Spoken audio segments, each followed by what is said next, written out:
Chapter 595 Danger. Chapter 595 Danger. Time flew. In the blink of an eye, it was already 5 years after the appearance of the vermilion fruit in the great Qian ruins and the great battle between the paragons. The impact of that battle had not subsided due to time. On the contrary, it grew even more intense. The North region was fueled with war. Endless clashes broke out between vassal states along with invasions. With every year, a few dynasties disappeared. The frequent wars caused countless lives to fall into distress, destitute and homeless with their families broken apart. As for the Great Shang, Great Yu, and Great Xia dynasties, they were coveting greedily at the sidelines because the Great Zhou dynasty had no time to spare. Now that Ji Yaoxua had ascended the throne and was a woman, the first in history, the imperial court was in a mess with troublemakers snaking out everywhere. Chaos was starting to break out in the Great Zhou dynasty. It was thankful that the Great Zhou dynasty had been built for 10,000 years and had a solid foundation, allowing it to control the situation for now.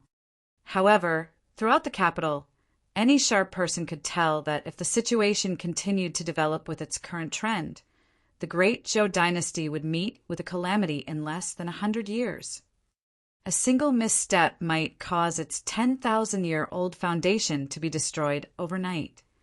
If any changes happened, that calamity might even be brought forward and could break out at any moment. The Great Zhou dynasty was in a precarious situation both internally and externally. This was a great trial for the current empress of Great Zhou, Ji Yaoxua. No matter how much the north region was riled up, there was a hidden place in the depths of the great Qian ruins that was isolated from the external world and its chaos. Bottom of the Dragon Burial Valley. For the past 5 years, 3 monks, 2 young and 1 old, spent their days chanting sutras and paying their respects to Buddha in this unassuming old temple. A little fox stood guard by the side peacefully. The backyard of the grand hall was the only place that had occasional sounds of chains rattling. This morning, an elegant-looking monk walked forth from the sutra chamber. He tidied his attire before opening the gates of the old temple to head out. For the past 5 years, he did the same on this day of every year. The little monk within the old temple was already used to it, merely glancing up once before continuing to read his sutras. Backyard of the grand hall. The old monk had just paid his respects to a friend of the past before turning to look at the burly man who was lying down lazily in the cemetery, looking up at the sun. Suddenly he said, "Red-headed ghost, that lad's inner core has already recovered, so he doesn't have to come back here anymore. He can now focus on chanting his sutras and paying respects to Buddha wholeheartedly to find a method to recover his golden core." Ah! The burly man was flustered when he heard that and jolted upright. He could not even be bothered about the old monk calling him a red-headed ghost as he yelled, "That won't do! I'm not even taking up his daytime. He can follow you to study all the Buddhism stuff in the daytime, but he has to come here and cultivate at night. Furthermore, he has been comprehending sutras for the past 5 years without any reaction to his dantian. It might not work even if he spends another 5 years. If it was up to me, I'd say that learning from you guys of the Buddhist sects is just a waste of time." The old monk asked indifferently, "Is it not a waste of time for him to drink your blood?"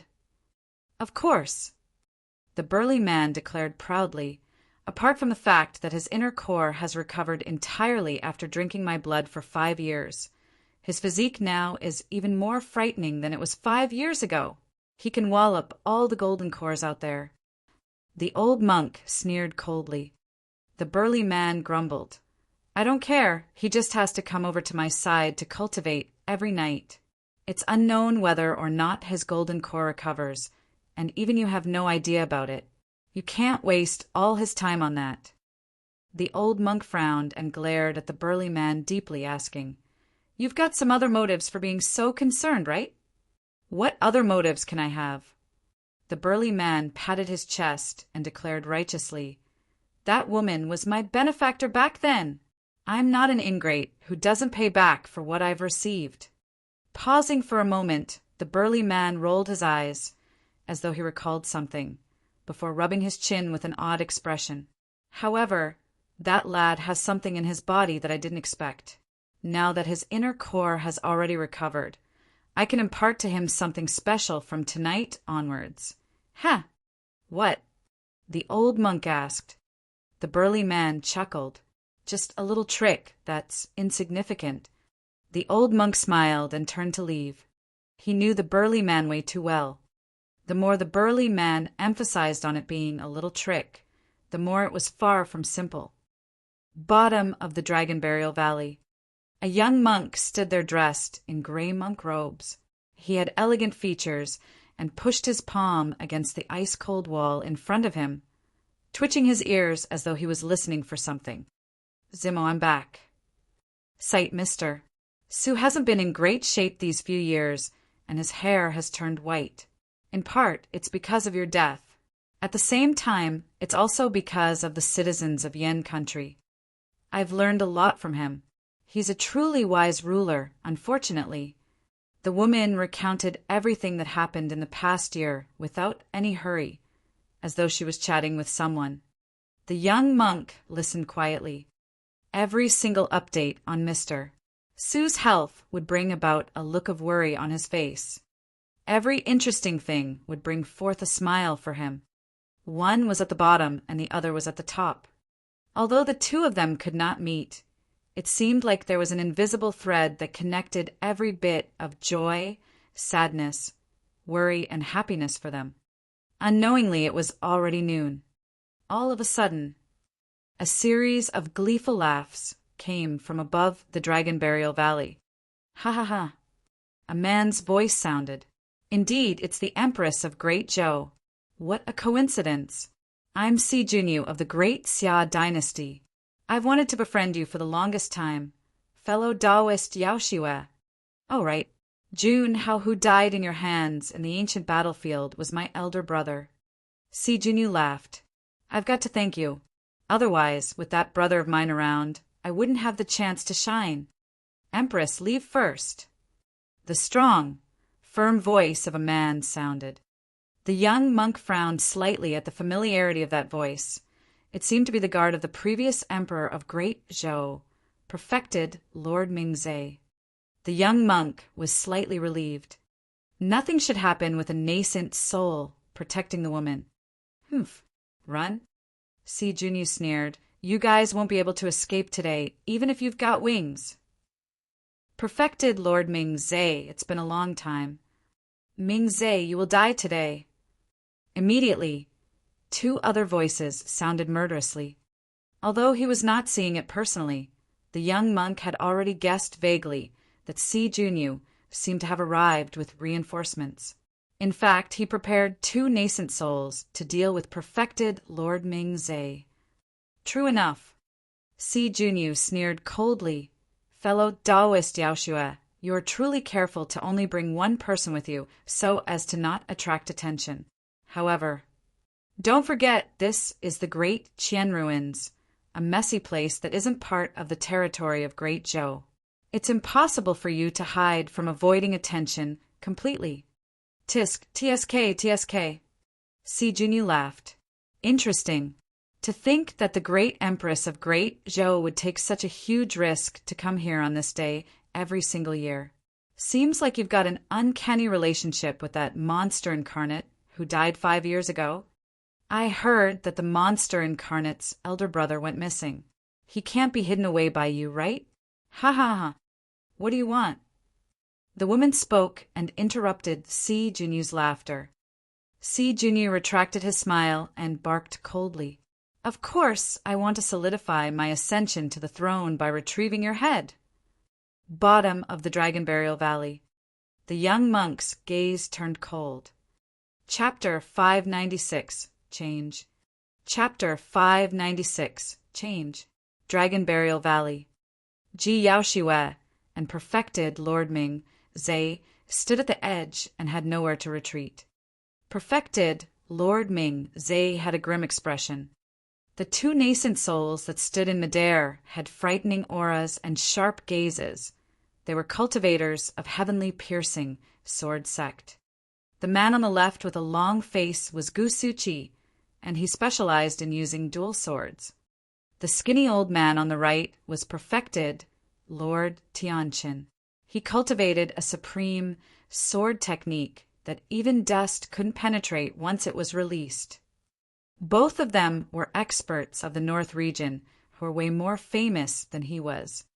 If it was a one-on-one fight, Perfected Lord Mingzhe was confident that he could maneuver his way through. However, if the two of them struck at the same time, he would definitely be defeated. Behind Si Junyu, there were another 20 golden cores. Apart from the top guards of the great Xia dynasty, there were 10 golden core sword cultivators from Heavenly Piercing Sword Sect, who were all at late stage or perfected golden core realm. Any few people from the 20 was enough to suppress Ji Yaoxue. It was clear that the other party had planned this for a long time and came prepared, not intending to give them any chance. Perfected Lord Ming Zhe frowned tightly and was anxious internally. Given the circumstances, it was already difficult for him to protect himself, let alone escort Ji Yaoxue out of this place. In the cultivation world, sword cultivators had the greatest killing power. Nobody could guarantee that they would be able to escape unscathed against the attacks of two great sword cultivators. Ji Yaoxue had a calm expression and glared at Si Junyu coldly. There were no signs of weakness or fear in her eyes. Piak! Piak! Piak! Si Junyu clapped and raised his chin, smiling. It's no wonder why you're the empress of a dynasty. To think that you can still maintain your composure even at this moment. I hope that you can remain as calm when you end up in my hands later on. Fufu, I can't wait to get my hands all over you. Clang, clang. The sound of swords unsheathing echoed. Besides Si Junyu, 5 guards and 5 cultivators of Heavenly Piercing Sword Sect moved at the same time and charged towards Ji Yaoxue. The other 10 people guarded Si Junyu. Ji Yaoxue had a cold gaze and circulated her golden core, slapping her storage bag. Swash! 2 flying swords hovered at the front before bursting through the air. My! Si Junyu yelled in fake surprise. 2 supreme-grade flying swords. Impressive, impressive. Herg! The 5 great Xia guards were clad in armor and strode forward with cold expressions. They struck at the same time in unison with a ferocious momentum. Clang! 5 thick sabers collided heavily against the incoming flying sword. Sparks flew everywhere. The 5 sabers were only superior grade spirit weapons. However, the 5 men had higher cultivation realms than Ji Yaoxue, and furthermore, they were trained in their combo attacks. The slashes of those 5 sabers caused one of the supreme-grade flying swords to be repelled instantly. A look of mockery flashed through one of the Heavenly Piercing Sword Sect's cultivators. He struck immediately and twisted his sword, causing sword chi to surge forward and repelled the other flying sword. The difference was too great. In a single round, she had already lost control of both her supreme-grade flying swords. Swoosh, swoosh, swoosh. The other 4 sword chis streaked past Ji Yaoxue. Buzz! The robe she was wearing glowed brightly with 4 spirit patterns in a bedazzling manner, withstanding the killing power of the sword chi. It was the robe that Su Zimo had crafted for her personally back then. Although it could withstand the sharpness of the swords, it could not block out their power completely. Ji Yaoxue grunted dully and her face turned paler. To be fair, if not for the fact that Si Junyu wanted to capture her alive, it would have been too easy for those sword cultivators to kill her. Si Junyu remarked leisurely, Ji Yaoxue, I'd advise you to surrender obediently and spare yourself the pain. Ji Yaoxue clenched her teeth unyieldingly and circulated her golden core, wildly as she conjured a hand seal and released a secret skill of the great Zhou dynasty. Emperor Defensive Qi. Ji Yaoshue's spirit energy surged fanatically and gathered at her fingers through specific meridians. Pointing forward gently, spirit energy surged out and formed an arrow rain of sword qi in midair that shot towards the 10 incoming golden cores. The Emperor Defensive Qi was a secret skill of the great Qian Empire. The great Zhou dynasty only managed to secure an incomplete section of it. Even so, the might of that secret skill was not to be underestimated, and it consumed an immense amount of spirit energy. Ji Yaoshua had just advanced to Golden Core Realm, and the burst of that spirit art depleted her spirit energy almost entirely. Her golden core was already throbbing in pain. Clang, clang, clang, clang. Be it the great Xia guards or the sword cultivators of heavenly piercing sword sect, none of them were afraid. Their sabers and swords danced and welcomed the incoming sword qi, dispersing them entirely. Even Emperor Defensive Qi could not stop the advancement of 10 golden cores. Ji Yaoshua grit her teeth with a resolute gaze. The Dragon Burial Valley was right behind her. As the Empress of Great Zhou, she'd rather die than endure humiliation in the hands of Si Junyu. At the most, she would just be crushed.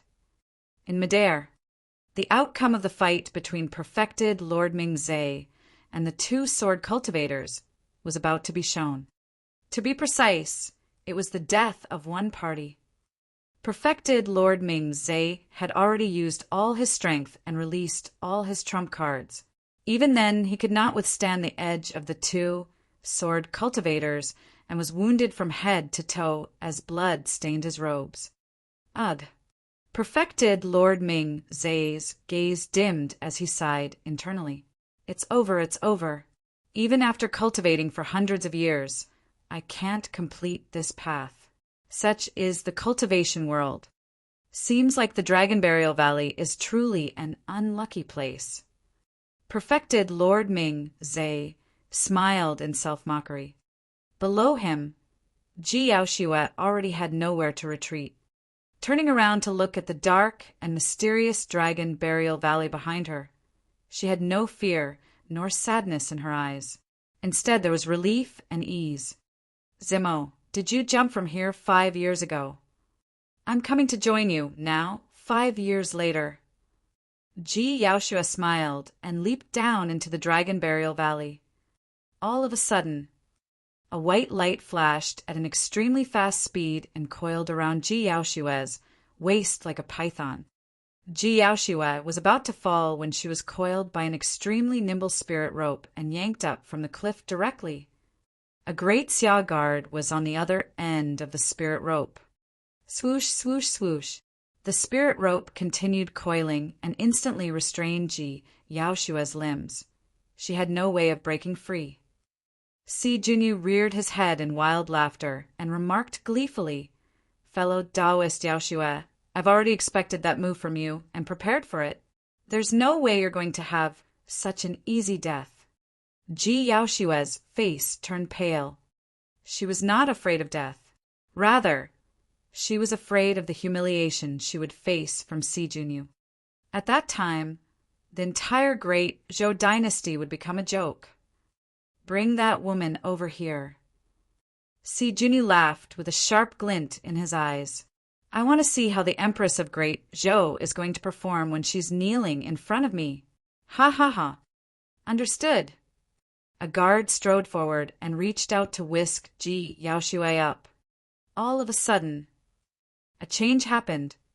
On the other end of the battlefield, a gray figure charged over at an extremely fast speed. He arrived before them instantly with a torrential killing intent. Nobody saw where that man came from. It was as though he appeared from thin air. You, one of the heavenly piercing sword sect cultivators, was alarmed and was about to speak. However, he was knocked flying before he could even lift his sword. Exploding in midair, the person turned into a mist of blood and died on the spot. A sword cultivator was rammed to death, just like that.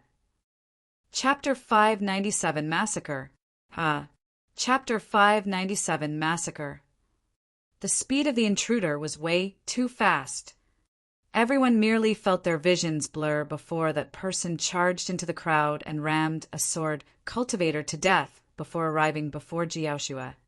In fact, nobody could even tell the gender of the intruder, let alone make out his appearance. "Who's there?" The great Xia guard beside Ji Yaoxue hollered and circulated his golden core. Releasing his spirit energy, he slashed in reverse towards the intruder's head. Bang! The intruder did not avoid or dodge at all.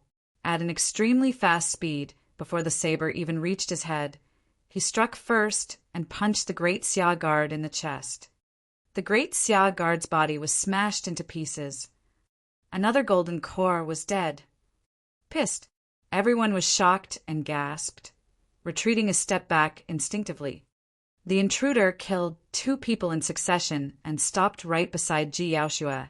He lowered his body and reached out to tug at the spirit rope that was binding the ladder. Pang! Pang! Pang! The spirit rope snapped into pieces. By now, the cold and steely great Xia guards could no longer stay calm as well. Although that spirit rope looked unassuming, even perfected golden cores would struggle to break free from it once they were entangled, let alone snap it. What sort of strength was that? Finally, everyone caught a clear view of the intruder's appearance. Monk. The intruder was a middle-aged monk wearing gray robes that were pale from washing. He looked muscular and had steely features. The strangest thing was that there was no spirit energy fluctuation emanating from the person. Even the nascent souls could not see through the person with their spirit consciousnesses, let alone the guards. It was as though the middle-aged monk was shrouded by an invisible barrier that could avoid detection from spirit consciousnesses. Initially, perfected Lord Mingzhe was delighted when he saw someone step in to help. After taking a clear look at that person, disappointment filled his eyes. Although he could not see through the middle-aged monk, he could sense that there was no dermic power from that person. In other words, this middle-aged monk was a golden core at most. Given the current circumstances, even if the person who arrived was the number 1 golden core, it would not change anything. That was because there were still 2 sword cultivators of nascent soul realm. That was the most frightening power that could not be ignored. Gu Suchi and perfected Lord Tianqin had clearly also deduced the cultivation realm of the middle-aged monk, relying on their experience. Perfected Lord Tianqin sneered, "A puny golden core who doesn't know what's good for him." When he heard that, Si Junyu heaved a sigh of relief and calmed down. As long as the person who arrived was only a golden core, there wouldn't be any accidents. Everyone's gaze turned towards the middle-aged monk. It was the same for Ji Yaoxue. She looked at that foreign face with a lost expression. She did not know this person at all. Yet, why would he risk his life to save her? "My gratitude, fellow Taoist." Despite her confusion, Ji Yaoxue expressed her thanks. The middle-aged monk nodded expressionlessly. Ji Yaoxue frowned with an odd feeling in her heart. It was indescribable. Where did this wild monk spout out from? How dare you interfere in the affairs of the great Xia dynasty? Si Junyu hollered and interrupted Ji Yaoxue's train of thoughts. The middle-aged monk turned around and swept his gaze across the 3 nascent souls that were fighting in midair dully. When he looked at Si Junyu, who was not far away, his eyes turned murderous, and he stomped forward. Boom! The ground quaked. All the golden cores present felt their hearts skip a beat. The middle-aged monk had already disappeared from where he was. Like an ancient ferocious beast, he charged forward with a terrifying might. Everywhere he passed, the ground overturned and mud flew, creating a massive ravine. He was way too savage. His ferocity was suffocating. A great Xia guard reacted slower, and by the time he raised the saber on his back, the middle-aged monk's palm had already descended. Poof! That person's head was shoved right into his chest, and his neck snapped. He died on the spot. Another great Xia guard's saber descended. The monk did not even bother to look at all, and punched against the saber with his bare fist. Die! The great Xia guard hollered with a cruel expression. Snap! There wasn't the sound of a blade cutting into flesh that he expected to hear. There wasn't a flash of blood that he expected to see either. Everyone could clearly tell that the superior grade saber that was crafted from pure gold crystal was shattered by the middle-aged monk's bare hands. Poof! Countless shards scattered and riddled the great Xia guard's body with holes that flowed with blood. That person fell stiffly with widened eyes. Where did this demonic monk come from? From the side, a heavenly piercing sword sect cultivator circulated spirit energy, and his sword quivered and buzzed. It emitted 5 spirit lights that was extremely domineering and chilling. It was a perfect grade spirit weapon. Swash! The person's sword trembled. Instantly, 13 sword phantoms appeared in midair. The phantoms danced wildly, and it was difficult to distinguish between reality and illusion. The middle-aged monk's gaze shimmered, and he reached out, identifying the true body of the sword instantly. Not only that, his fingers seemed like they were metal and forceful, dodging the sharpness of the blade nimbly as they pinned the sword on its blade. All the sword phantoms dispersed. Nothing remained. The sword cultivator's expression changed, and he wanted to withdraw his sword by instinct. However, after it was pinned by the middle-aged monk's fingers, the perfect grade sword seemed like it was pinned under a mountain and could not budge at all. Not good. The person sensed danger and realized that something was amiss. He wanted to retreat, but it was too late. The middle-aged monk shifted agilely and pushed the blade that he was holding gently forward. The entire process was fluid as water without any pauses at all. The blade swiped past the person's throat. It was extremely simple, but it was enough to take the person's life. Shing! A blood mist spewed out. The sword cultivator clutched at the wound on his throat frantically, but he could not stop the blood flow as his gaze dimmed swiftly. Another 3 golden cores were dead. The entire process seemed very slow upon narration, but in fact, it occurred in the split of a moment. The middle-aged monk did not pause at all, and in the blink of an eye, he had already arrived before Si Junyu, leaving 5 golden cores in his wake. Si Junyu was panicked. He had never seen such methods before. His guards, and even the sword cultivators of heavenly piercing sword sect, could not even withstand a single move against the middle-aged monk, as though they were pieces of paper in his path. The middle-aged monk was ruthless, and every single attack from him was a killing blow. He gave no chances at all. Kill him for me. Si Junyu howled. There were 5 more great Xia guards and 5 sword cultivators from heavenly piercing sword sect in front of him. To Si Junyu, as long as the 10 golden cores could hold back the middle-aged monk, the latter would definitely die once the 2 nascent souls in the air killed perfected Lord Mingzei and returned. Kill! The 5 great Xia guards roared and struck at the same time. Boom! The eyes of one of heavenly piercing sword sect's sword cultivators lit up, and he produced an extremely frightening aura. Without even testing the waters, he released his golden core phenomenon. Chapter 598. Terrifying Combat Strength. Chapter 598. Terrifying Combat Strength. Heavenly piercing 7 swords. The man hollered, and the sword chi within his body rumbled. His golden core circulated wildly as spirit energy howled. 7 gigantic swords appeared hovering in the air behind him, so sharp that they threatened to rip the heavens into pieces. Heavenly piercing 7 swords.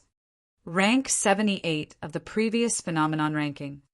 This sword cultivator had clearly gained the true legacy of heavenly piercing sword sect. Furthermore, he must have had an extremely deep level of comprehension to be able to cultivate this golden core phenomenon of the sect. Golden core phenomenons were the most terrifying attacks of golden cores. The golden core phenomenons of sword cultivators were even more lethal. The middle-aged monk had just advanced when the 5 great Xia guards released a combo technique in unison with a tacit understanding. Their 5 sabers seemed to fuse together into a sturdy and massive saber that descended from the skies with an apocalyptic aura. Additionally, for swords that shimmered with a chilling light shot over from 4 different angles. Before they arrived, the swords were already letting off an unsettling aura. The most terrifying attack was the golden core phenomenon that was just released, heavenly piercing 7 swords. "Kill him! Kill him!" Si Junyu howled with a maniacal look. The middle-aged monk was expressionless against the incoming attacks. His eyes lit up as he opened his mouth, releasing a deafening sound of Sanskrit. "Om." That syllable was extremely odd and was definitely not a normal word from Tianhuang mainland. It possessed a noble might when it was spoken by the middle-aged monk. Even though there was no spirit energy fluctuation from the body of the middle-aged monk, the Sanskrit reverberated through the world continuously as though it could tunnel through any obstacle straight into one's heart. That Sanskrit was a burst that relied merely on the power of his organs, throat and tongue. Sound secret skill. The 3 nascent souls in midair were slightly surprised. Sound secret skills were the rarest secret techniques in the cultivation world and were extremely difficult to cultivate. Only certain super sects and top factions have them. That daming mantra was a renowned secret skill of the daming monastery that had been lost for 10,000 years. The lifespans of nascent souls were merely a few thousand years old. Naturally, none of the 3 nascent souls knew of the origin of that secret skill. On the battlefield, the 10 golden cores that were fighting were caught unprepared and shuddered. The 5 sabers of the great Xia guards and 4 swords of the sword cultivators paused briefly as well. For ordinary cultivators, that delay might not have seemed like anything much. However, in the eyes of the middle-aged monk, it was a massive opening. A single delay meant that there was a break in their strength. The middle-aged monk did not dodge or avoid. Instead, he took the first move and swung his arm like a thick iron whip against the 5 sabers. Crack, crack, crack. All the sabers shattered. The 5 great Xia guards were shocked. Right as they were about to retreat, they discovered that the middle-aged monk did not continue to chase them. He had turned towards the 4 sword cultivators from heavenly piercing sword sect. Before the 5 of them could react, another sound of Sanskrit boomed in their ears. It was truly an explosion. It was as though thunder had just sounded in their ears. Ma. All 5 of them widened their eyes, which instantly turned bloodshot as they froze on the spot. It was as though a gigantic hammer had thumped them at the back of the head, causing them to lose consciousness for a moment. The 4 sword cultivators of heavenly piercing sword sect had initially recovered and were about to continue attacking when they heard the second Sanskrit word. All 4 of them revealed pained expressions and winced badly. They could not even maintain their grip on the swords in their hands, let alone continue to attack. The middle-aged monk charged into the 4 of them with a cold gaze.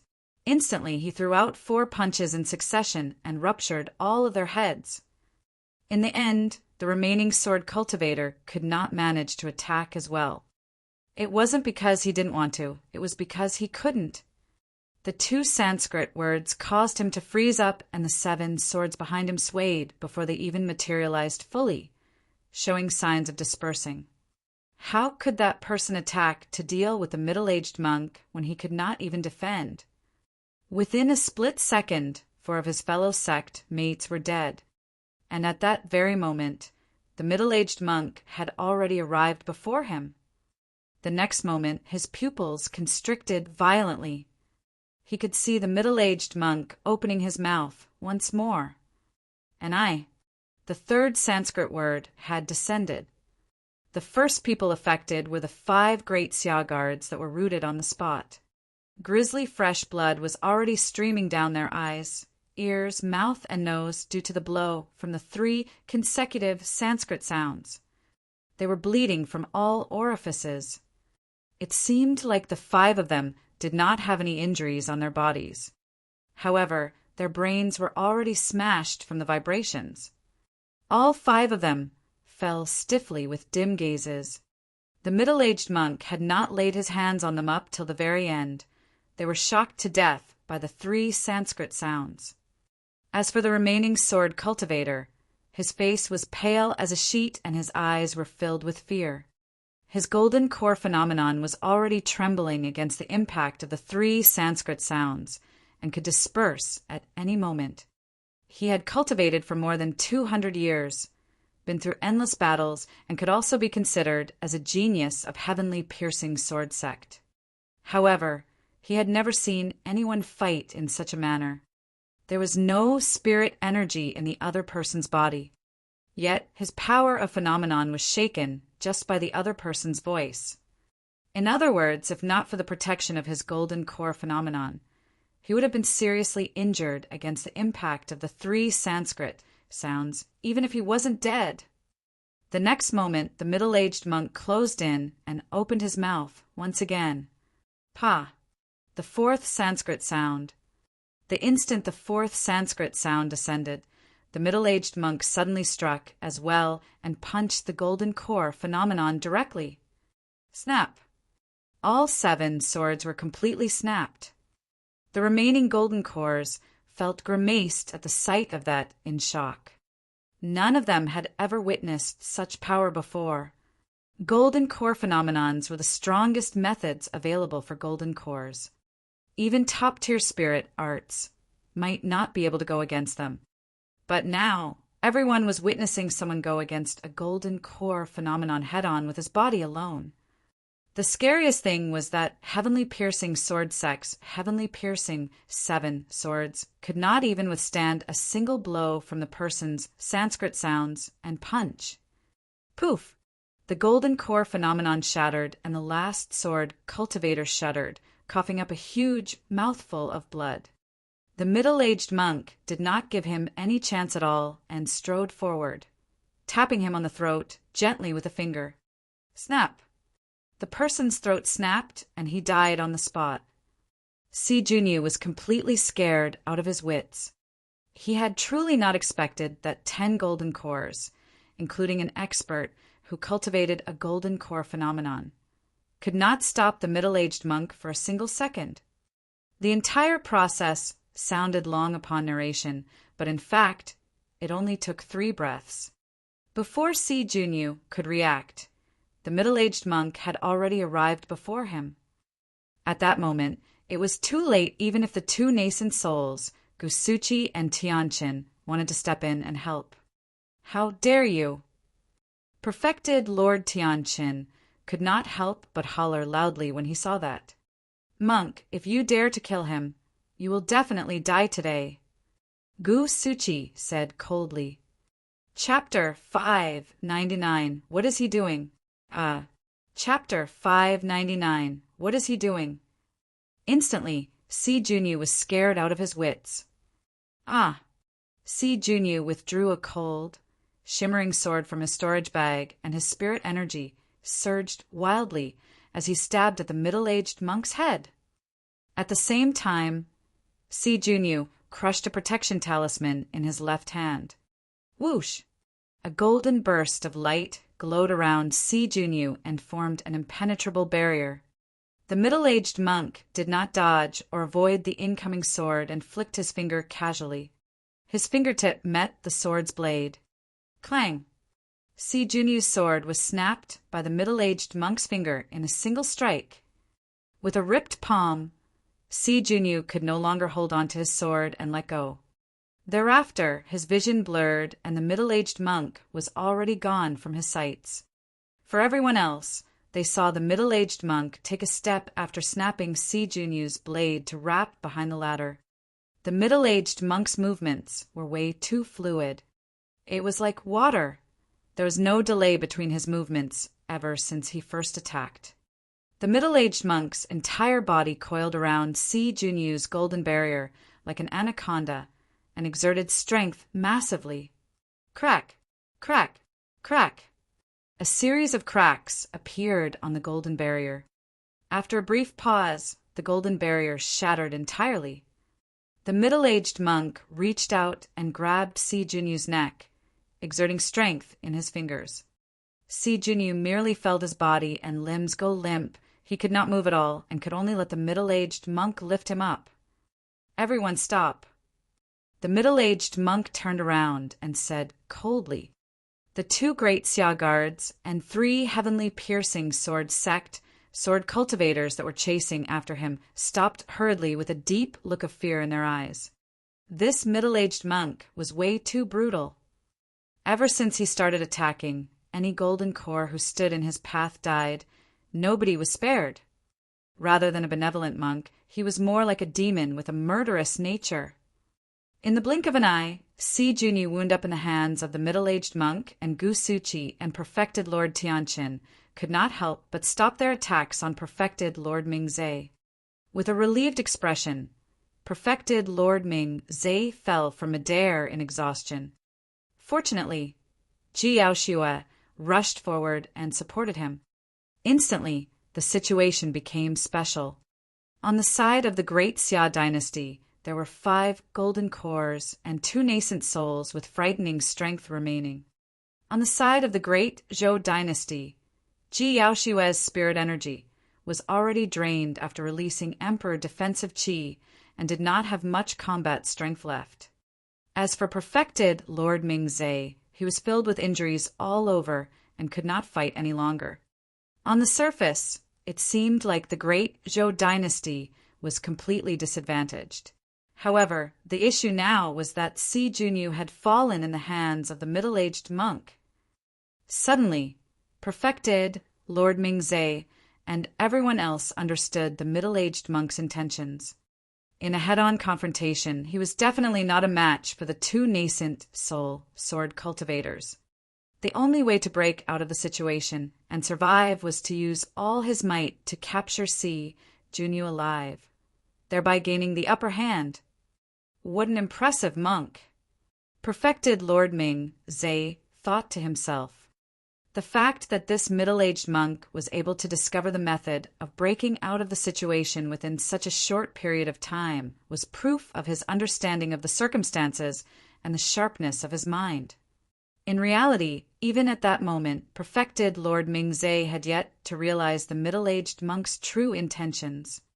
By the time he realized, what he felt was not just shock, it was fear. It was an act that required an extreme amount of guts. Ji Yaoshue supported perfected Lord Ming-Zhe and gazed at the middle-aged monk not far away with a slightly raised brow. For some reason, she felt that there was something odd about this. If that middle-aged monk was only a golden core realm and they did not know one another, why would he want to undertake such a huge risk just to save her? Saving her was one thing, but the way he murdered them so decisively seemed like he was doing it out of rage. She was the target of Si Junyu and the others.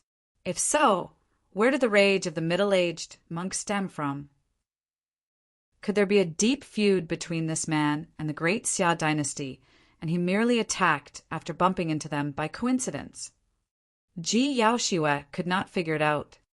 Gu Suchi and perfected Lord Tianqin glared at the middle-aged monk coldly from midair, as though they wanted to make out something from the middle-aged monk's face.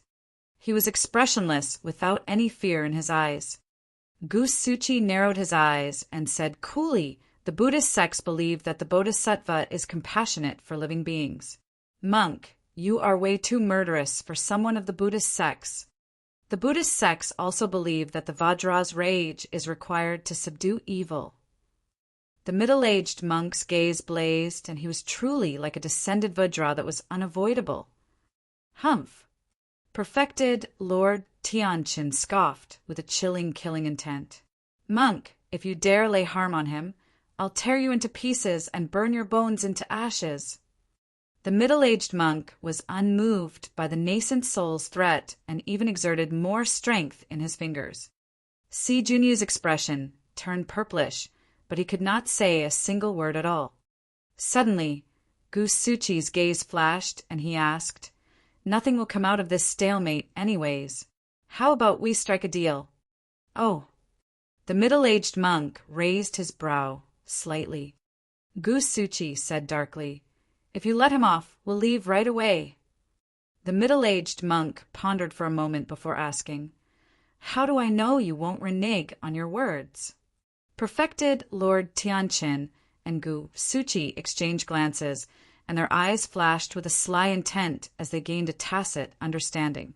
"Both of us are nascent souls, and we value our reputation. There's no way we will go back on anything we say." When he heard that, Perfected Lord Ming Zai's heart skipped a beat.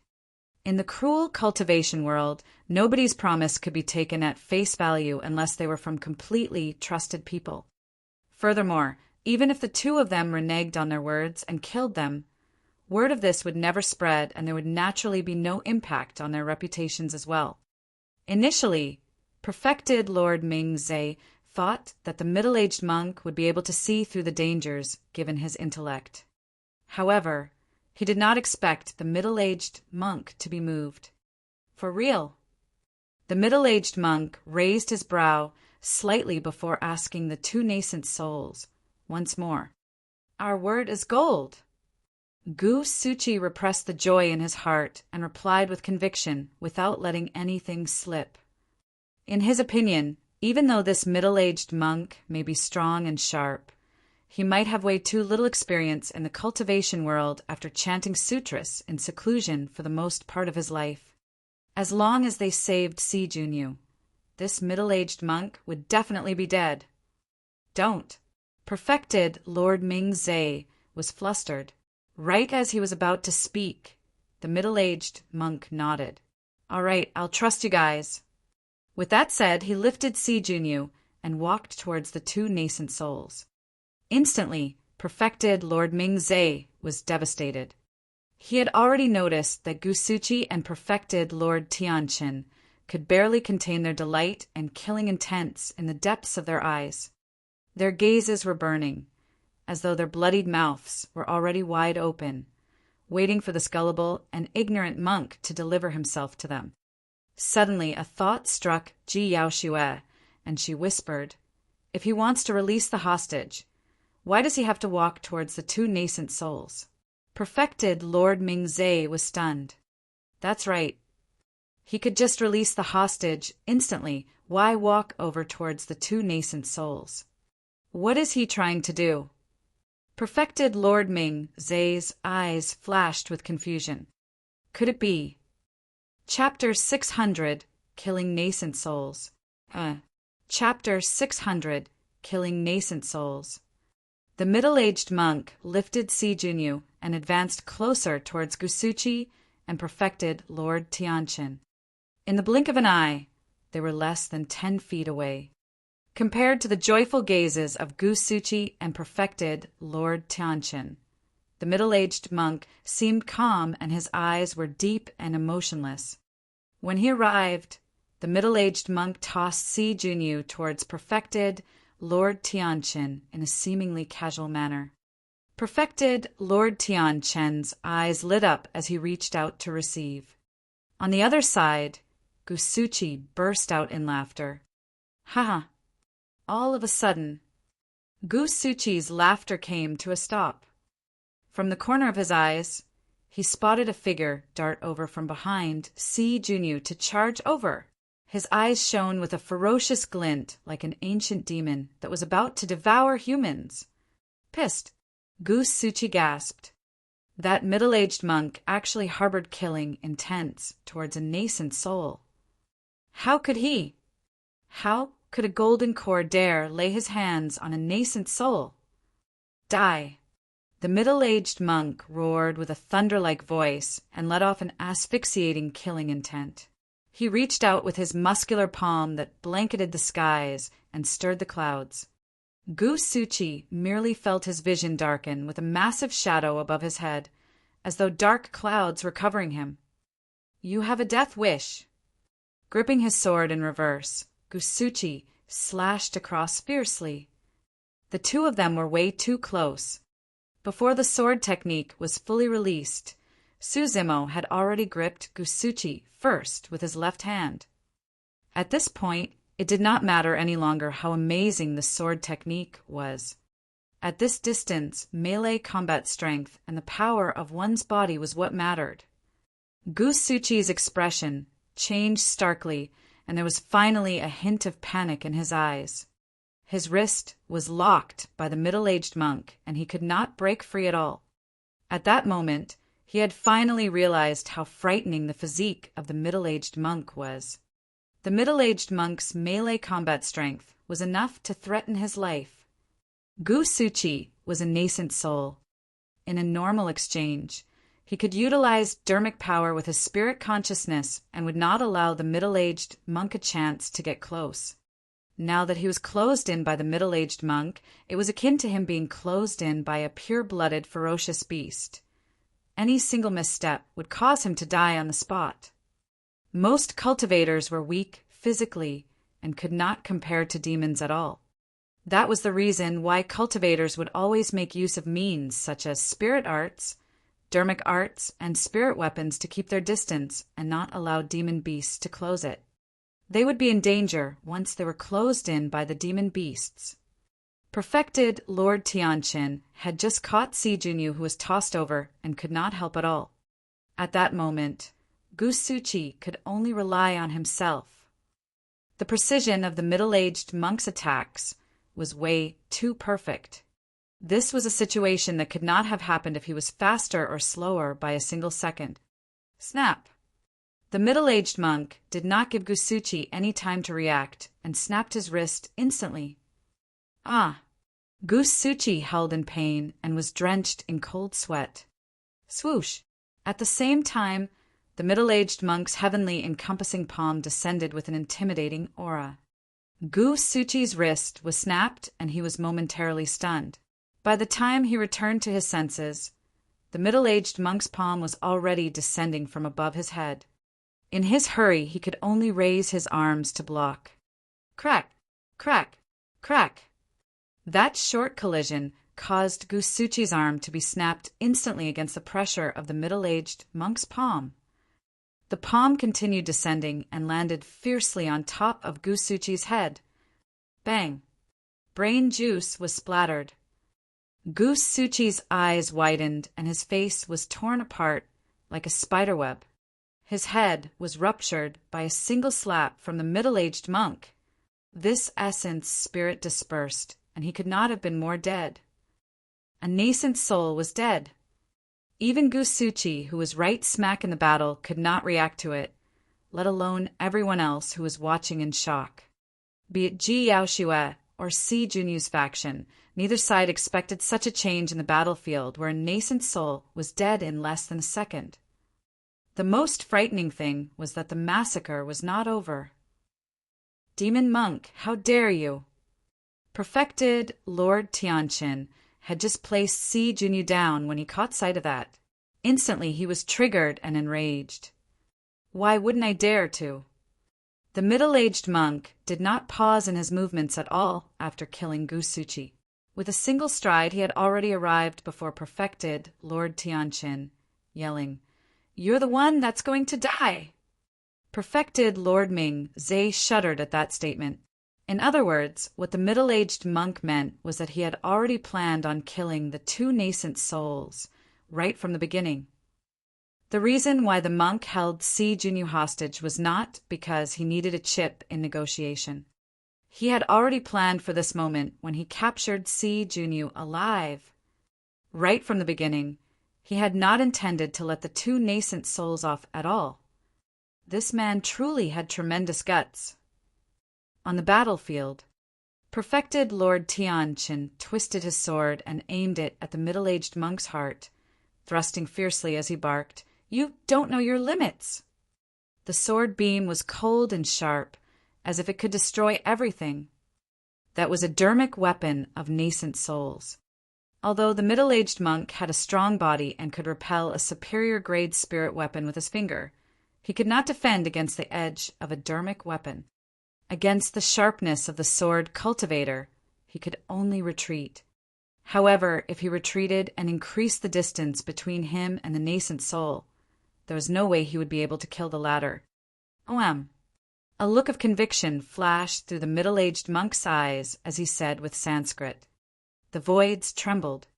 Instantly, perfected Lord Tianchen's sword paused for a brief moment. However, it was a moment so brief and undetectable that it seemed as though there was no impact at all. The middle-aged monk did not decrease his speed and merely slanted sideways while continuing to lunge towards perfected Lord Tianchen. Although the sword that was initially aimed for the middle-aged monk's heart shifted slightly, it still pierced right into his chest. Flashes of blood appeared. The middle-aged monk was indifferent and allowed the sword to pass through him as he continued charging with a ferocious glint. Perfected Lord Mingzhe and everyone else could clearly see a bloodied sword burst forth from the back of the middle-aged monk. That sword did not manage to puncture the middle-aged monk's heart. However, the sharpness of the sword was less than an inch away from the heart. As long as perfected Lord Tianchen twisted his sword, he would be able to slice the middle-aged monk's heart with his blade's sharpness. Right then, the middle-aged monk arrived before perfected Lord Tianchen with the sword piercing through him and swung his arm right away. Although that arm looked like it was flexible and limp on the surface, like the trunk of an ancient divine elephant, it let out a crisp sound in midair and slapped perfected Lord Tianchen's head with a violent might. Crack! Crack! Crack! Perfected Lord Tianchen's head spun a few circles around his neck before coming to a stop with bulged eyes. He had stopped breathing a long time ago. Victory was decided. Death was decided. Perfected Lord Tianchen's neck had snapped long ago against that power. His brains had already been shaken into sludge, and his essence spirit was destroyed. Up till his death, he gripped his sword's handle tightly. However, he was still that bit slower and did not manage to cut the middle-aged monk's heart. That was melee combat. A single lag, even if it was only for a brief instant, would mean life and death. That was the moment where life and death was decided. Perfected Lord Mingzhe could not imagine how the middle-aged monk, who was right smack in the battle, felt earlier on. He had already broken out in cold sweat, just be watching from the sidelines. That was truly gambling with one's life. As long as perfected Lord Tianchen was a step faster, the one laying dead on the ground would have been the middle-aged monk. However, at that thought, that choice and decisiveness was probably the only thing that could have killed perfected Lord Tianchen. What a scary monk. Just who in the world is he? More than shock, what perfected Lord Mingzhe felt when he looked at the middle-aged monk's back view was fear. Chapter 601 Meeting. Chapter 601 Meeting. The middle-aged monk was not an outsider. He was Su Zimo after changing his appearance. At that moment, he could not appear with his true self. If anyone knew that he was not dead and had even stepped in to save the Empress of Great Zhou, the Great Zhou dynasty would definitely be in peril. The old temple at the bottom of Dragon Burial Valley would not be hidden for much longer either. Furthermore, in the depths of Su Zimo's heart, he did not dare to face Ji Yaoxue. That feeling had turned increasingly so after 5 years. It was an indescribable feeling that was conflicted. In the past 5 years, Su Zimo was isolated from the outside world in the old temple at the bottom of the Dragon Burial Valley. Away from secular affairs, there was no killing or fighting as he spent his days chanting sutras and paying respects to Buddha with a peaceful heart. However, he felt nervous the moment he heard Ji Yaoxue in danger. His peace for the past 5 years was broken instantly, and he found himself surging with an uncontrollable killing intent. Therefore, right from the moment he appeared, he had no intention of letting anyone off alive and had a decisive killing intent. Even perfected Lord Ming-Zhe felt fear because of him. The entire process of him killing 2 great nascent souls took less than 3 breaths. Although it seemed like it was momentary and simple, he was the only one who knew best about the dangers involved. He was truly fighting with his life. A single mistake would cause him to die on the spot. In terms of actual strength, Su Zimo was definitely not a match for the nascent souls. The only thing he had stronger than Gu Suqi and Tianqin was his body. Dai Yu once said that demonic cultivators have the easiest time killing opponents above their levels. As long as he could engage in melee combat, he had a shot at victory. The reason why he agreed to let Si Junyu off was so that he could numb Gu Suqi and Tianqin, lowering their guards. The reason why the 2 nascent souls were unguarded wasn't because they lacked experience. They truly hadn't expected that a golden core would attempt to kill nascent souls. That was equivalent to a mortal plotting to kill an immortal. Su Zimo gripped the sword's handle and pulled the blade out slowly from his chest. The sharp blade ground against his bones and flesh with a jarring noise. Su Zimo was expressionless. A stream of blood spewed out. As though he had no sense of pain, Su Zimo did not even bother to look as he flung his arm behind him. Poof! A sword, cultivator of heavenly piercing sword sect, was stabbed through the heart and died on the spot. The remaining 4 people finally broke out of their stupor and were scared out of their wits. They exclaimed and scurried into the distance without turning back. Clutching his chest with his left hand, Su Zimo had a cold gaze and stomped on his feet. The ground quaked and he bolted forward like an arrow. It was too fast. Bang! A great Xia guard had barely run a few steps before Su Zimo caught up to him. He was slapped to death with a single palm strike without any way of retaliating. The remaining 3 golden cores did not manage to escape far either before they were murdered by Su Zimo one after another. Si Junyu stood on the spot motionlessly.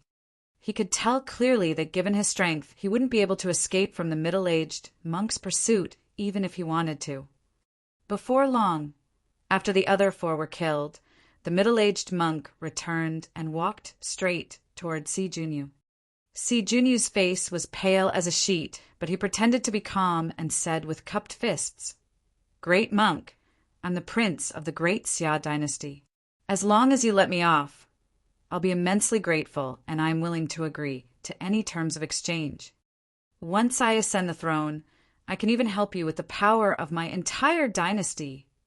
Su Zimo walked before Si Junyu and reached out with an indifferent expression, grabbing the latter towards him by the throat. Si Junyu rolled his eyes as his feet left the ground and kicked furiously. He could not speak at all and could only let out odd sounds. Su Zimo leaned in and whispered into Si Junyu's ears. "The power of your entire dynasty means nothing to a fraction of her. Since you dared to lay your hands on her, I'm going to kill you." "Why you?" Si Junyu's face was turning purplish, and he seemed like he wanted to ask something. Su Zimo continued, "I'll also let you die with a complete understanding of things today. I'm Su Zimo, and your brother, Jun Hao, was killed by me." Si Junyu's eyes widened with disbelief. Su Zimo, that was a name that nobody had mentioned for 5 years. He was still alive. "You can join your brother in hell." Su Zimo said calmly before exerting strength in his fingers, breaking Si Junyu's throat with a snap. Si Junyu died on the spot. In less than 15 minutes, 2 nascent souls, 20 golden cores, and a prince of Great Xia were all killed at this place. None of them were spared. Ji Yaoshiwa had a pensive expression with raised brows as she looked at Su Zimo with a somewhat strange gaze. Perfected Lord Ming-Zhe took a deep breath of air before heading forward to greet Su Zimo with a deep bow. "I am perfected Lord Ming-Zhe of the great Zhou dynasty. Many thanks for your help earlier on, great monk. As a nascent soul, it was truly rare for him to extend such politeness to a golden core. No worries. Su Zimo waved it off and said indifferently, "This treacherous place is filled with dangers, and the Dragon Burial Valley is an unlucky place. You guys should not come here any more in the future." "All right. Thank you for the advice, great monk," perfected Lord Ming-Zhe nodded. Right then, Ji Yaoshua walked over as well, glaring at Su Zimo. "May I know your name and sect or faction, great monk?" It was a somewhat illogical question. Her attitude and tone was more like someone that was interrogating another person. Perfected Lord Ming-Zhe glanced at Ji Yaoshua and frowned slightly. He could sense that there was something mysterious about the middle-aged monk's background and the way he conducted himself. Up till now, the latter had not mentioned why he helped them or why he killed everyone from the Great Xia dynasty. However, Ji Yaoshua was behaving even more strangely. Su Zimo lowered his head and pulled down the prayer beads on his left hand that only had 4 Buddha beads before saying calmly, "I'm Ming Xian, and I don't belong to any sect or faction." Ming Xian. Ji Yaoshua murmured softly before looking deeply at Su Zimo. "Perfected Lord Ming-Zhe and I are injured, and we can't fight anymore. Since you said that this place is treacherous, can you escort us out?" It was an even ruder request. Perfected Lord Ming-Zhe was about to speak when the middle-aged monk nodded after a moment of silence. "All right." Perfected Lord Ming-Zhe was stunned. However, he saw Ji Yaoshua smile brightly. "Thank you, great monk." For the past 5 years, Perfected Lord Ming-Zhe had been by Ji Yaoshua's side, ensuring her safety. Ever since the death of the strongest monster incarnate in history 5 years ago, he had not seen such a smile appear on Ji Yaoshua's face. It was dazzling, like the rainbow after a downpour. It was as though every single bit of sadness that this woman kept in her heart for the past 5 years had vanished at this moment. As Su Zimo looked at Ji Yaoshua's smile, a phrase appeared in his mind. A smile that resembles a flower's blossom. However, there was no flower in this world that could compare to the smile of the woman before him. Avoiding his gaze, Su Zimo counted his prayer beads at an even faster speed. He lowered his head and took the front, saying softly, "Let's go." Perfected Lord Ming-Zhe and confused and followed instinctively. Ji Yaoshua pursed her lips with a slight hint of dejection in her eyes. However, she smiled again soon after. No matter what, today was a day worth being happy about. Chapter 602. Great Monk, do you recognize me? Chapter 602. Great Monk, do you recognize me? 3 odd-looking people appeared in the great Qian ruins. The leader was a middle-aged monk with prayer beads in his hands. He had a calm expression and without any cultivation, was no different from a mortal. Behind him was a man and woman, both who were severely injured. There was a high chance that these 3 would meet with an attack in the great Qian ruins. It was way too common for people to kill others and steal their treasures in this place. However, along the way, many cultivators who caught sight of them stayed far away and did not dare to provoke them. That was because everyone could clearly see that there were initially countless otherworldly soldiers in the palace. However, all of the otherworldly soldiers gave way to these 3 people wherever they passed. The 3 of them walked through the palace without any otherworldly soldiers obstructing their way. Perfected Lord Ming-Zhe was secretly impressed. He was definitely not the reason for the otherworldly soldiers' wariness. When he arrived, even though he was a nascent soul, those otherworldly soldiers charged at them fearlessly. To think that all of them would choose to stay away from the middle-aged monk. There seemed to be a fog shrouding the middle-aged monk, such that nobody could make out his secrets. The strangest thing was this man's identity. He could not be considered as a cultivator since there was no spirit energy fluctuation from within his body. He could not be considered as immortal as well since he could kill nascent souls. This man was well versed in a sound secret skill. Anyone that inherited a sound secret skill would be from a super sect or top faction. However, none of the 6 Buddhist monasteries were located in the North region. So where did this man come from?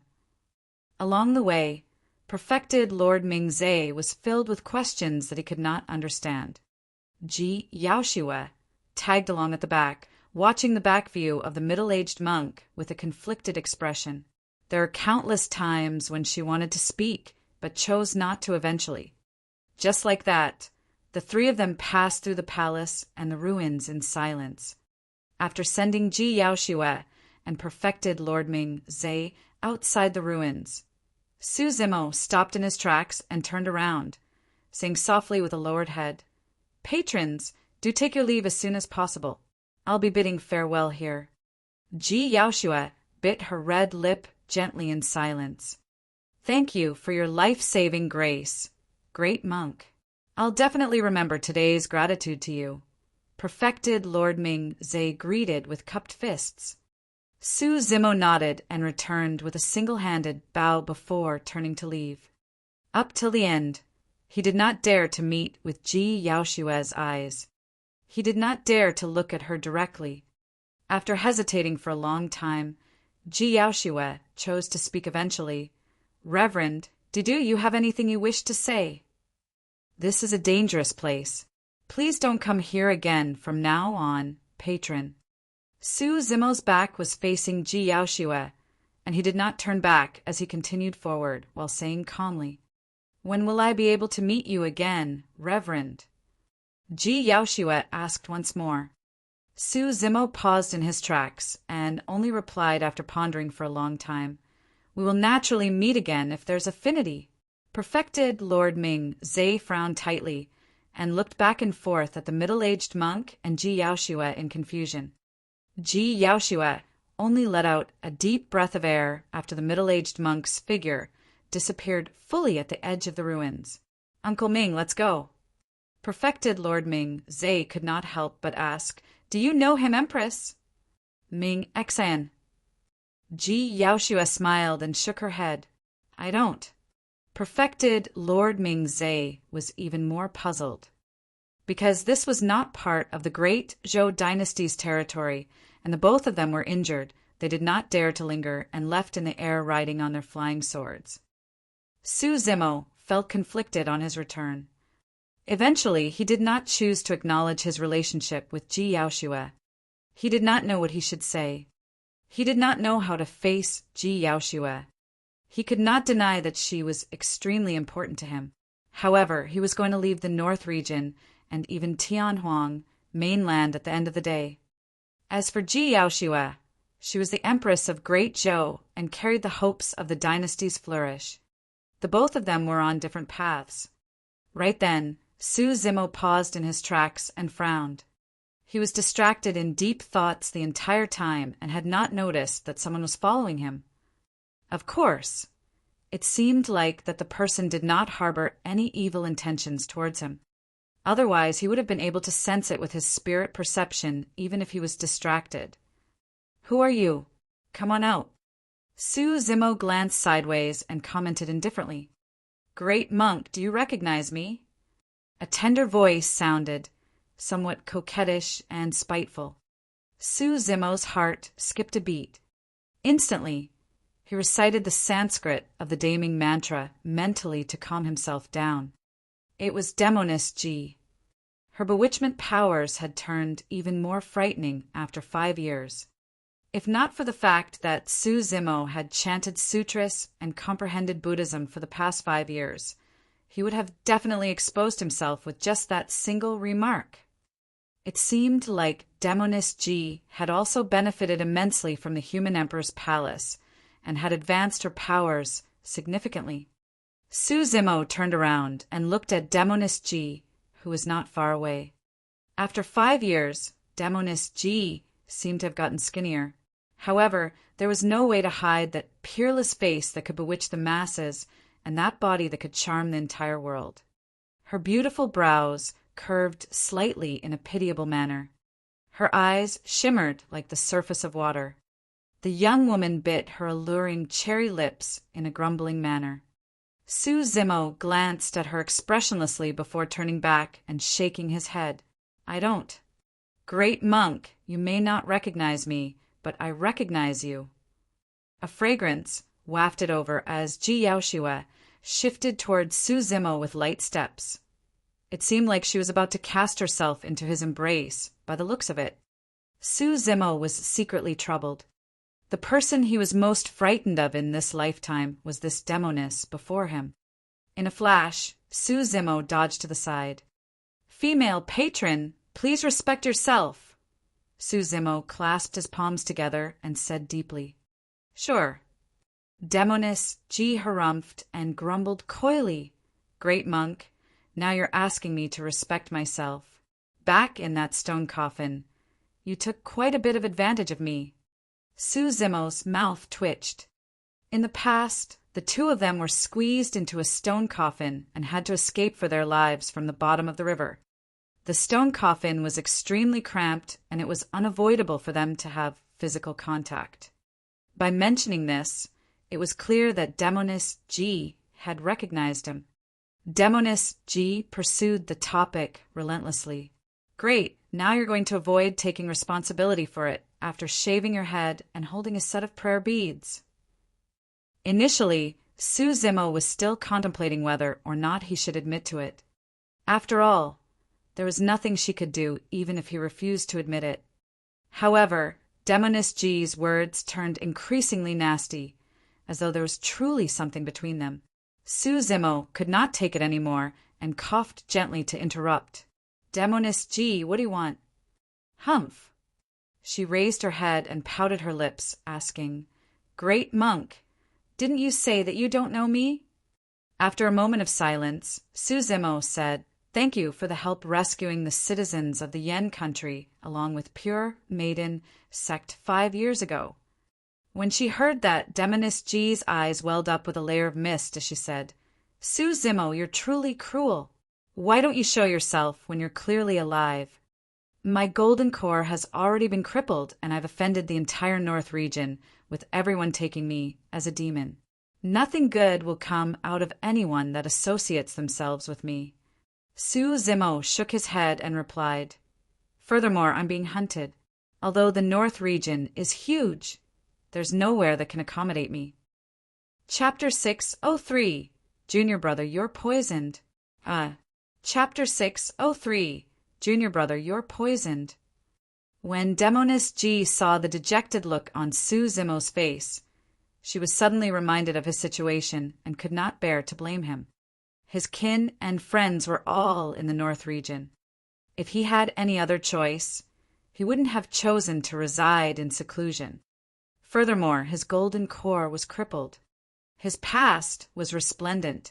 Extreme Foundation establishment, second after the human emperor, suppressed the paragons of the immortal, Buddhist, and fiend sects beneath the human emperor's palace, overwhelming everyone from the North region, incinerating nascent souls and lauded as the #1 monster incarnate in history. But now he had fallen from grace and was left with nothing. In fact, he did not even have a place that could accommodate him. Who could endure and accept such a blow? Initially, Demoness Ji was filled with grievance. However, after hearing Su Zimo's statement, she felt her heart wrench.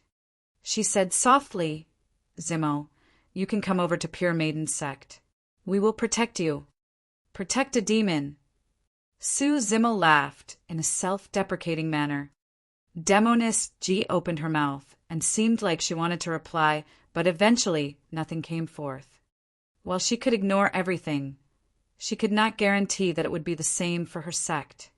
Although Pure Maiden's sect was a fiend sect, they were humans. Humans had a long-standing feud with demons, and there was no way for one party to accommodate the other unless there was a blood oath signed. Demoness Ji said, "Zimo, you can explain that you are not a demon. The human emperor's palace will definitely not let any demons within." Su Zimo laughed coldly, shaking his head. Given his personality and pride, There was no way he would explain something like that personally. In other words, even if he was willing to explain, who would believe him? The most basic reasoning was that no demon would be able to enter the human emperor's palace.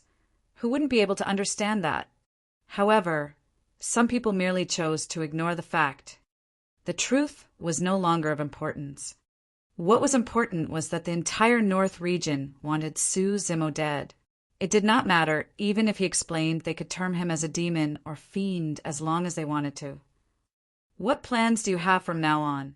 Are you going to just hide forever? Demoness G asked. I am waiting for an opportunity. Su Zimo replied gradually, when I reappear, it will also be the time for me to leave the North region. Leave the North region? Demoness G frowned slightly. The North region was way too huge, with dangers lurking everywhere. Even if Su Zimo was in perfect condition, it was unrealistic for him to get through the North region unharmed, let alone now that his golden core was crippled. Demoness G's heart skipped a beat as she blurted at the thought of a possibility, the ancient battlefield.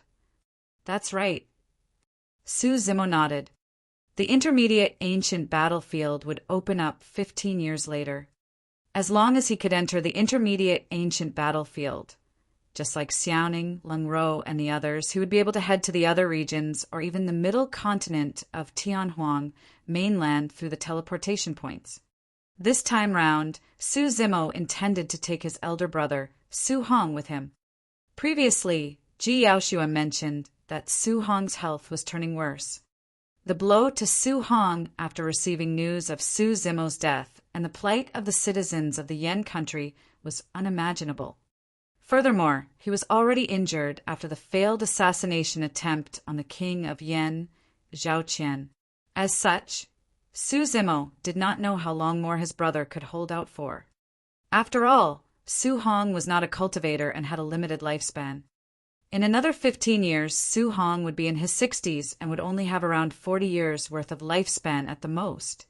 Su Zimo wanted to bring Su Hong along with him to look for Xiaoning in the middle continent. Su Hong's final moments must be spent with the two of them. Furthermore, ever since Xiaoning left Pingyang town and joined Ji Yaoshua in Azure Frost sect, she had not met with Su Hong again. In the blink of an eye, more than 10 years had passed. The reason why Xiaoning started her path of cultivation and focused wholeheartedly on elixir refinement, even joining Elixir Yang sect, was because she wanted to extend Su Hong's lifespan. It would be best if Xiaoning had a way of extending Su Hong's lifespan by the time they met. Have you really made up your mind to leave? Demoness G could not conceal her disappointment and murmured softly with a dim gaze. What about me? I mean my sister. Su Zimo was silent. She knows you so well. If even I can recognize you, she must have recognized you long ago. Demoness G sighed gently. It's just that she understands you and knows that you've got your difficulties. That's the reason why she did not force or expose you. It's good that she recognized me. At least she knows that I'm alive and doesn't have to worry, Su Zimo replied. After a moment of silence, he continued. After you return, pay more attention to those around her. Now that she's the Empress, her movements should be kept secret. I suspect that the ambush she met here meant that there's someone that doesn't want her to return alive. Don't worry, I'll do my best to help my sister.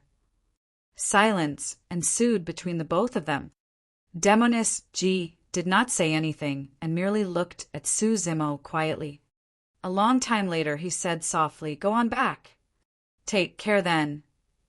Demoness G was dejected and her eyes were swollen and red. A moment later, she sniffed and forced a smile before faking a smile. Let's have a final hug as a farewell. Su Zimo hesitated for a moment before nodding. Heading forward, he hugged Demoness G in a gentlemanly manner. A crafty look flashed through Demoness G's eyes as she tilted her head and pecked Su Zimo on the cheek with her red lips gently. He was stunned. Her hair brushed by his face, and he was overwhelmed by a fragrance. she had already turned and fled. Hee. She laughed, and her eyes turned into a pair of crescent moons. She was elated without any bit of dejection at all. Damned demoness. Zimo grit his teeth. You're so stupid. Demoness G made a funny face at Zimo with disdain in her eyes, pouting her lips. If you want to leave, go ahead.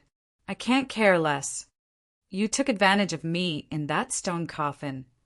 There's no way I'm going to let you off. Humph. I merely just collected a little bit of interest. Demoness G waved her fist. Zimo did not say anything and turned to leave. With his back facing Demoness G, he did not see the sadness and reluctance in the depths of her eyes. Even after he vanished at the edge of the ruins, a girl in pink stood alone gazing in his direction for the longest time. Zimo returned to the old temple and pushed the doors through. The little monk, Mingzhen, was reciting sutras in the courtyard.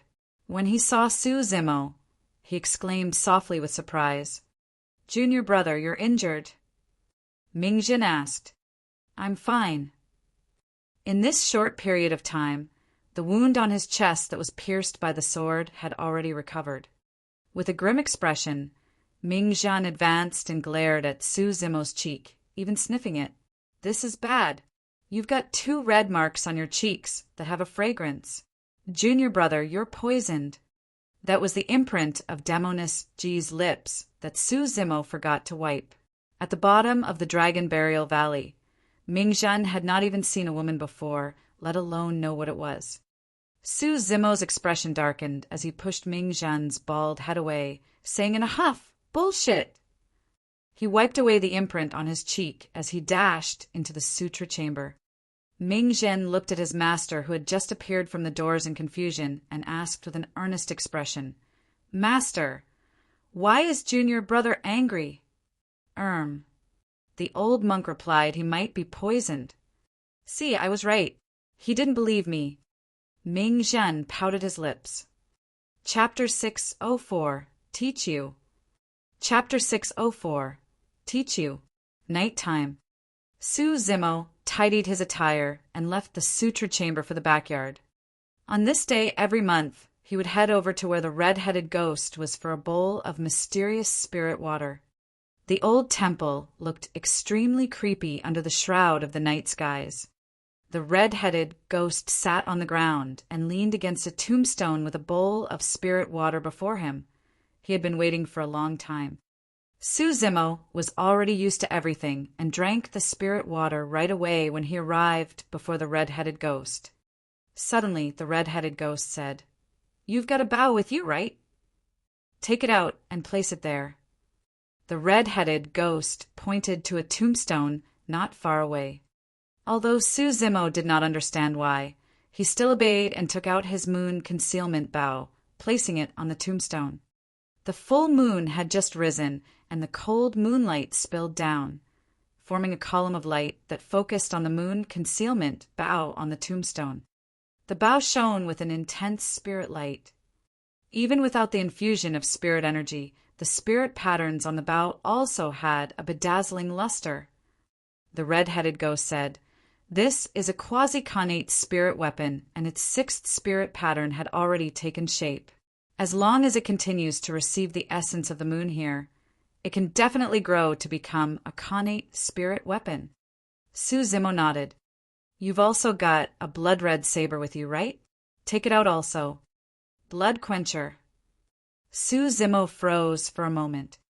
Blood Quencher was a perfect grade spirit weapon he crafted personally and wasn't a quasi-connate spirit weapon. Could it be? Although he was confused, Zimo handed Blood Quencher over still. The red-headed ghost received Blood Quencher and touched across its blade gently before nodding. This saber was refined decently. When it was formed, it was synthesized with a frightening bloodline that gave it its bloodthirsty nature. Back when he refined Blood Quencher, Zimo nearly failed and only managed to forge it completely after using his bloodline to temper the flames.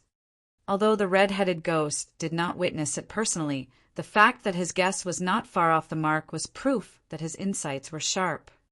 The red-headed ghost rose and arrived at an empty space nearby. Exerting strength in his arm, he stabbed Blood Quencher into the ground, leaving only its handle exposed. "Red-headed ghost, what are you doing?" Su Zimo asked curiously. The people buried here were experts 10,000 years ago, and the bloodline that runs underground is incomparably strong, indestructible, and possesses a tremendous amount of might. There's a chance that this saber can grow into a connate spirit weapon if it's soaked here. Su Zimo's eyes lit up. With that, he would have 2 more connate spirit weapons with him, the Moon Concealment Bow and Blood Quencher, apart from the Coiling Dragon Seal and black gold arrows. Unfortunately, the mystic gold silk armor was smashed right after it was repaired. There are way too many experts buried in this cemetery. Dead patriarchs, the blood of emperors. This is an extremely unlucky place. There's nothing to lose if nothing happens to the saber. However, if it can absorb their blood and grow into a connate spirit weapon, it will definitely be incomparably ferocious. The red-headed ghost glared at Blood Quencher coolly and snickered. Trouble will befall any weakling that lays their hands on this weapon. You should be careful too. In that period of time, the tremendous amount of energy in the spirit water had already spread through Su Zimo's body. He assumed a lotus position and began cultivating with the sutras of the mystic classic of the 12 demon kings of the great wilderness revolving through his mind. As he breathed, a thick demonic chi spewed out from his mouth. There was no tear on his blood-red inner core, and it had recovered to how it was before. The inner core revolved slowly with a ferocious demonic chi, creating ancient demons around him one after another. Centered among them, Su Zimo's eyes were tightly shut and his body was faintly visible. With a frightening aura, he was akin to the king of demons that looked down at everyone from above. He had relied on that mysterious spirit water for the past 5 years to help his inner core recover. Not only that, his body had turned even more frightening. Even though it was just a bowl of spirit water, the amount of energy it contained was enough to last Su Zimo for an entire month. If he continued cultivating this way, he would definitely attain greater mastery of his inner core in the next 15 years, and even have a chance of cultivating to the perfected realm. What's in that spirit water for it to possess such power? In the 5 years, Su Zimo had read many ancient manuals in the Sutra Chamber, but he could not find anything that fit the description. This was a question that he had asked the red-headed ghost more than once during this period of time. However, each time, the red-headed ghost would look at him oddly with a beguiling smirk without elaborating further. Thereafter, Su Zimo no longer questioned. The night was dark and the round moon hung high above. As the red-headed ghost looked at Su Zimo, a deep hint of envy flashed through the depths of his eyes. This cultivation technique is truly terrifying. The red-headed ghost lamented internally. It was an undeniable fact that humans were born innately weak. However, that demonic cultivation technique could allow a mortal to cultivate his body to such a frightening degree. He could see every single muscle on Su Zimo's body twitch imperceptibly with every single breath he exhaled. His tendons quivered, his bones shook, his blood marrow gushed, and his orifices shone with a divine light that was brighter than stars. With every single breath, he was refining his blood, flesh, tendons, bones, skin, organs, and orifices. The red-headed ghost turned his gaze towards Su Zimo's exposed skin. As Su Zimo's cultivation deepened, the surface of his skin turned coarser. Upon closer inspection, it could be seen that the surface of his skin was intertwined with intersecting rhombus scars over and over again. However, the scars were so subtle that even Su Zimo did not notice them. When he saw those scars, the red-headed ghost was delighted and could barely conceal his joy. Before long, the night passed. The moment a sliver of daybreak broke out from the horizon, Suzimo took a deep breath of air and absorbed the demonic chi in his surroundings back into his body. Everything vanished completely in the blink of an eye. Suzimo opened his eyes with a demonic glint flashing through. The red-headed ghost asked in a seemingly pleased manner, "You've once consumed something from the dragon race, right?" Suzimo was shocked. The first thing that came to mind was that massive dragon egg. Suzimo said darkly, "Yes, back in the human emperor's palace, I've consumed a blood-flesh elixir made from the dragon race in order to cultivate a technique left behind by the human emperor." "Just an elixir?" The red-headed ghost raised his brow. After thinking through and deciding that there was nothing to hide, Suzimo continued, "Before that, I consumed half a dragon egg in a primordial ruin." A spark flickered through the red-headed ghost's eyes briefly. "Huh, you've got quite a bit of guts," the red-headed ghost said with a fake smile and teasing tone. Sensing something amiss, Suzimo frowned and asked, "What's wrong?" "Nothing much. I was just asking casually." The red-headed ghost waved it off with an indifferent expression. When Suzimo could not make out anything from the red-headed ghost's expression, he patted himself and got ready to leave. Hold on. Right then, the red-headed ghost gestured for Suzimo to sit down and said with a bright grin, "Today I'm going to teach you something." Chapter 605, Legend of the Moon and Sunday.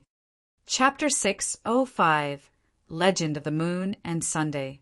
Although the red-headed ghost was very knowledgeable, he had not taken the initiative to impart anything to Suzimo during their 5 years of interaction. His sudden mention had Suzimo intrigued. Right from the beginning, the red-headed ghost had not mentioned anything about his background. As such, Suzimo was curious to see what the red-headed ghost could do. Suzimo coughed gently. "Let me say first that I'm not going to learn any puny tricks that you ghosts use." At the mention of ghost, the red-headed ghost's mouth cramped up and he seemed like he was about to get angry. However, on second thought, he chuckled gloatingly. At that moment, the sun had just risen. A sliver of light spilled onto the cemetery and purged away the darkness and spookiness. The red-headed ghost squinted at the rising sun from the corner of his eyes, and a mysterious white glow flashed in his right eye. As time passed by, that light intensified and sunlight gushed into it endlessly, turning his right eye completely white with a bright glow. It was as though the red-headed ghost's right eye had achieved harmony with the blazing sun and fused together with it. Suzimo glanced casually and was blinded with 2 streams of tears rolling down his face instantly. Alarmed, he closed his eyes immediately and did not dare to look any more. How scary!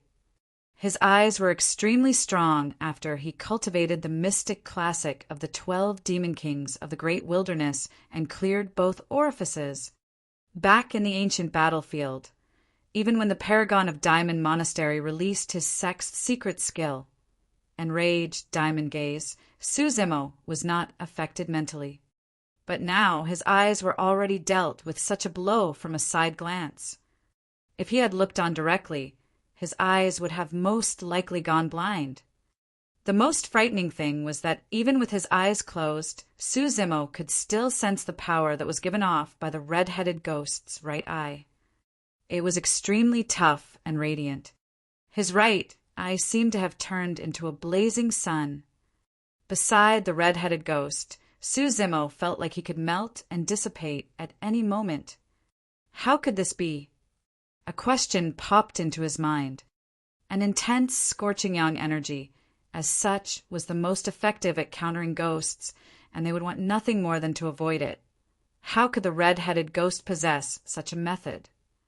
Could it be that he was not a ghost? Suddenly, Suzimo felt a sharp pain in his right eye. It was as though something was going to fall from his socket. He could not stop it even with his eyes closed. Ah! Suzimo yelped in pain as his right eye swelled uncontrollably as though it was about to explode. His body shuddered, and finally he opened his eyes, unable to hold on any longer. His right eye had turned a sinister shade of white as well. It was completely white. It was as though something was floating within and was fused with his right eye. The glow in the red-headed ghost's right eye dissipated as he glared at Su Zimo's right eye intently while nodding. Indeed, the red-headed ghost curled his finger. A jade-white cobblestone that sparkled and glowed fell out from Su Zimo's right eye and hovered in midair. The swelling sensation vanished completely. As though a weight was lifted off his shoulders, Su Zimo fell to the ground and sat limply while panting heavily. This stone. Frowning, Su Zimo recalled something. Back in the cold cesspool of Tsonglang mountain range, he encountered Tao, Lord Extreme Fire, with his dying breath. At that time, this stone was placed right beside Tao, Lord Extreme Fire. According to Tao, Lord Extreme Fire, this white stone was retrieved from a ruin, but it could not be stored in a storage bag, and he did not know what purpose it served either. When Su Zimo picked it up, the stone vanished bizarrely. Immediately after, he felt a sharp pain in his mind and almost fainted. Thereafter, a secret skill appeared in his mind, the illumination sword formation. At that time, he had a hunch. It seemed like that stone had burrowed into his body. To think that it would fall out from his right eye now. The red-headed ghost held the white stone with his fingertips and rubbed it gently with a forlorn look, as though he had picked up a treasure. "What's that?" Su Zimo could not help but ask. Legend has it that in the depths of the universe's void currents, before life was born, everything was chaos. As time passed by, yin and yang were created from the chaos. At their extremities, the powers of extreme yang and extreme yin gathered endlessly, forming two terrifying existences known as the extreme yang illumination and extreme yin nether glow. The red-headed ghost's voice sounded, as though he had passed through time and was describing obscure secrets. The powers of the illumination and nether glow were so frightening that they shrouded the universe and extended through the trichiliocosm. The sun and moon of Tianhuang mainland are created from a trickle of power from the illumination and nether glow. A trickle of power. Su Zimo was shocked. Be it the sun or the moon, the power they contained was something that Su Zimo would never be able to reach given his current cultivation realm. The only way he could cultivate with the essence of the sun and moon was after he cultivated an essence spirit and turned into a fiend demon. The power of the sun and moon was extremely massive and endless. But now the red-headed ghost was actually saying that the sun and moon above them was merely created by a trickle of power from two frightening entities. The red-headed ghost laughed. The universe void currents are so great that you can't possibly imagine them. There are 1 trillion other entities like Tianhuang mainland. In other words, there's also 1 trillion more of the sun and moon that you're seeing right now. Su Zimo was dumbfounded. Everything that the red-headed ghost said had completely unearthed all his knowledge. After pondering, the red-headed ghost continued, "Of course, those are only mystical legends that no one can verify. Or rather, those that can verify them are not in Tianhuang mainland and have already ascended to the upper world." After pausing for a moment, the red-headed ghost looked at Su Zimo deeply. That red-robed woman definitely knows about these things. Su Zimo remained silent. After looking at Su Zimo for a long time, the red-headed ghost closed in. His eyes blazed with the flames of gossip as he asked curiously, "Little monk, what's your relationship with the woman? Why did she help you so much?" After holding it in for 5 years, the red-headed ghost finally popped the question. Su Zimo was stunned. Master and disciple. On the surface, the both of them were like master and disciple. However, Su Zimo had never been taken in as her disciple officially. In the depths of his heart, he did not want to acknowledge them as master and disciple either. Friends, they couldn't be considered as that. Benefactor. Sort of. That question stumped Su Zimo for a moment. "Hurry and tell me. You're killing me." The red-headed ghost scratched his ears and cheeks impatiently. After pondering for a long time, Su Zimo said slowly, "She will be my Tao companion." The red-headed ghost shuddered with an agape mouth, and his eyes widened massively. Swoosh! The jade-white stone in his hands dropped on the ground at the same time as his jaws. A moment later, he gulped, and the way he looked at Su Zimo gradually changed as he praised, "Little monk, you've really got guts." Chapter 606, Illumination Eye. Chapter 606, Illumination Eye. Su Zimo pointed at the jade-white stone on the ground and asked, "What does that stone has to do with the illumination and nether glow that you mentioned?" After pondering for a moment, Su Zimo said again, "I once obtained a secret skill from that stone, the illumination sword formation." "There's no mistake." The red-headed ghost nodded. "This should be the legendary illumination stone." "Illumination stone?" Su Zimo frowned. The red-headed ghost replied, "There's different sayings as to where the illumination stone came from and how it was formed. Some people theorize that it was formed from the extreme yang energy of a world, while others think that it's a speck of dust from illumination. However, it's undeniable that the illumination stone is related to the illumination stone. The illumination sword formation that you comprehended should be a secret skill that someone comprehended using the illumination stone." Su Zimo went deep into thought. Indeed, when he released the illumination sword formation, it was like a blazing sun, and the sword cheese resembled the rays of the sun as well. The red-headed ghost continued, "The secret skill that I'm about to impart you is related to the illumination stone as well. In the past, the person who created this secret skill also comprehended it through the illumination stone, this visual technique." Visual technique. Su Zimo's eyes lit up. Visual techniques were also secret techniques used to cultivate one's eyes. It did not matter if they were immortals, Buddhas, or fiends, nor did it matter if they were humans or demons. Dermic formulations to cultivate one's eyes were the rarest types of legacies. That was because for every race, their eyes were the weakest parts of their bodies. For tempering of flesh and blood or refinement of tendons and bones. If any issues cropped up during cultivation, be it whether they were severely injured or their bones and tendons were snapped, everything could be recuperated to a complete recovery as long as it was adjusted in time. However, a mistake in the cultivation of one's eyes would lead to a huge problem, blindness. The eyes were simply way too fragile. For mortals, a single breeze was enough to cause them to close their eyes instinctively. Their eyes would feel discomfort, even with a grain of sand inside, let alone endure cultivation. The reason why visual techniques were so rare and precious were because few people would dare to risk their eyes to try and create a secret skill. If any mishaps happened, they would go blind before their secret skills were even created. Although the mystic classic of the 12 demon kings of the great wilderness was powerful, there was no legacy of a dermic formulation for eye cultivation. The visual techniques spread in the cultivation world had varying strengths, and their directions were different as well. The more famous ones were those such as the bewitching eye, enraged diamond gaze, and flaming golden eyes.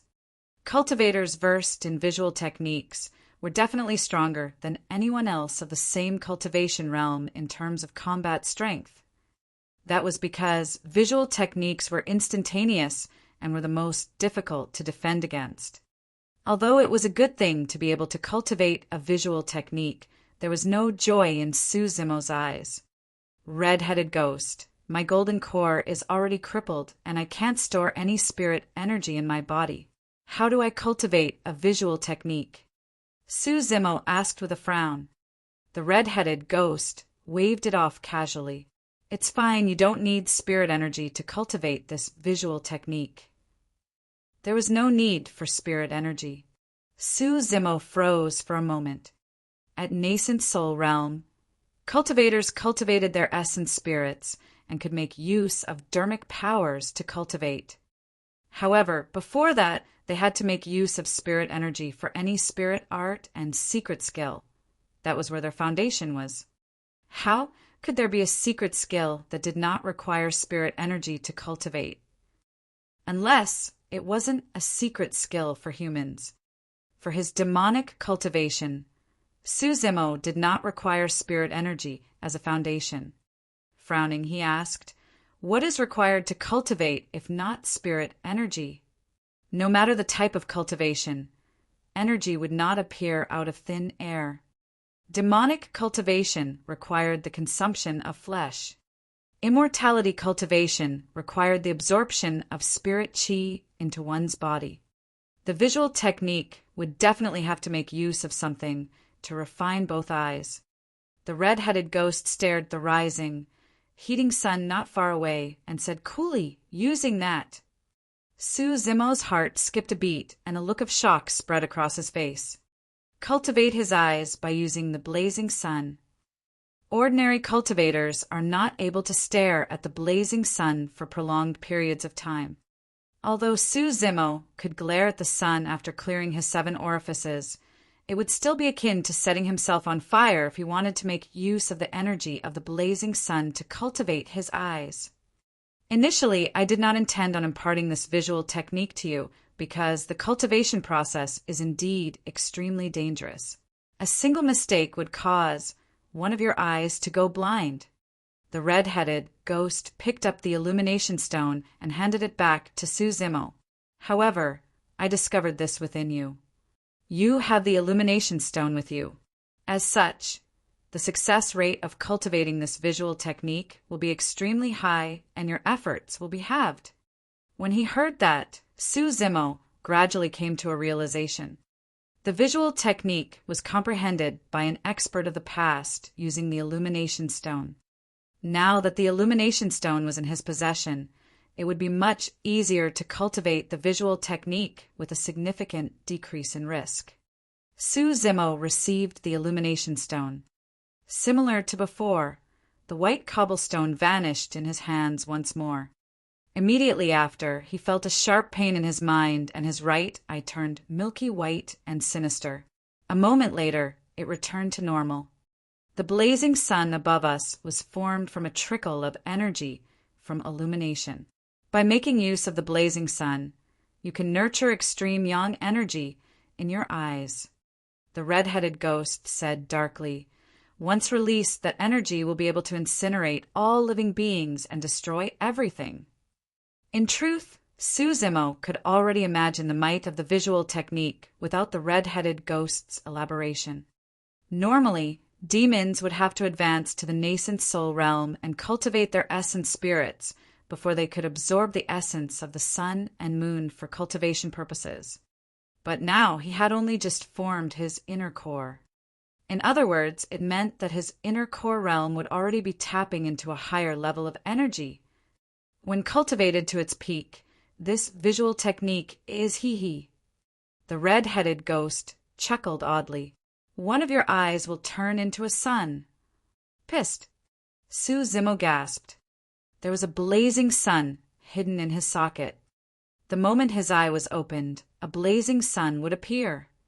Once released, that might be a power that even emperors wouldn't be able to withstand. Immediately after, Suzimo remembered the doubt he had initially. Since it did not require spirit chi and made use of the sun to cultivate, rather than a human cultivation technique, it seemed more like a dermic formulation of the fiend demons. Suddenly, Suzimo asked, "Red-headed ghost, this visual technique is not a secret skill of humans, right? What do you care for?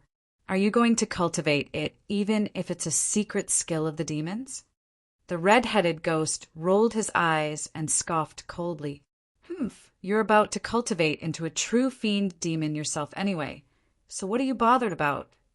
Suzimo replied indifferently, "Although I conduct demonic cultivation, I'm not a demon." The red-headed ghost sneered.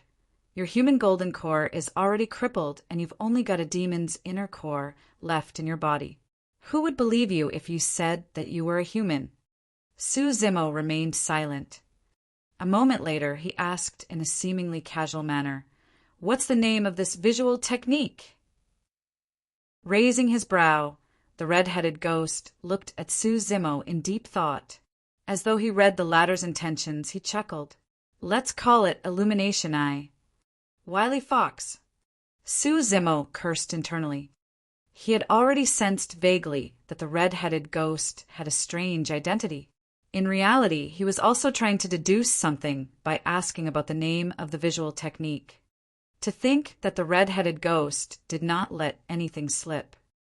Illumination Eye was clearly a name he had just made up. Chapter 607, Old Friend's Descendant. Chapter 607, Old Friend's Descendant. After the red-headed ghost imparted the Sutra of the Visual Technique secret skill to Su Zimo, he instructed, although you have the illumination stone, you have to be careful when you cultivate. The best timings to cultivate are at dawn and dusk.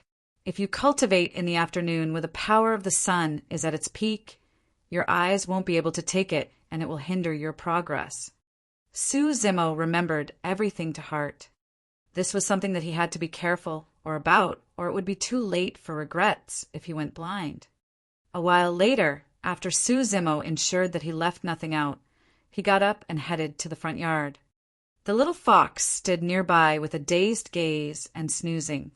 Go on. Su Zimo fondled the little fox's forehead and smiled. The little fox was a demon, and on this day of each month, she would come to the backyard for a bowl of spirit water from the red-headed ghost as well. Initially, she was extremely reluctant and was always scared out of her wits, shivering all over. Su Zimo had to carry her over personally before she gradually adapted. After 5 years, there was something that felt strange to Su Zimo. Even though the little fox had already formed her core, she was unable to take on a human form or speak. Su Zimo merely thought that it was a unique trait of the fox race and did not think too much about it. When she saw Su Zimo return to the front yard, the little fox ran over to the red-headed ghost and propped up her tiny paws. She kowtowed earnestly to the red-headed ghost and actually spoke in human tongue, "Greetings, Senior." The little fox's voice was extremely gentle and charming. Any male living being that heard it would definitely be filled with wild thoughts and their hearts would pound. However, the red-headed ghost was very calm and nodded. Why don't you want to take on your human form? The red-headed ghost asked with a fake smile. The little fox lowered her head and blushed. When the red-headed ghost saw that, he could not help but burst into laughter and teased. You're afraid that you're going to turn lustful, huh? The little fox turned even more embarrassed and shook her head repeatedly like a tiny drum. After laughing for a little, the red-headed ghost retracted his smile. You're thinking that the only way to stay by his side is if you continue taking on this form. The little fox lowered her head without replying. It was a silent acknowledgement. Of course, that was only part of the reason. The other part was that the little fox was clear that if she took on her human form, she would most likely not be as intimate with Su Zimo. Humans were particular about chastity, and there would always be a barrier between them. Right now, she could burrow into his embrace and do whatever she wanted, be it snooze or be bashful with him. The red-headed ghost pouted his lips and grumbled. Even after that lad joined the Buddhist sect and shaved to become a monk, he's still enjoying such a flourishing love life. I didn't even get to enjoy such treatment in the past. After returning to the courtyard, Su Zimo sat down and gazed at the gradually rising sun far away. At that moment, the sun had just risen and wasn't too blinding. He had to make use of this time to cultivate. He took a deep breath of air and recited the Sutra of Illumination Eye in his mind while gazing at the sun with his right eye. As time passed by, it seemed like a trickle of light was entering his right eye. His right eye gradually turned wild. The white pupil looked sinister and emitted a faint glow as it absorbed the sunlight continuously to refine. The temperature of his right eye was steadily climbing. Although it was a little painful, it was still endurable. Su Zimo could clearly feel his right eye fusing into one with the illumination stone. As sunlight entered the illumination stone, the extremely tough energy softened significantly. The damage to his right eye was also reduced to a minimum. From this day forth, apart from his mystic classic of the 12 demon kings of the great wilderness cultivation at night, Su Zimo would also cultivate this visual technique every dawn and dusk. There was still no activity in his dantian. However, Su Zimo did not give up and spent most of his daytime in the sutra chamber, browsing through the ancient books left behind by the 2 great ancient Buddhist monasteries. There were way too many ancient and precious books in the sutra chamber. How frightening was the foundation of 2 super sects. There were not only secret skills, but also weapon, elixir, talisman, and formation techniques, as well as many other things that were long lost. For example, in an ancient formation secret technique, there was something known as the spirit lock ancient formation. It was said that when set up, even the essence spirits of nascent souls would be restricted and they wouldn't be able to use their dermic powers. There were many other secret skills similar to it. However, Su Zimo was unable to comprehend them because his cultivation realm was not high enough. Days passed by one after another. In the blink of an eye, another 5 years passed. Su Zimo had already spent 10 years at the bottom of Dragon Burial Valley. Evening. He sat on the ground and gazed at the direction of the sunset with the Mingwang prayer beads in his hands. An evening glow shrouded his body, and his aura was dignified, like a magnificent Buddha. His right eye shone with a brilliance that could not be ignored. After 10 years, Su Zimo's dantian was still empty like a black hole without a trickle of spirit chi. However, there was no sign of disappointment on his eyes and face. After chanting sutras and paying respect to Buddha for 10 years, Su Zimo gained a tranquil aura. He was neither happy nor sad, unaffected by affection and humiliation, and was almost in a Zen state. This was a sign of someone that was deep in the wisdom of Buddhism. The Siraka flower was akin to a wisdom root. Su Zimo's attainment in Buddhism deepened by the day. Backyard of the old temple. The old monk sat on a stone step and faced the red-headed ghost in the cemetery. Old monk, there's still no activity in that lad's dantian. I think that there's probability no more hope for him to restart with his immortality cultivation, the red-headed ghost said. How difficult is it for someone to rebuild their foundation after it's destroyed with their dantian crushed? Throughout history, there had been countless paragons and monster incarnates, but none of them succeeded. The old monk sighed gently. However, the lad's comprehension of Buddhism is deepening. If he's able to restart his cultivation, he will be able to attain the true legacy of the Buddhist sections. What nonsense legacy! The red-headed ghost pouted his lips in disdain. Without spirit energy, he won't be able to release the methods of the Buddhist sects even if he knows them. What's the use? If it was up to me, I'd ask him to forget all about recovering his golden core and focus wholeheartedly on his demonic cultivation. Can't you see that even without his golden core, his actual strength now is only stronger than he was 10 years ago? The old monk shook his head.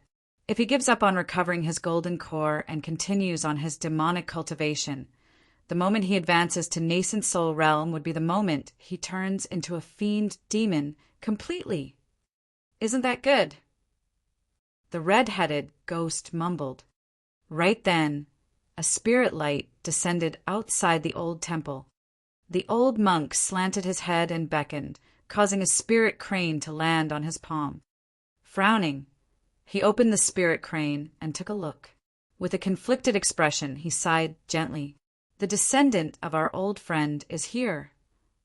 I hate the aura on this spirit crane. The red-headed ghost squinted at the spirit crane and barked coldly. Is it him? His descendant? The old monk nodded.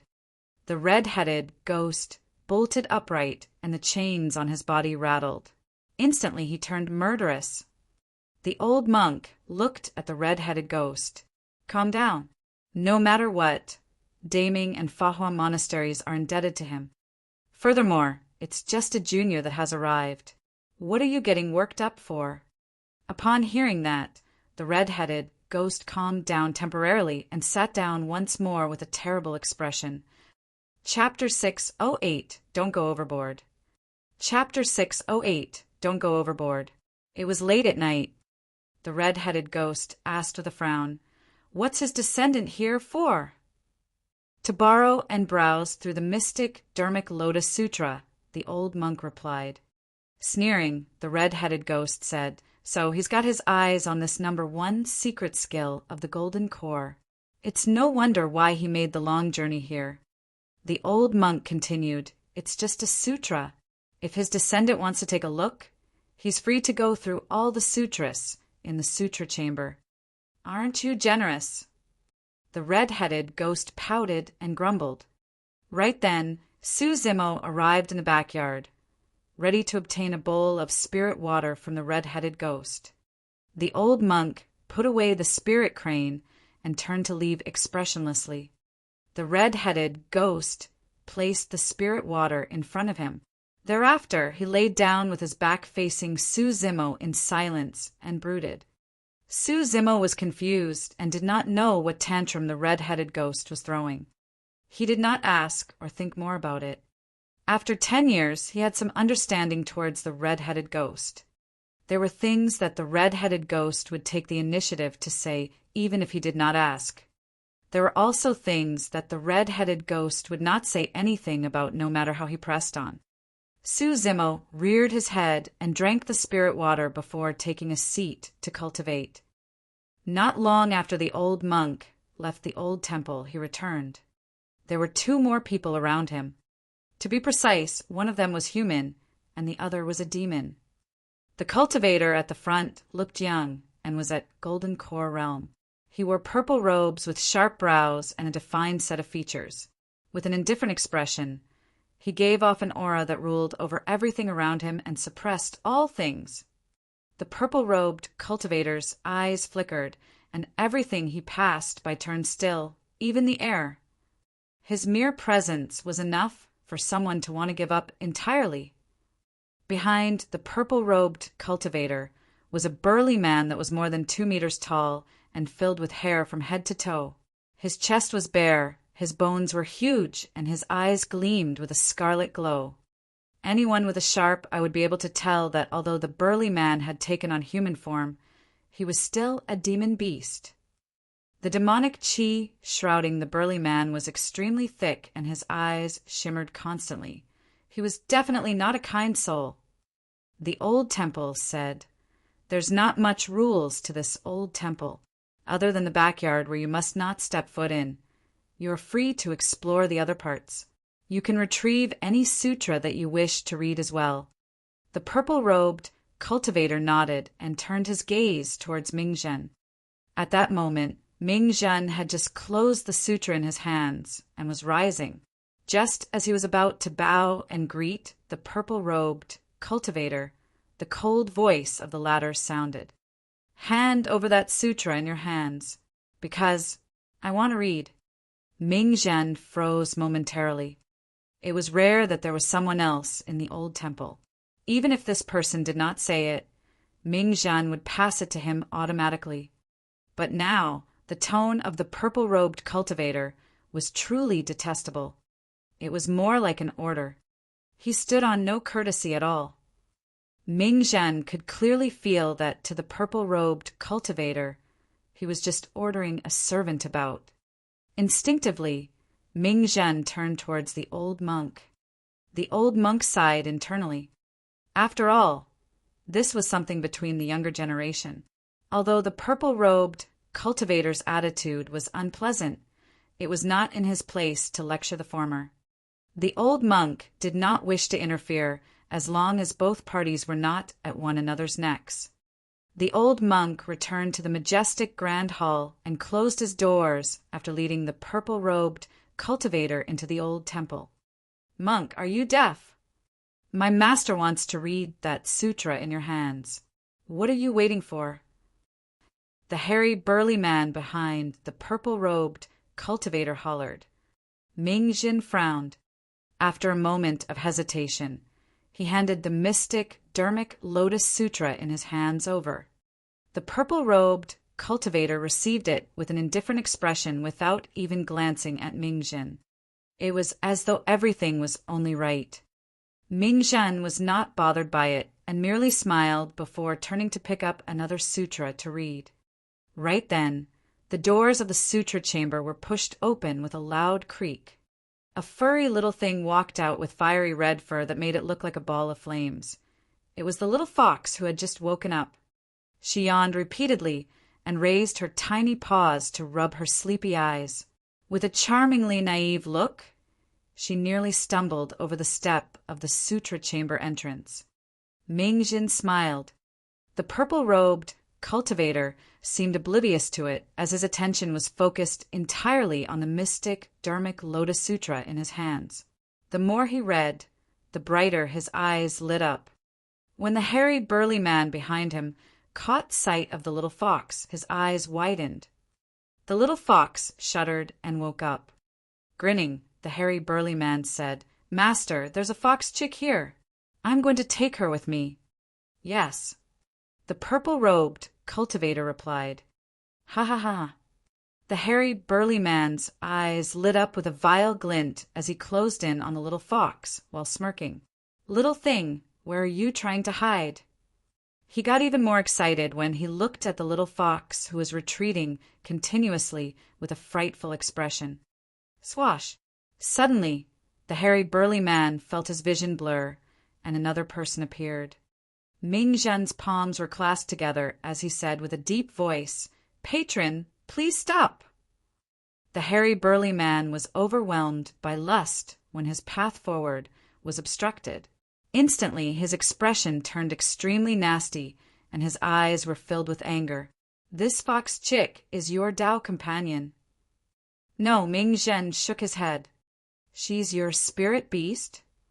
The hairy, burly man asked again. "No," Ming-Zhen shook his head. The hairy, burly man straightened himself like a rod and glared down at Ming-Zhen with a domineering aura, sneering. "Then why aren't you getting lost?" "No." This time round, Ming-Zhen did not step back, and his tone was resolute and unquestionable. "Monk, how strong are you to want to stand in my way?" The hairy, burly man extended his palm, and his fingernails shone with a cold gleam as he reached for Ming-Zhen's head. If his attack landed, 5 bloody holes would appear on Ming-Zhen's head immediately. OM. Without retreating or dodging, Ming-Zhen chanted Sanskrit. Roar! The moment Ming-Zhen recited his Sanskrit, the hairy, burly man roared as well. In that instant, the entire world shook and the weather changed. That single roar disrupted Ming-Zhen's damning mantra right away. The hairy, burly man was frighteningly strong, with nowhere to retreat against the hairy, burly man's descending palm. Spirit energy surged out from Ming-Zhen's fingernails and formed a lotus to receive the attack. Boom! The hairy, burly man's palm collided against the lotus flower. There was a momentary pause. Instantly, the lotus flower shattered. Ming-Zhen grunted dully and staggered 3 steps in retreat. Boom! Before he could react, the hairy, burly man's fist descended once more like a gigantic hammer, pummeling so violent that the void exploded. A hesitant look flashed through Ming-Zhen's eyes. Right now, the most effective method would be to release a golden core phenomenon. However, the release of a golden core phenomenon was also a message to fight to the death. At the end of the day, these 2 people were brought to the monastery by his master personally. Was he really going to fight them to the death with a golden core phenomenon? In that delay, the fist of the hairy, burly man had already arrived before him. Ming-Zhen could only channel his bloodline and prop up both arms to defend hastily as his golden core circulated with its full might. Bang! Sent flying by the hairy, burly man's fist, Ming-Zhen rolled a couple of times on the ground in a wretched manner. The hairy, burly man charged forward with a ferocious glint in his eyes, barking coldly. "How dare you stand in my way with such puny strength?" Don't go overboard." Suddenly, another voice sounded from the courtyard. It was calm and tranquil, as though it had a mysterious magic that could make anyone lay down their weapons. Chapter 609, I'll discipline it for you. Chapter 609, I'll discipline it for you. Even when the hairy, burly man engaged in a conflict with Ming Zhen, the purple-robed cultivator did not raise his head once. He had a calm expression and stayed out of things completely. It was as though everything was not important for him. In the eyes of the purple-robed cultivator, there was only the mystic Dharmic Lotus Sutra in his hands. However, the instant the voice rang, he frowned. This was the first time he had expressed emotions ever since he entered the old temple. After a moment of delay, the purple-robed cultivator raised his head slowly towards the voice. Unknowingly, another monk had appeared in the courtyard. Dressed in gray monk robes, he had refined features and a calm expression. His eyes shone with a clear glow, as though he could peer through all the wisdom in the universe. The moment the purple-robed cultivator caught sight of the gray-robed monk, he frowned again. His pupils constricted sinisterly. The gray-robed monk looked at him as well. Both their gazes met in midair. The purple-robed cultivator's lips curled with a playful look in his eyes. With an unchanged expression, the gray-robed monk walked to Ming Zhen and helped the latter up, patting away the dust on his body gently. Ming Zhen wiped away fresh blood from the corner of his lips and whispered, "Be careful, junior brother. This demon beast is extremely strong." The gray-robed monk was Su Zimo, who had arrived from the backyard. The instant he stepped foot into the courtyard, he saw the purple-robed cultivator. Or rather, this purple-robed cultivator would have been the first person he saw even if there were 10,000 people around. Nobody could ignore him at all. Su Zimo sensed an extreme sense of danger from the purple-robed cultivator. The instant he caught sight of this man, he felt his hair stand on end. The only reason why he did not reveal any openings was because he had cultivated Zen and Buddhism for 10 years and had a firm mental state. Although they had not fought, Su Zimo was certain that this was the strongest golden core he ever encountered. This man was much scarier compared to Shibuya, whom he met 10 years ago. In fact, Su Zimo had a feeling that he would have definitely been defeated if he met this person 10 years ago. He would not be a match for this man, even if he used all his trump cards and turned into his demon form. The purple-robed cultivator merely glanced once indifferently at Su Zimo before lowering his head to continue browsing the mystic Dharmic Lotus Sutra. That single glance was a clear warning. The hairy, burly man beside him shrugged. The voice of the gray-robed monk before him seemed to have a mysterious energy that could purge away the hate in his heart, allowing him to calm down subconsciously. "Uncanny!" The hairy, burly man roared from the depths of his throat. "Monk, you want to interfere as well." The hairy, burly man glared at Su Zimo fiercely and twisted his muscular neck with crackling sounds. Su Zimo did not even look at him. His gaze was still locked on the purple-robed cultivator as he smiled and asked, "Patron, your pet spirit beast is hurting others and throwing a tantrum here. Aren't you going to discipline it?" The purple-robed cultivator continued, reading the sutra in his hands obliviously without even looking up. "Ha ha ha!" The hairy, burly man roared in wild laughter. "Stinky monk, you're trying to provoke my master? You really don't know what's good for you." When Su Zimo saw the purple-robed cultivator's nonchalance, he stopped smiling and said calmly, "Patron, since you choose to remain silent, I'm sorry." Instantly, the old temple went silent. It was as though air had gone stale. "I'll discipline it for you." By the time the first word, "I'll," was said, Su Zimo had already vanished from the spot. At the second word, discipline, Su Zimo had already arrived in front of the hairy, burly man and stomped furiously on the ground, causing the world to quake with a boom. Even Ming Zhen, who was not directly involved, felt his legs wobble and shuddered for a brief moment uncontrollably, let alone the hairy, burly man who was facing it directly. It was even worse for the little fox, whose fragile and weak body bounced from the ground instantly. The hairy, burly man's expression changed. This was way too ferocious. Earlier on, he faced a calm, smiling monk. In the blink of an eye, it was like an ancient demon that was about to devour others. An overwhelming aura shrouded him. The hairy, burly man felt his chest go stuffy and was unable to breathe. Although the monk looked shorter than him, he felt like he was trampled by the monk in terms of aura. At the third word, Su Zimo extended his massive palm and his flesh expanded, blanketing the skies as it descended. There was a terrifying aura, as though all living beings were about to be suppressed by his palm. Although there was no spirit energy, that hand seal was the first form of the demon, subduing seal. It was an innate counter to demon beasts. Ah! The hairy, burly man roared in rage, and the blood chi in his body rumbled. Baring his menacing fangs, he crossed his muscular arms and propped it upwards in defense. Boom! There was a deafening sound. The aura between the two of them was chaotic.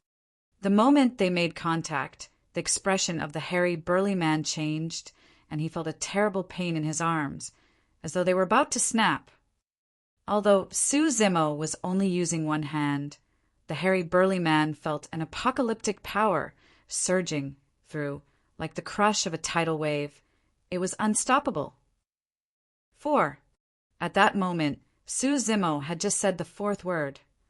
The hairy, burly man's inner core circulated wildly, and his demonic chi burst forth. All his tendons and bones rang, and his fur and flesh expanded rapidly. His body was transforming swiftly as he revealed a menacing expression.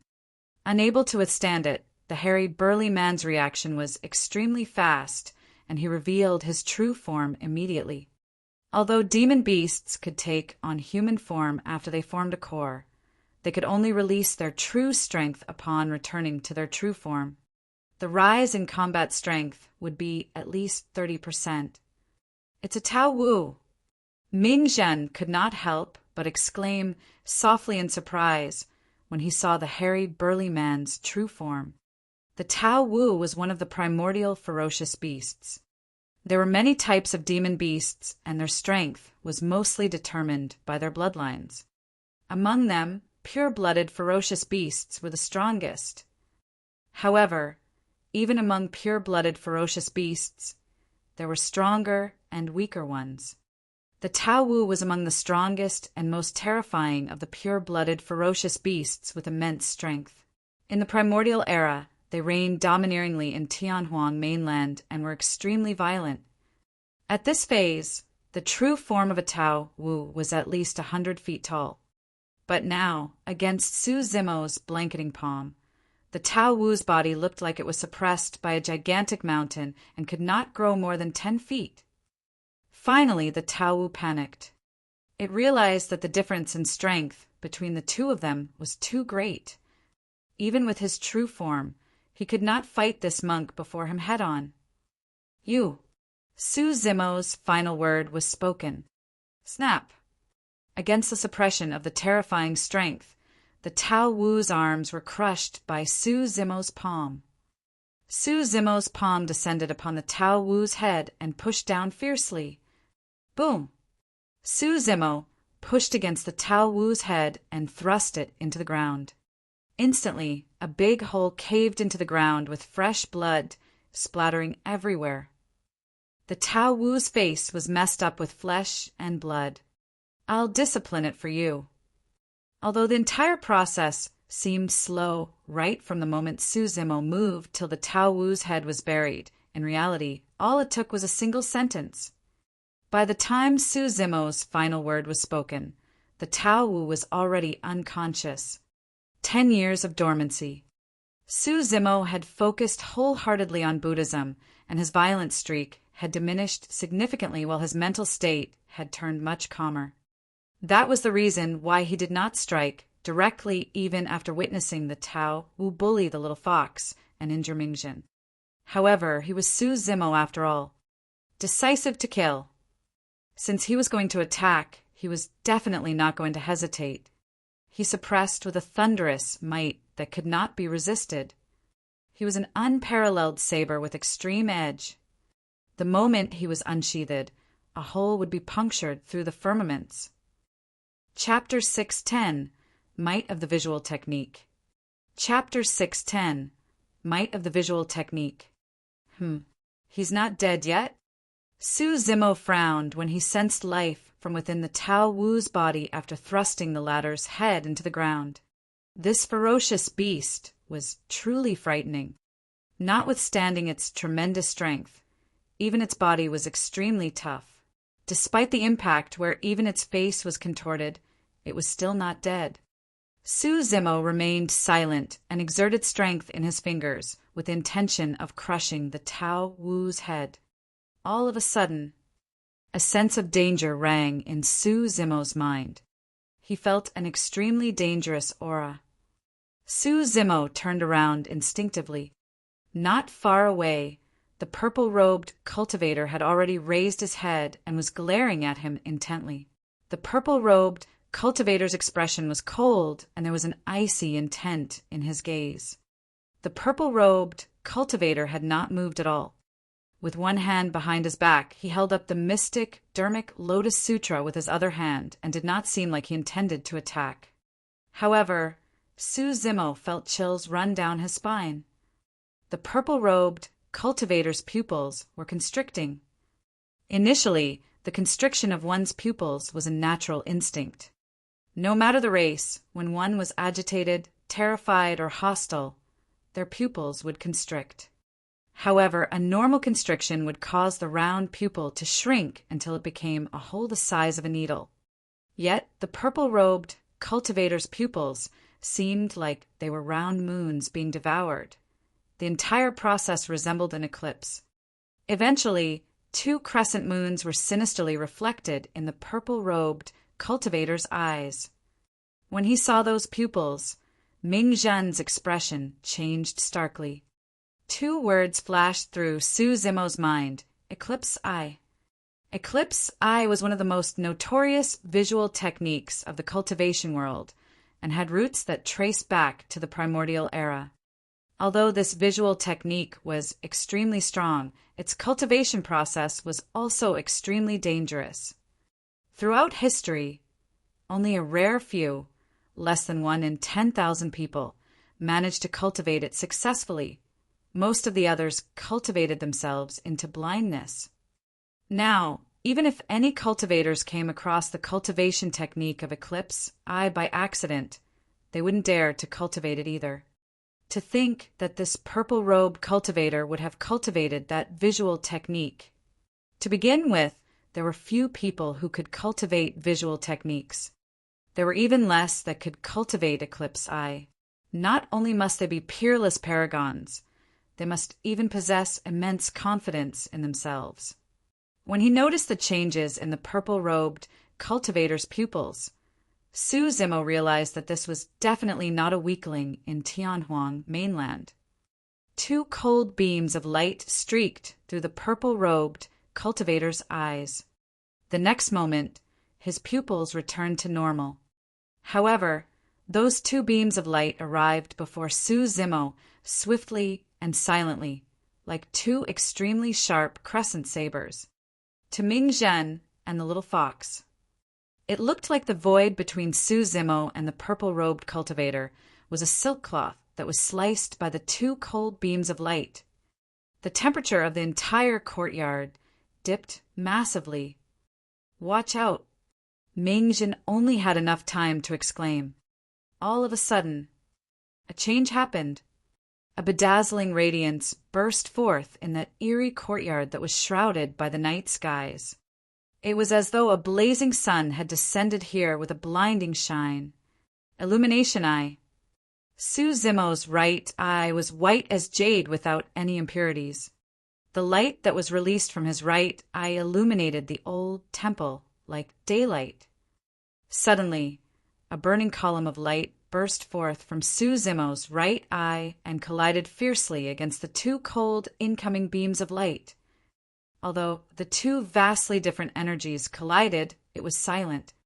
The spirit energy between the both of them evaporated into thin air completely. In Ming Zhen and the little fox's eyes, it was as though the void between Su Zimo and the purple-robed cultivator had distorted and was collapsing. The might released by two top-tier visual techniques caused everyone's visions to be impacted severely. Thud, thud, thud. Su Zimo staggered 3 steps in retreat, and the light in his right eye dissipated. Eventually, he was at the losing end of this visual technique fight. Even so, he was not injured. When a cold wave penetrated his right eye, it was diffused by the illumination stone right away. Su Zimo was rather calm. However, the purple-robed cultivator was shocked. He did not know what visual technique this monk had cultivated such that it could go against his eclipse eye. He had cultivated eclipse eye for more than 100 years. Yet, how old was this gray-robed monk before him? He looked to be younger than 40. Even if this person had cultivated the visual technique when he was in his mother's womb, it would only be less than 50 years at most. However, with the 40-years-old visual technique, the other party merely stumbled back 3 steps after a head-on collision with his eclipse eye that he had cultivated for more than 100 years. There was something even more bizarre. He could not sense any spirit energy within the gray-robed monk's body. What was the background of that gray-robed monk? The gleam in the purple-robed cultivator's eyes intensified with a joy that resembled the way a predator watched its prey. In a flash, the purple-robed cultivator had already arrived before Su Zimo. It was too fast. His speed burst had already surpassed the limits of Su Zimo's visual capabilities. How strong? With no time to think, Su Zimo took a deep breath of air and chanted Sanskrit. Om. The void trembled and the sound reverberated through the world. The purple-robed cultivator's figure paused for a moment as his ears twitched and closed in towards his face creepily. It was equivalent to muting the outside world. He had decreased the impact of the damning mantra to its lowest. Upon noticing that, Su Zimo squinted with a grim expression. This purple-robed cultivator was much scarier than he had imagined. Even though it was just a simple act, Su Zimo knew clearly in his heart that it was extremely difficult to do it. It was a sign that he had complete mastery over every single fiber of muscle on his body. Splash! The purple-robed cultivator's bloodline surged with the sound of a tsunami. Tsunami blood. This purple-robed cultivator had also cultivated to the realm of tsunami blood. At that moment, Su Zimo turned calm instead. When he saw that the purple-robed cultivator could shut his ears at will, he had already guessed that this man may have cultivated to the tsunami blood realm. The purple-robed cultivator had a domineering aura and swung his arms like a steel whip, crushing down onto Su Zimo's head viciously. An evil gust of wind howled. A tragic aura shrouded the air. Splash! Su Zimo's body echoed with the same sound of tsunami. In the eyes of Ming Zhen and the little fox, the fight between these two was like a collision between two oceans where each threatened to devour the other. Their bloodlines were way too terrifying. Su Zimo's body bent over, and one of his knees seemed to buckle as he propped up both hands. It looked like he was bowing down in submission to the purple-robed cultivator and delivering an immortal fruit. Compared to the descent of the purple-robed cultivator's steel whip, Su Zimo's stance looked ordinary without any aura. However, the purple-robed cultivator's expression changed starkly. He had sensed an immense killing intent. Bang! His right arm collided against Su Zimo's palms. The collision of their flesh did not have any shock wave. Instead, it was dull and solid. Prior to this, Any cultivator that met with this attack would be severely injured with their bones and tendons snapped, even if they did not die. But now, not only has the purple-robed cultivator failed to suppress Suzumo with that slam, he even felt his arm being repelled with a massive opening revealed at his chest area. Chapter 611, World Cleansing Green Lotus. Chapter 611, World Cleansing Green Lotus. For most cultivators, that was an almost instantaneous opening that was difficult for them to capitalize on. However, the purple-robed cultivator's opponent was Suzumo. With a killing move from the mystic classic of the 12 Demon Kings of the Great Wilderness, he flung away the purple-robed cultivator's arm. Suzumo's motion did not stop at all, and that initially bent-over body of his spread open all of a sudden. Crackle! His tendons moved and his bones shook. Boom! His foot stomped heavily on the ground, causing the earth to quake. With the repulsion force, Suzumo reached out with a pair of defined arms with muscles that were knotted together with a metallic luster. His fingers opened up, and he reached out for the purple-robed cultivator's shoulders. At the same time, Suzumo buckled his knees and thrust. His entire body was like a divine steed that was galloping over with a ferocious momentum. After sanguine ape fruit offering, he made use of the rebound strength of his body as well as the flexibility of his tendons to release plow heaven stride and shift the momentum to his side to follow up with divine steed dismemberment. The entire process was fluid as water without any sluggishness. Instantly, an extremely tragic aura was released with that charge. Even if a pure-blooded, ferocious beast stood in his way, Suzumo would be able to ram it into pieces. Divine steed dismemberment was the most brutal stance of the mystic classic of the 12 Demon Kings of the Great Wilderness. Apart from that ram, Suzumo's arms were also executing another killing move. If he managed to lock onto the purple-robed cultivator's shoulders, they would be ripped off immediately. Initially, the purple-robed cultivator had the advantage. However, after Suzumo's sanguine ape fruit offering was defended, he revealed an opening that caused the tables to turn. The purple-robed cultivator's expression changed slightly at the sight of Suzumo charging over. He gripped his fists, and the joint of his middle finger protruded slightly as he thrust towards Suzumo's palms. At the same time, the purple-robed cultivator leaned back and raised his feet to defend against Suzumo's knee. Piak! Piak! Their fists and palms met, and they shuddered. Bang!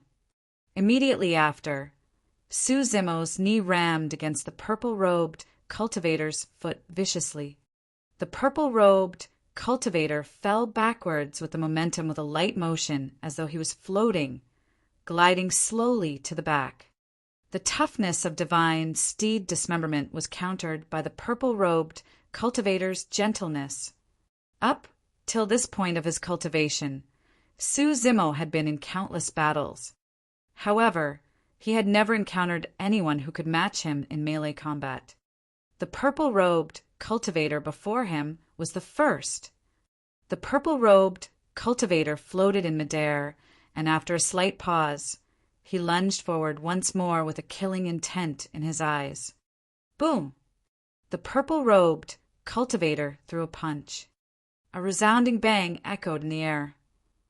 The purple-robed cultivator's black hair spread apart, and his eyes shone brightly, as though he was about to fuse with the environment. That punch possessed the force of the universe and was invincible. Splash! Suzumo did not avoid or retreat and allowed his bloodline to rumble within his body. His momentum had already climbed to its peak. Melee combat was the most dangerous. A single mistake could lead to death on the spot. Even against that seemingly invincible punch of the purple-robed cultivator, Suzumo did not choose to retreat, and the fierceness in his eyes flashed with a soaring battle intent. Suzumo started with a roar and strode forward against the tremendous pressure. As he swung his arm, the green veins on it pulsated, and his fist expanded to twice its size. His fist was like a gigantic green-black seal that was descending from the skies. Both their gazes were resolute and unshakable. Boom! Their fists collided against one another. The entire void went still. Ming-Zhen and the little fox heard a jarring sound in their ears. Both men had fractures in their fists. Both parties suffered losses. The purple-robed cultivator narrowed his eyes with the flames of rage burning in them. In all these years, there had never been another cultivator of the same realm who could injure him. He hadn't expected himself to get injured in this dilapidated and unassuming old temple. Su Zimo was expressionless. He had not expected to suppress the purple-robed cultivator with that punch to begin with. After the punch, Su Zimo's palm went soft as though it had no strength and landed on the purple-robed cultivator's arm like a flexible bull's tongue. The purple-robed cultivator was alarmed and felt his scalp prickle. Boom! Without thinking twice, the spirit energy within his body surged and converged into his arm. Su Zimo's palm coiled, trembled, and yanked. Shing! The purple-robed cultivator's robes were torn entirely, turning into pieces of cloth that floated in midair. Both of them repelled instantly upon contact. Although the purple-robed cultivator's arm was perfectly fine, it trembled slightly as though it had endured a massive impact. Fortunately, he had reacted fast enough and channeled both his bloodline and spirit energy. Otherwise, his arm would have very likely been snapped with that attack. You are courting death. The purple-robed cultivator's expression darkened instantly as he glared at Su Zimo, saying slowly. His entire aura changed all of a sudden, and a shuddering energy shockwave surrounded him. It was a golden core phenomenon. Although Su Zimo had no spirit energy, he was extremely sharp towards the power of phenomenons. It was clear that the purple-robed cultivator no longer wanted to waste time with Su Zimo after suffering a slight loss. He was prepared to use his golden core phenomenon to kill the latter. Su Zimo had a calm expression. If the purple-robed cultivator released his golden core phenomenon, it would mean that there was no way to return, and the two of them were going to fight to their deaths. At that time, he would not require any reservations and would circulate his inner core to fight with his demon form. Su Zimo's combat strength would increase in his demon form. However, even then, he was not confident that he would be able to suppress this purple-robed cultivator. This person's golden core phenomenon was frightening and could very well exceed his imagination. Junior brother, don't fret. I'll help you. Right then, Ming-Zhen braved the mighty force field between the two of them and arrived beside Su Zimo. His eyes were clear, and a terrifying energy fluctuation shrouded him as well. Ming-Zhen knew about Su Zimo's dantian and knew that the latter couldn't conjure a golden core phenomenon because he had no spirit energy. As such, he rushed over, intending to help Su Zimo defend against the golden core phenomenon of the purple-robed cultivator. The purple-robed cultivator's gaze shone brightly as he focused his attention on Ming-Zhen. Su Zimo glanced slightly sideways as well. A pristine jade flower bud appeared behind Ming-Zhen, pure, flawless, and dotted with dew. The flower bud swayed gently with a mysterious glow that purged away the darkness as though it could cleanse every single bit of evil in this world. The green flower bud was going to blossom at any moment. World-cleansing green lotus, the legendary and lost world-cleansing green lotus, was actually at the bottom of the Dragon Burial Valley and was now coming from this unassuming little monk. Before the world-cleansing green lotus was lost, it was ranked relatively high on the phenomenon ranking.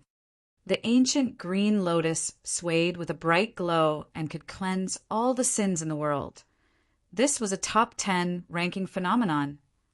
In reality, be it in terms of cultivation realm, mastery of spirit arts and secret skills, or strength, Ming-Zhen was not weak. In fact, he was much stronger than most of the paragons that Su Zimo had seen before. However, what Ming Zhen lacked was the experience of engaging a powerful foe in a death bout. He spent his days cultivating at the bottom of the valley, isolated from the rest of the world, and did not have the chance to fight with others, let alone experience the brink of death. The combat strength that was commonly referred to was, in reality, not the actual strength of the cultivator, but the amount of strength they could produce. If someone could only unleash 30% of his actual strength, his combat strength would also merely just be 30%. In reality, Ming Zhen's strength was enough to suppress the Tao Wu. However, he was the one injured in the fight against the Tao Wu. This was the reason behind it. Chapter 612 Diyin. Chapter 612 Diyin. Amitabha. The doors of the Grand Hall were pushed open, accompanied by a Buddhist proclamation, as an old monk with long brows that fell from both sides of his face walked forth. He had hazy eyes and said gently, "Ming Zhen, these are guests from afar. Remove your phenomenon." Ming Zhen nodded. The ferociousness in Su Zimo's eyes faded as well. Since the old monk had shown himself, both of them were not going to fight anymore. The old monk turned his sights towards the purple-robed cultivator. "Patron, although you are a guest, you've got to be orderly. You are free to browse through the sutras here. However, if you insist on fighting, I'll have to invite you to leave." The implications of his sentence were heavy. In other words, he was warning the purple-robed cultivator to behave himself. Given the seniority of the old monk, there was naturally no way he would lay his hands on the purple-robed cultivator. However, if the purple-robed cultivator went overboard, the old monk would not hesitate to have him leave as well. The purple-robed cultivator sneered, "Reverend, it's fine if you want to protect these two disciples of yours. However, I've got something to ask you. Can you protect them for the rest of their lives?" "This man injured my spirit beast." The purple-robed cultivator pointed to Su Zimo, who was not far away, with a cold expression, and said coolly, "You can protect him today. However, I'd advise you to keep him in the valley. He had better spend his entire life hiding at the bottom of this dragon burial valley. If I come across him outside, I'll have him hand over his head." The fact that the purple-robed cultivator made this remark in the face of the old monk was proof of his confidence. The old monk remained silent. Ming Zhen could not hold it in and refuted. "Your spirit beast was the one that provoked us first and wanted to take the little fox away. How can you be so self-righteous when you were the one in the wrong? Aren't you unreasonable?" "You want to talk about reason?" The purple-robed cultivator sneered once more. "Little monk, your naive attitude is sure interesting. This is a world where the strongest survive. If you aren't strong enough, you deserve to be killed. That's the simplest reason ever." Although Ming Zhen could not understand those words, Su Zimo could. Strictly speaking, that was indeed the cruelty of the cultivation world. Given Ming Zhen's current state, even with his capabilities, he won't be able to survive long upon leaving the Dragon Burial Valley. "Oh, right." As though he suddenly recalled something, the purple-robed cultivator looked at Su Zimo and smiled faintly. "The intermediate ancient battlefield is going to open up in 10 years' time. Don't ever head there, or you're going to die inside." Su Zimo's expression was indifferent. He did not care about the purple-robed cultivator's threat at all. At this moment, he was not confident of suppressing the purple-robed cultivator, even if he was in his demon form. However, Su Zimo firmly believed that he would become even scarier 10 years later. He would have been dormant for 20 years by then. He was convinced that nobody would be able to stop him the moment he stepped out of the bottom of the Dragon Burial Valley. Not even this purple-robed cultivator before him could stop him. Due to the appearance of the old monk, even though there was still hostility between the purple-robed cultivator and Su Zimo, there were no longer any clashes. The purple-robed cultivator had a lot of elixirs with him. Within a couple of days, he saved the Tao Wu whose life was hanging on a thread. After the Tao Wu woke up, the way it looked at Su Zimo changed. There was a hint of avoidance and fear in its eyes. For the following month, the purple-robed cultivator did not leave. He merely browsed through the mystic Dharmic Lotus Sutra day and night. After a month, he rose and brought the Tao Wu along with him to leave the old temple. At the same time, the old monk approached Su Zimo. He was direct and got straight to the point.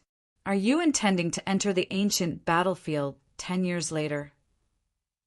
Yes. Su Zimo nodded and did not lie. Given his cultivation realm, and under the circumstances where he wanted to take his elder brother, Su Hong, with him to leave the North region, that was the best solution. The old monk continued, All right, I'll make a move personally to open up a teleportation spot to the ancient battlefield 10 years later to send you and Ming Jin in. It required the combined strength of 5 void reversions to open up a teleportation spot to the elementary ancient battlefield. The temporal space in the intermediate ancient battlefield was much stabler. To open up a connection point, the required strength would be greater, and one had to be at least a Dharma characteristic. Senior brother Ming Zhen. Su Zimo frowned and hesitated to speak. Although Ming Zhen was not weak, he had way too little experience in combat techniques. The ancient battlefield was filled with bloodshed and massacres, and was even crueler than the cultivation world. There was a high chance that Ming Zhen might die if he entered the ancient battlefield. The old monk could tell of Su Zimo's worries. Therefore, I want you to help him. There's still 10 more years. Try and think of a way to help him grow as quickly as possible. Suddenly, Su Zimo recalled how Daiyu cast him into the Songlang mountain range and could not help but smile. It's simple. Su Zimo said, We'll cast him into the depths of the palace and fight to his limits with the other worldly soldiers under the pretext that he must not use his golden core phenomenon. A true growth will only be achieved through a life and death experience. The both of them chatted for a little more, and the old monk instructed, If you encounter that purple-robed cultivator in the ancient battlefield, you must be careful and try your best to avoid him. Su Zimo frowned and could not help but ask, Just who is he exactly? He's the #1 paragon of Chaos Essence Sect and is undefeated across the same realm. The old monk said, It said that he was already invincible through the Golden Core realm when he was in his 30s. If things go smoothly, he will definitely be a titular disciple once he reaches Void Reversion Realm. What's his name? Su Zimo asked again. Di-in. The old monk replied, Su Zimo raised his brow. It was a strange name that he seemed to have heard before. After pondering for a moment, Su Zimo's eyes flashed as he said, word by word, the #1 perfected being of Tianhuang mainland who cultivated the Chaos Ocean. Di-in. That's right. The old monk nodded. 100 years ago, that lad relied on Chaos Ocean to overwhelm all his foes in the ancient battlefield and arrive at the top of the phenomenon ranking. It was no wonder. Su Zimo heaved a long sigh of relief. That was the reason why this person could fight him to such an extent in melee combat. It was because he was the #1 perfected being of Tianhuang mainland who had managed to cultivate the golden core phenomenon of the human emperor's legacy, Chaos Ocean. Curiously, Su Zimo asked again, since he's already at the top of the phenomenon ranking, why is he still going to enter the ancient battlefield 10 years later? A rough calculation would put Di Yin's age at around 130 years old. The old monk explained, against the 500 years lifespan of golden cores, he's considered young in his hundreds. As long as his lifespan allows and the timing is right, he can enter the ancient battlefield. After all, there are way too many treasures and opportunities inside which have all been passed down from the ancient era. After pondering for a moment, Suzimo asked again. He was already the number one of the phenomenon, ranking 100 years ago. Why does he still choose to remain in the Golden Core realm? That's the frightening aspect of this lad. The old monk said, "There's nothing much to continuous breakthroughs. If one can pause in their tracks at a certain juncture to consolidate their past, they will be able to truly solidify their foundation and reach the true realm of harmony by becoming one with the universe." He was already the number one perfected being of Tianhuang mainland 100 years ago. I'm sure nobody is going to be his match 100 years later. If you encounter him once more, you must be extremely cautious. Chapter 613, Heartache. Chapter 613, Heartache. The bottom of the Dragon Burial Valley was isolated from the outside world.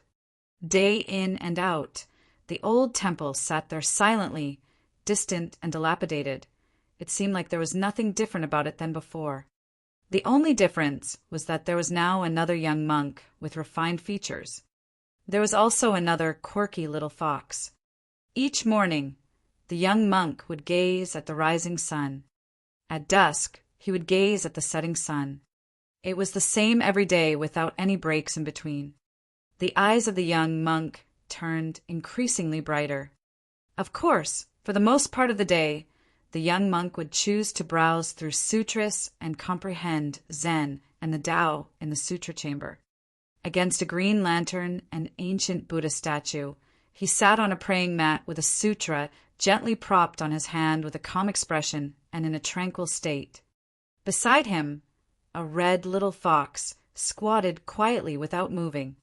At night, the young monk would head to the backyard of the old temple.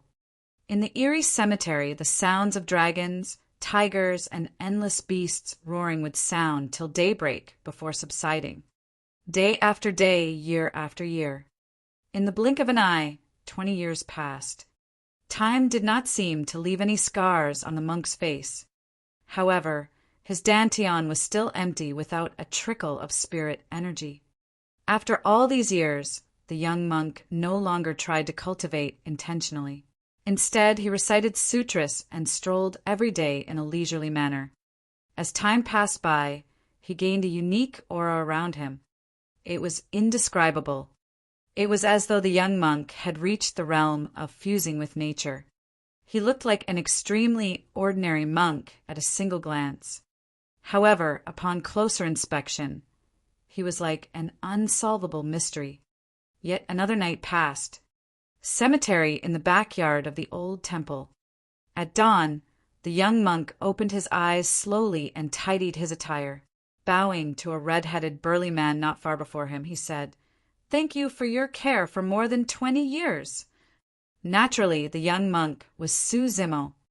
In all these years, this was the first time Suzimo had spoken to the red-headed ghost in such a proper manner, as well as thanked the latter with such courtesy. Sensing something, the red-headed ghost raised his brow and asked, "You're going to leave?" "Yes." Suzimo nodded. "Yes." The red-headed ghost replied distractedly. When Suzimo's figure was about to vanish from the backyard, the voice of the red-headed ghost sounded once more. "Be careful out there." Touched, Suzimo nodded his head. It was still early. Ming Zhen was still asleep. The doors of the grand hall were tightly shut and the old monk was not out. Suzimo intended to wait a little more outside. Suddenly, his ears twitched and he heard intermittent calls. "Great! Great monk!" The voice came from outside the old temple above the Dragon Burial Valley. The only person who would call him that was Demoness Ji. For some reason, Suzimo felt his heart palpitate, as though he could sense that something big was about to happen. In his past 20 years of studying Buddhism and Zen, he had never experienced such emotional fluctuation. Suzimo pushed the doors open and meandered forward with the valley. Before long, Demoness Ji's voice sounded once more. "Great monk, where are you? Hurry and come out. Mister, Su's not going to make it." Suzimo's footsteps came to a gradual stop. He froze on the spot with a lost gaze as his mouth dropped agape slightly. There was only a single sentence repeating itself in his mind. Mr. Sue's not going to make it. Brother. Su Zimo murmured. His first reaction was disbelief. How was that possible? Even after 20 years, Su Hong was only now in his 60s. How was this possible? However, the next moment, Su Zimo realized that even though Demoness Ji loved to joke, there was no way she would lie about something like this. His elder brother was truly not going to make it. More than 10 years ago, Ji Aoshua had already mentioned that Su Hong was not in a good condition. That was the reason why Su Zimo decided that he was going to take Su Hong with him to leave the North region after the intermediate ancient battlefield opened up. To think that, after 20 years of studying the Tao of Buddhism and Zen, Su Zimo had initially thought that he had already let go of many things, including life and death. To think that the instant he heard this piece of news, his heart felt a piercing pain. It was extremely, extremely painful. At the bottom of the Dragon Burial Valley, Su Zimo leaned against the ice-cold wall of the cliff and slid down weakly to the ground. There was an indescribable misery flooding in the depths of his eyes. In a flash, Su Zimo recalled many things. He recalled the rivers of blood and mountains of corpses on that night dozens of years ago in the house of Lord Wooding in Yen country. A young man, less than 20 years old, protected 2 young children and escaped from the capital with all his might relying only on his guts. Although there was a savage slash on his face that nearly cut his head into 2, the young man did not care at all. After dozens of years, the 2 young children had already grown up. As for that young man of the past, he gradually turned old instead. He had already gained a lot of white hair by the time he was in his 30s. That initially upright body of his had curved significantly as well. With his firm shoulders, that young man carried the burden of everything and protected the 2 young children, allowing them to enjoy a peaceful and beautiful life. It was the same way he had charged out of the capital with them under his lead more than 10 years ago. He feared nothing. The young man of the past reigned the world with his sword. More than 10 years later, his sword no longer had that edge, and he was much more restrained and mature. The only thing that did not change was his heart that cared for the world and worried for his citizens. That was the reason why he could stand forth and lead 5,000 black armored cavalry to hold off Luo, Tianwu, and gang who were massacring the citizens of Yen country outside Jianan City, even when he had not recovered fully from his injuries. That was the reason why he could make that shocking statement. The Su family may have a family feud with the king of Yen, but your army raids the land of the country of Yen, intruding our borders and territory, slaughtering our people. This is national enmity. Family feud and national enmity are different. Su Zimo's sight gradually turned blurry. However, all those scenes flashed through his mind, clear as day. Heis! A tragic sigh sounded from above the Dragon Burial Valley. 20 years ago, Glass Palace massacred 13 cities of Yen country, just to vent their frustrations. The blow of that was way too great for Mr. Su. For the past 20 years, although he had been in the capital, Mr. Su's mind has always been worrying about the citizens of Yen country. He's truly a great ruler. His worries had turned into illness. Even cultivators would suffer a reduced lifespan and enter chi deviation if they spent dozens of years worrying, let alone ordinary mortals. Great monk, I don't know if you're listening. Demoness Ji's voice sounded once more. For the past few years, my sister and I have searched for many spirit herbs in the cultivation world, but none of them worked. Mr. Su's health continued declining. For the past few months, Mr. Su would always talk in his sleep and call out for you and Xiaoning. When I hear them, I truly, truly feel. Demoness Ji choked and could not continue. Su Zimo covered his head with his arms and curled up, He could no longer control himself and broke out into a miserable cry. Unknowingly, Ming-Zhan and the little fox had arrived by his side. The little fox felt her heart wrench at the sight of Su Zimo and closed in, rubbing her head gently against his ankle and whimpering to console him. Ming-Zhan lowered his head in silence as well, reciting Buddhist proclamations in his heart. Chapter 614. Once the Fog Fades. Chapter 614. Once the Fog Fades. Backyard of the old temple.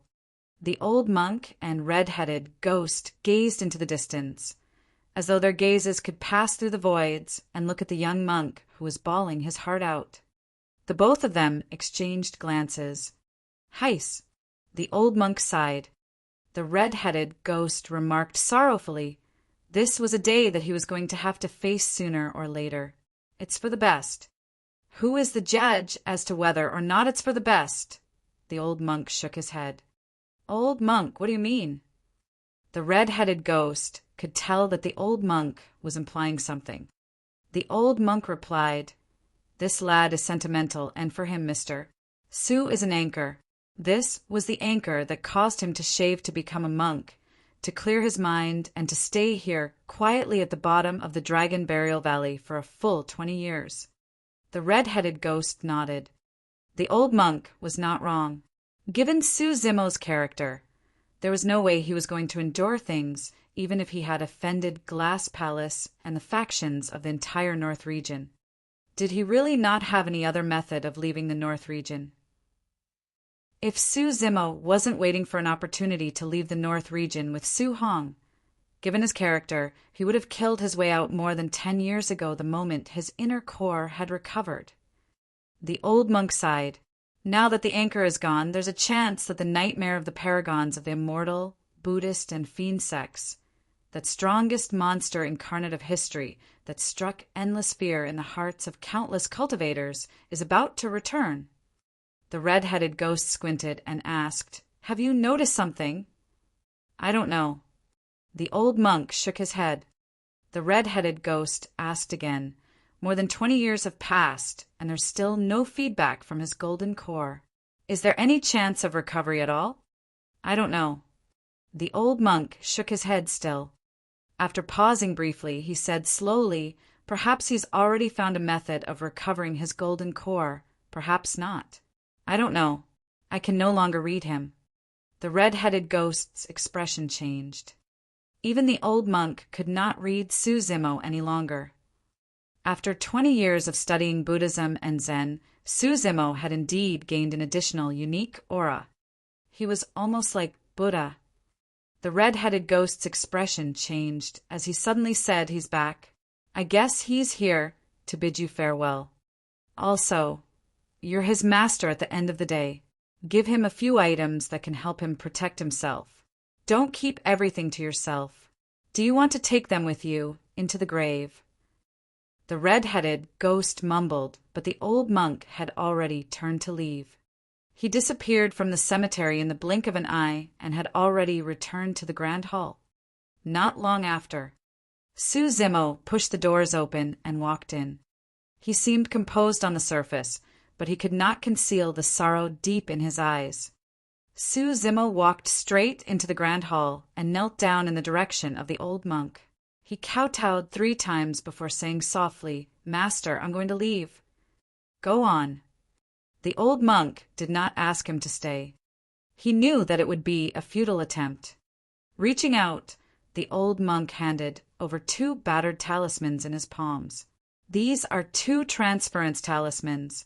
One of them is the minor transference talisman, and the other, the major transference talisman. I won't elaborate more on the minor transference talisman. It's a random teleportation. As for the major transference talisman, it was a treasure that was crafted on the behest of the emperor of the great Qian Empire in the past. It can even cross a major region at its furthest, and the teleportation can be targeted. Targeted teleportation. Those words carried way too much weight. The minor transference talisman was already precious enough. And yet the major transference talisman even had targeted teleportation. It was equivalent to an additional life for Su Zimo. Su Zimo received it with both hands and placed it into his storage bag. Right as he was about to turn and leave, the old monk called him back. The old monk gazed at Su Zimo's empty dantian, and his eyes flashed with worry and curiosity. After a moment of hesitation, he still decided on asking, "Your golden core?" Su Zimo remained silent. A moment later, he said softly, "Actually, the secret to recovering the golden core lies in the sriracha flower." Sriracha flower? The old monk was briefly stunned. Although the sriracha flower was an item of the old temple, it was snatched over by the red-robed woman many years ago and was now in Su Zimo's dantian. Su Zimo said, "In an ancient sutra in the sutra chamber, there's a legend saying that the Ashoka tree is one of the 3 sacred trees of Buddhism. The Buddha that created the Tao of Buddhism was also born right under the Ashoka tree. I've heard of that legend before." Suddenly, the old monk's voice paused. A thought flashed through his mind. He finally understood the correlation between the sriracha flower and the recovery of Su Zimo's golden core. According to the legend, the sriracha flower possessed another sort of energy apart from fire. The energy of life. It was the birth of life. The creation of something from emptiness. The sriracha flower had witnessed the scene of the Buddha's birth. Su Zimo's dantian was shattered and his golden core was destroyed. However, the power of his golden core did not vanish. It was merely absorbed by the sriracha flower in the depths of his dantian. For the past 20 years, Su Zimo spent his days studying Buddhism and comprehending the Tao so that he could accumulate and consolidate the power to trigger that life within the sriracha flower consistently. Su Zimo was already walking out of the old temple. In a flash, black hair grew from Su Zimo's bald head, turning longer by the moment. Within his body, in that originally dark and hollow dantian, a flower bloomed. On the flower, there was a fruit that grew at a speed visible to the naked eye. It was golden, round and shone with a bedazzling aura. That fruit was Su Zimo's brand new golden core. Spirit energy reverberated through his dantian, turning richer and fiercer by the moment. It was as though a cyclone was forming in his body. Su Zimo's aura was turning stronger by the moment. With every step he took, the spirit energy in his dantian would increase by a fraction. It was turning increasingly stronger. Boom! In the blink of an eye, the spirit energy in his dantian had already broken through the limits of early-stage golden core and arrived at mid-stage golden core. Not long after, boom! There was another bang. Late-stage golden core. The energy that Su Zimo once gained from consuming the 10,000-year vermilion fruit had not gone to waste. Everything was absorbed by the sriracha flower and was being produced right now. With every step that he took, Su Zimo's aura would change by a fraction. The only things that did not change were his eyes. They were neither sad nor joyful and had no fluctuations. By the time Su Zimo arrived at the entrance of the old temple, his aura was close to stabilizing and his black hair danced wildly with a frightening aura that resembled a divine being. Peak of late-stage golden core.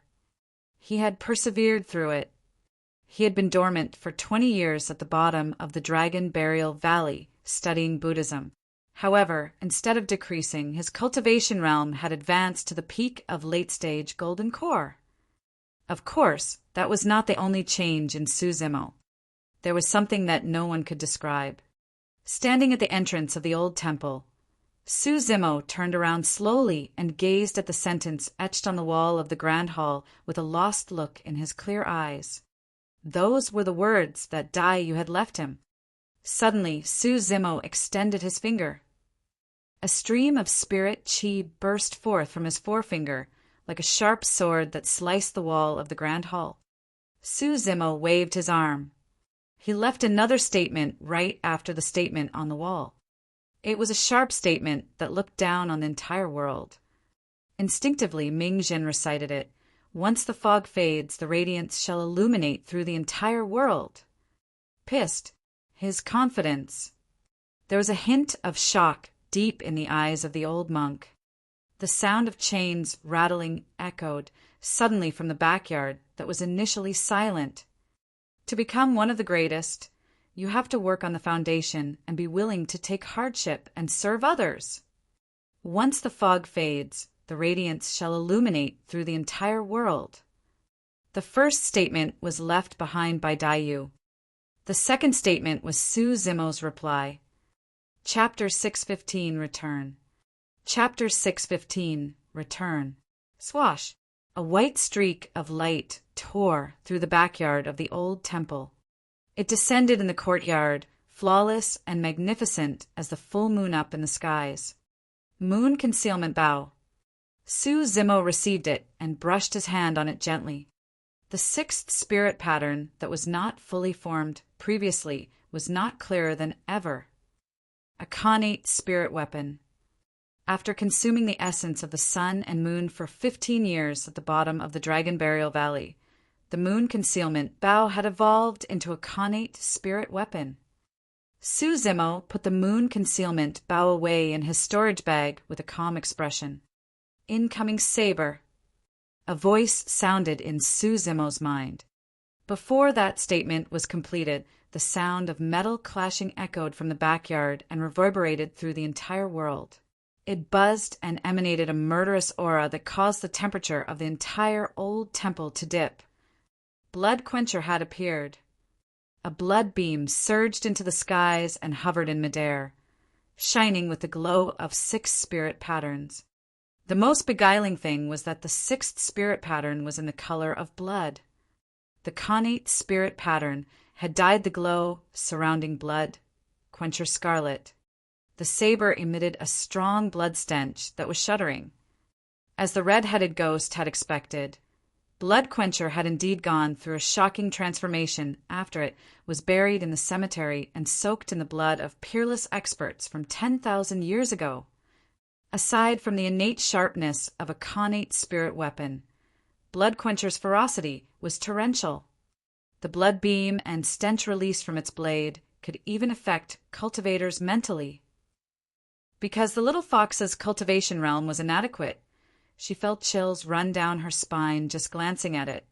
It was as though a grisly hell sprawled with corpses and soaked with blood had appeared before her. Shuddering, she closed her eyes hurriedly. Ming Xian's expression changed slightly as well as he chanted Buddhist proclamations softly to compose himself. Ooh, ooh. Suddenly, Blood Quencher bolted toward Su Zimo with a murderous aura at an extremely fast speed. It vibrated in a chilling manner in midair. More than 10 years ago, the red-headed ghost had said it. Once Blood Quencher evolved to become a connate spirit weapon, it would definitely turn incomparably ferocious. Most ferocious weapons slewed their own masters. The stronger something was, the harder it would be to subdue it. Su Zimo did not move at all with his hands behind his back. His gaze was deep as he looked at Blood Quencher that was streaking towards him with a calm expression. It was as though he had no intention of striking. For some unknown reason, Blood Quencher got slower the closer it approached Su Zimo, as though it had fallen into a swamp. The eyes of Ming Zhen and the little fox widened. The blade was less than an inch away from Su Zimo's glabella. Its sharpness seemed to have made contact with Su Zimo's skin. However, Su Zimo was motionless. There were no emotions in his eyes at all. Suddenly, Ming Zhen felt a deep sense of fear when he looked at those deep and emotionless eyes. After laying dormant at the bottom of the Dragon Burial Valley for 20 years, Su Zimo was like a dormant volcano. The moment news of his sick kin arrived, the dormant volcano had already awoken. Although it was calm right now, anyone that provoked this volcano would definitely send forth a destructive stream of lava that would drown all living beings and incinerate everything. Ming Zhen exclaimed softly. Blood Quencher was quivering. It was as though that ferocious item had sensed something too. It was feeling fearful. By nature, it was bloodthirsty and loved to kill. If it could kill its master and devour his blood, it could turn even stronger. But now it could vaguely sense that if it actually made contact, the seemingly refined man before him would definitely destroy it personally. It did not dare to move. There was a momentary silence. Gradually, Blood Quencher lowered its tip and lowered itself horizontally before Su Zimo. Its sharpness faced outwards, and its handle pointed to Su Zimo and was within reach. It had submitted. The ferocious item had just been born, and yet it was shocked into submission immediately. Right from the beginning, Su Zimo had not moved at all. He did not even bat his eyelids. Su Zimo received Blood Quencher and put it away in his storage bag, including his coiling dragon seal and black gold arrows from before, together with Moon Concealment Bow and Blood Quencher. He now had 4 connate spirit weapons in his possession. When the little fox saw that Su Zimo was about to leave, she moved and wanted to follow him. Wait here for me. Su Zimo glanced at the little fox and said calmly. Before his sentence was even complete, he had already pushed the doors open and left. The little fox's eyes dimmed with a disappointed look. Ming Zhen said softly, "Don't worry, little fox, since Junior Brother said that he'll definitely return." The little fox nodded, but there was still a deep hint of worry in her eyes. In the grand hall, the old monk gazed at the sentences on the wall for a long time in silence. It's rare, truly rare. A long while later, he finally heaved out a deep breath and lamented. To begin with, that red-robed woman was in existence who could look down on the entire Tianhuang mainland. It's only logical that she would leave such daring and bold words. What's even rarer than that is that although the lad is only at Golden Core realm, his continuation sentence is not weaker in terms of boldness. The red-headed ghost praised as well. Once the fog fades, the radiance shall illuminate through the entire world. His words can truly devour the mountains and rivers and look down on the rest of the world. If this broken temple of yours is still around many years later, those words are bound to become a legend. The old monk nodded with slight sadness. The both of us are fortunate to be witnesses of this. Suddenly, the red-headed ghost gave an odd chuckle. This is good. The ancient battlefield is about to open up soon. That descendant of Chaos Essence sect that was known to be invincible throughout the Golden Core realm more than 10 years ago is about to meet a match. It's hard to tell. The old monk shook his head. Do you think that Di-Yin left this place without obtaining anything? In addition, he was already the number 1 of the phenomenon ranking 100 years ago. Nobody knows how much he has grown since then. The chaos ocean of the human emperor is not to be underestimated. He is a scary person. The old monk had an extremely high evaluation of Di-Yin. The red-headed ghost said, "No matter what, the both of them are born in the same era and are bound to be mortal foes. The only other way out is for one to die or submit. That's for the future. We've still got to wait for the ancient battlefield to open up," the old monk said. After a while, the red-headed ghost suddenly laughed in a gloating manner. That lad has been dormant at the bottom of the Dragon Burial Valley for 20 years. Now that he's going to reappear after news of his kin and illness, he must definitely be holding in a belly full of rage. Any dumb fool that provokes him. The old monk chanted a Buddhist proclamation and said softly, "I'm still hoping that everything goes smoothly and that he will return here after severing his mortal ties to reduce his karma of killing." A tree may wish for stillness, but the wind never stops blowing. The red-headed ghost stood up and the chains on his body rattled loudly. He's not going to take the initiative to provoke anybody. But I'm sure 20 years is more than enough to make many things fade into the background. I'm sure many cultivators of the North region have already forgotten about him. The red-headed ghost reared his head in loud laughter. That's for the best. Shiver, cultivators of the North region. That strongest monster incarnate of history, whom you guys had ganged up on and bullied back in the past, and was cast into the depths of the Dragon Burial Valley, has now returned. Ha ha ha. Chapter 616. 3 Dynasties Allied Army. Chapter 616. 3 Dynasties Allied Army. Dragon Burial Valley. Demoness G had been standing at the edge of the cliff for a long time with furrowed brows. The cold wind had crumpled the hem of her dress, and she frowned with troubles. Just as she was about to give up and leave, a figure appeared not far away. It was getting closer and closer. The green robes were ever so familiar. She heaved a sigh of relief. After 20 years, nothing seemed to have changed about Su Zimo apart from a unique aura he had gained that was indescribable. Demoness G's heart skipped a beat, and she checked out Su Zimo's dantian with her spirit-peering art. Immediately after, a look of pity flashed through her eyes. Sigh, how can a destroyed dantian recover? I was thinking too much. She sighed internally. Through her detection, Su Zimo's dantian was like a swamp of still water without any spirit energy. In reality, Su Zimo's dantian was indeed different from the past after the tribulation. His golden core was shattered and formed a black, hole-like existence. The Soraka flower was hidden right in the black hole. As long as Su Zimo did not use his spirit energy, cultivators wouldn't be able to detect anything and would instead find an empty dantian. If they knew nothing about his past, any outsider would take him as an extremely ordinary mortal. Zimo, how have you been after all these years? It was rare that Demoness G was not joking. Instead, her eyes were pained with a hint of pity, and her expression was emotional. This man before her was bedazzling 20 years ago. Even outside of the North region, some cultivators of Tianhuang mainland knew about him. But now, most of the people in the North region had already forgotten about him, let alone those in Tianhuang mainland.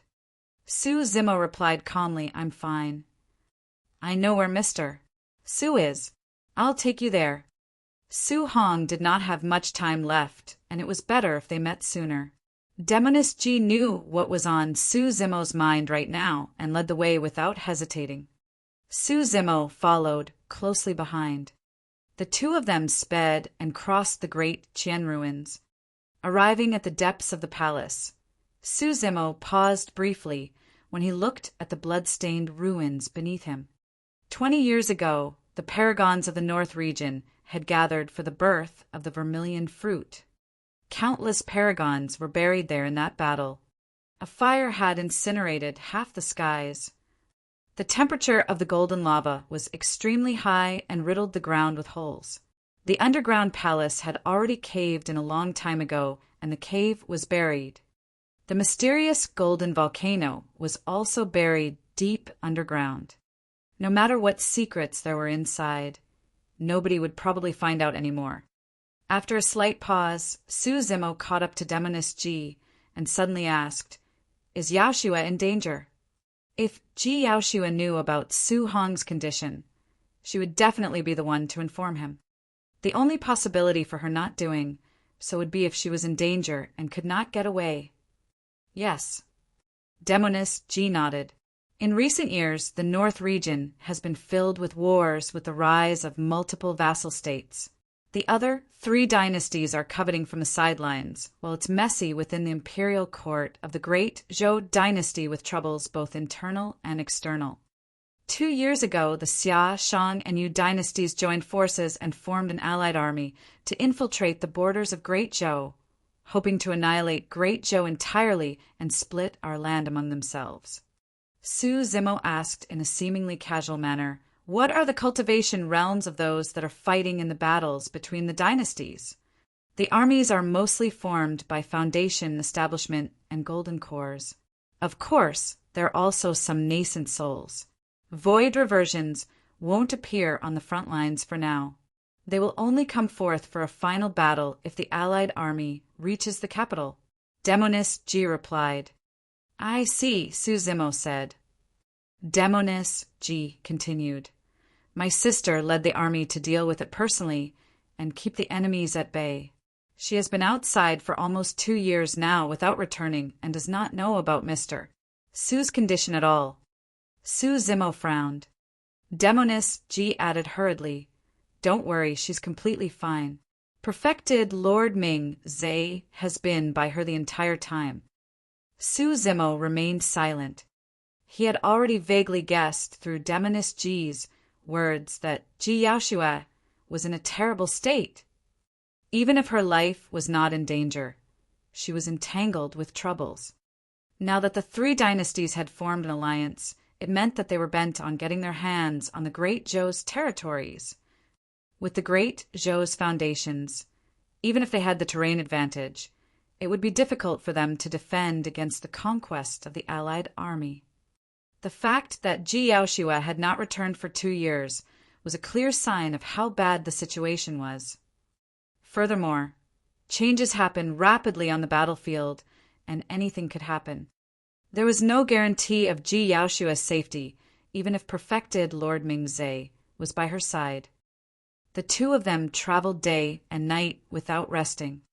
A few days later, they arrived in the capital of Great Zhou. In order to avoid attention and unnecessary trouble, Su Zimo traveled in Demoness G's carriage. Along the way in the palace, they made many twists and turns to head for a secret ground in the palace. Not long after, Demoness G brought Su Zimo to a house and said softly, I'll stay outside and not enter. Call for me at any time if you require anything. Su Zimo nodded. Standing quietly outside the door, Su Zimo did not dare to open the doors. In fact, he had already extended his palm and made contact with the doors, but he just did not dare to push them. Su Zimo knew that his older brother, Su Hong, was inside. He could already sense the twilight aura emanating from the room. The more it was the case, the more he did not dare to open the doors. Zimo, is that you? Suddenly, a voice sounded from within. It was weak and hoarse. Instantly, countless images flashed through Su Zimo's mind. Zimo, go back and study. You're not allowed to learn martial arts. This horse is called Zhui Feng, and it's slightly sentient.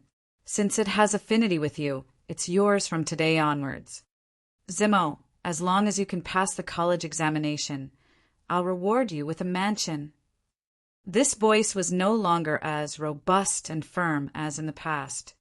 However, it awakened countless memories in Su Zimo. Instantly, he felt his nose stuff up as he pushed the doors and entered. Brother, it's me. Although he was already mentally prepared, Su Zimo's heart skipped a beat when he caught sight of Su Hong. His brother had grown old. Age was like a merciless blade that sliced and left scars on Su Hong's face. If he had not seen it himself, it would have been difficult for Su Zimo to imagine this frail old person before him wielding an iron spear to lead heavy armored troops through the battlefield and dominate the world. How awesome was he back then? Dozens of years had passed. In his 60s, Su Hong looked like someone in his hundreds. He was filled with white hair and had a pair of hazy eyes. However, the way he looked at Su Zimo was still as comforting and benevolent as ever. Su Zimo strode quickly forward and knelt before Su Hong, holding the latter's wrists gently. Su Zimo's hands trembled. He could clearly feel Su Hong's life diminishing bit by bit from his body. His organs had already begun to deteriorate. At the end of his lifespan, Su Hong did not have much time left, and even deities won't be able to save him at this point. I'm late. Su Zimo slumped his head and said with a quivering tone, It's not late, it's not.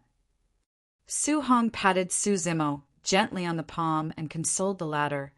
I don't have any regrets now that I'm able to see you fine, and well before my passing. Heis. Immediately after, Su Hong sighed.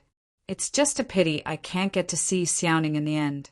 I wonder how that lass is. I wonder if she suffered outside. You know that she has a weak personality. What is she going to do if she gets bullied without us around? Chapter 617. I am Suzimo. Chapter 617. I am Suzimo. Suzimo said, Xiaoning joined a major sect in order to refine an elixir that can increase one's lifespan. She won't suffer. She even said that you'll be the first one to take the elixir once she succeeds in refining it. That lasts. Su Hong smiled.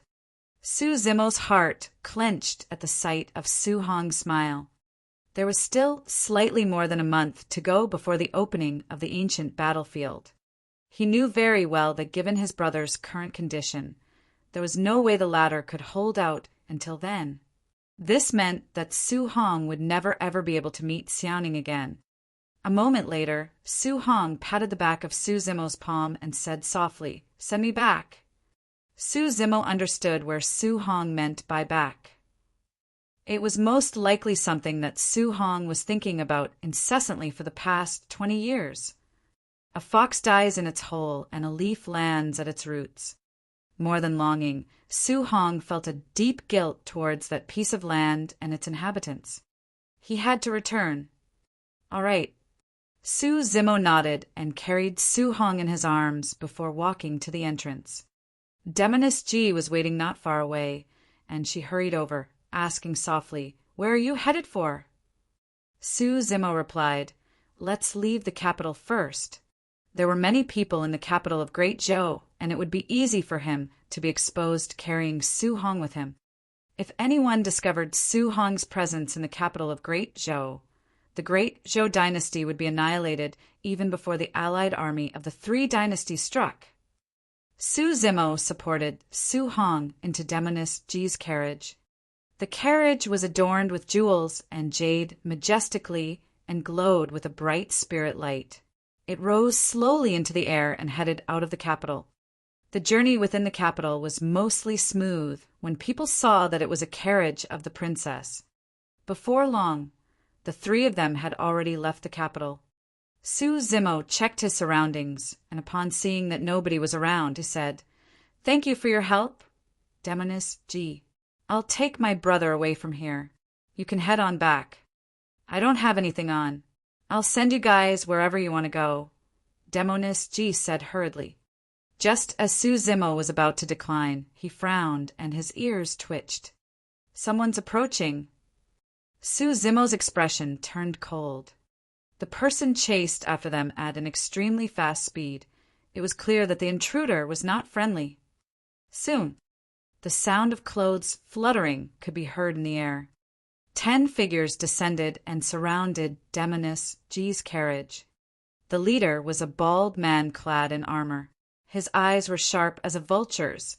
This was the commander of the great Zhou dynasty's Scarlet Vulture Guards, Bald Vulture. The other 9 wore scarlet robes with sect badges on their waists.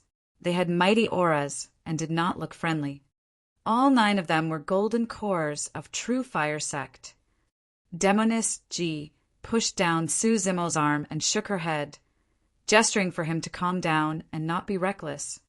If he was exposed, he would definitely attract an endless pursuit. The entire north region would be shaken. Su Zimo was expressionless and did not move. Through the curtain, Demoness Ji asked with a deep voice, "Bald Vulture, don't you know who I am? The guts of you to try and halt my carriage." Bald Vulture chuckled. "Where are you heading to, little princess?" "It's none of your business. Get lost." Demoness Ji's voice was laced with anger as she hollered. "Humph."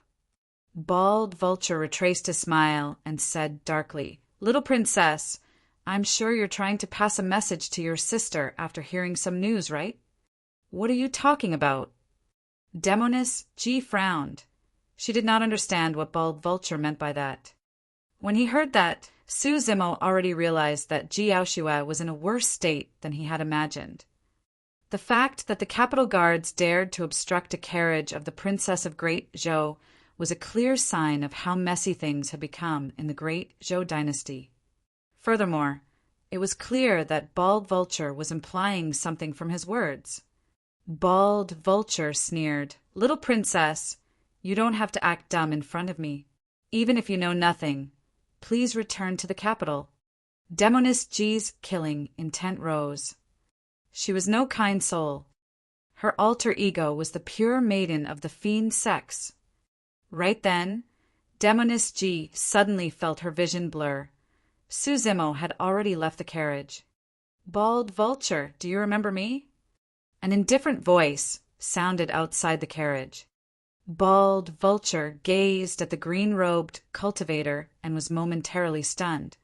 Immediately after, his eyes widened and his pupils constricted as he yelped, "It's you! H. How are you not dead?"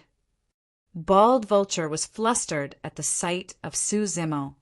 A man's name grows like the shadow of a tree. Suzimo was notorious throughout the North region after that battle in the Great Qian ruins. It was nothing if he had died just like that.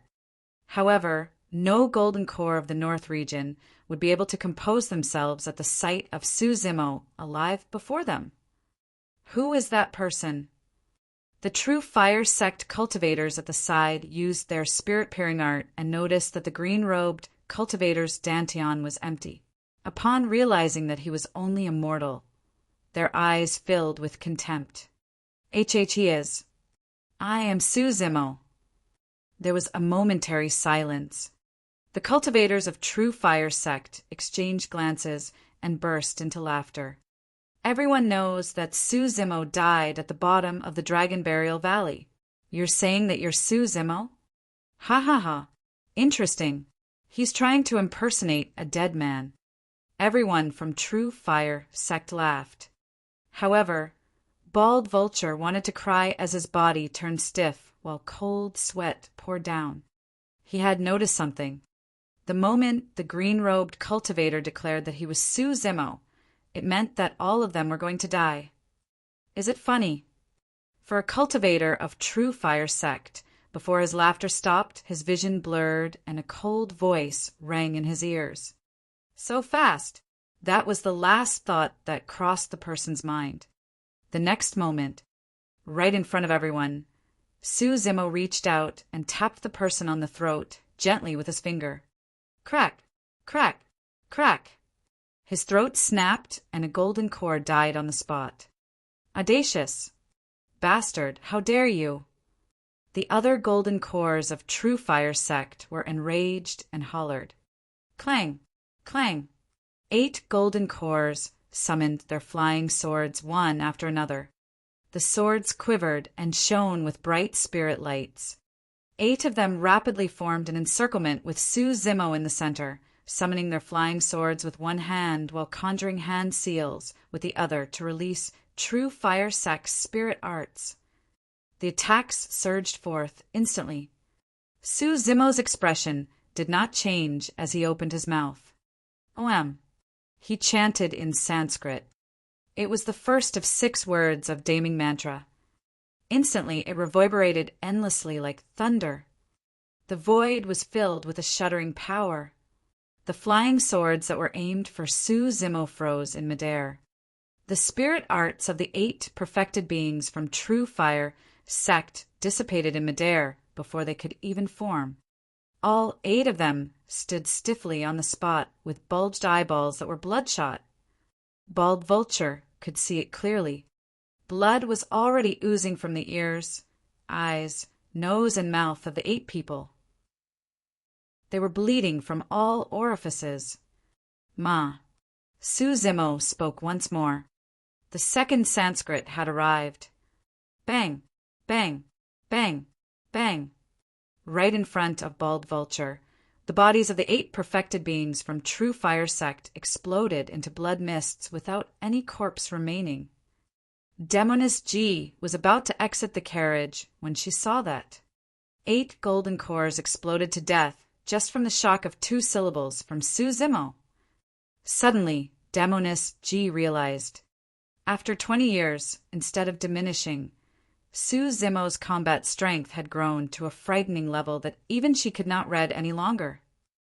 Chapter 618, I Will Establish Tao.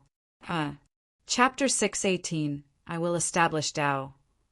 Turning around, Suzimo, looked at Bald Vulture, who was not far away, and said indifferently, "Go on, tell us everything you know." "I don't know what you're talking about, fellow Daoist." Bald Vulture chuckled dryly. "Die if you refuse to speak."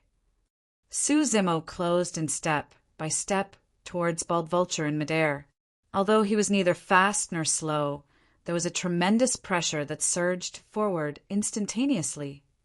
That was a true suppression. In fact, Bald Vulture felt like he was choking. His arms trembled slightly, and a look of fear flashed through his eyes before turning into madness. With a menacing expression, Bald Vulture snarled, "I can tell you everything, but you must promise to let me live." "You're not qualified to talk about terms with me."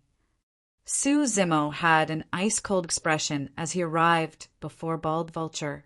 He gripped the latter's throat, and just as he was about to exert strength, a fragrance wafted over. "Leave it to me, Zimo." Demoness G's silky smooth hand touched Su Zimo's wrist. Su Zimo relented his grip with it. Arriving before Bald Vulture, Demoness G smiled charmingly with a ripple in her eyes as she asked gently, "Why did you stand in my way, great commander?" Bald Vulture was completely stupefied and had a lost gaze, as though he had lost his soul. The second and fourth princes are prepared to write a letter together to get rid of the third princess and recommend the first prince to ascend the throne. The first prince is the eldest and should inherit the throne in theory. The third princess is unjustified to take the throne, and furthermore, she's a woman. What's wrong with her being a woman? Demoness G raised her brow and asked coldly, "Can't women ascend the throne?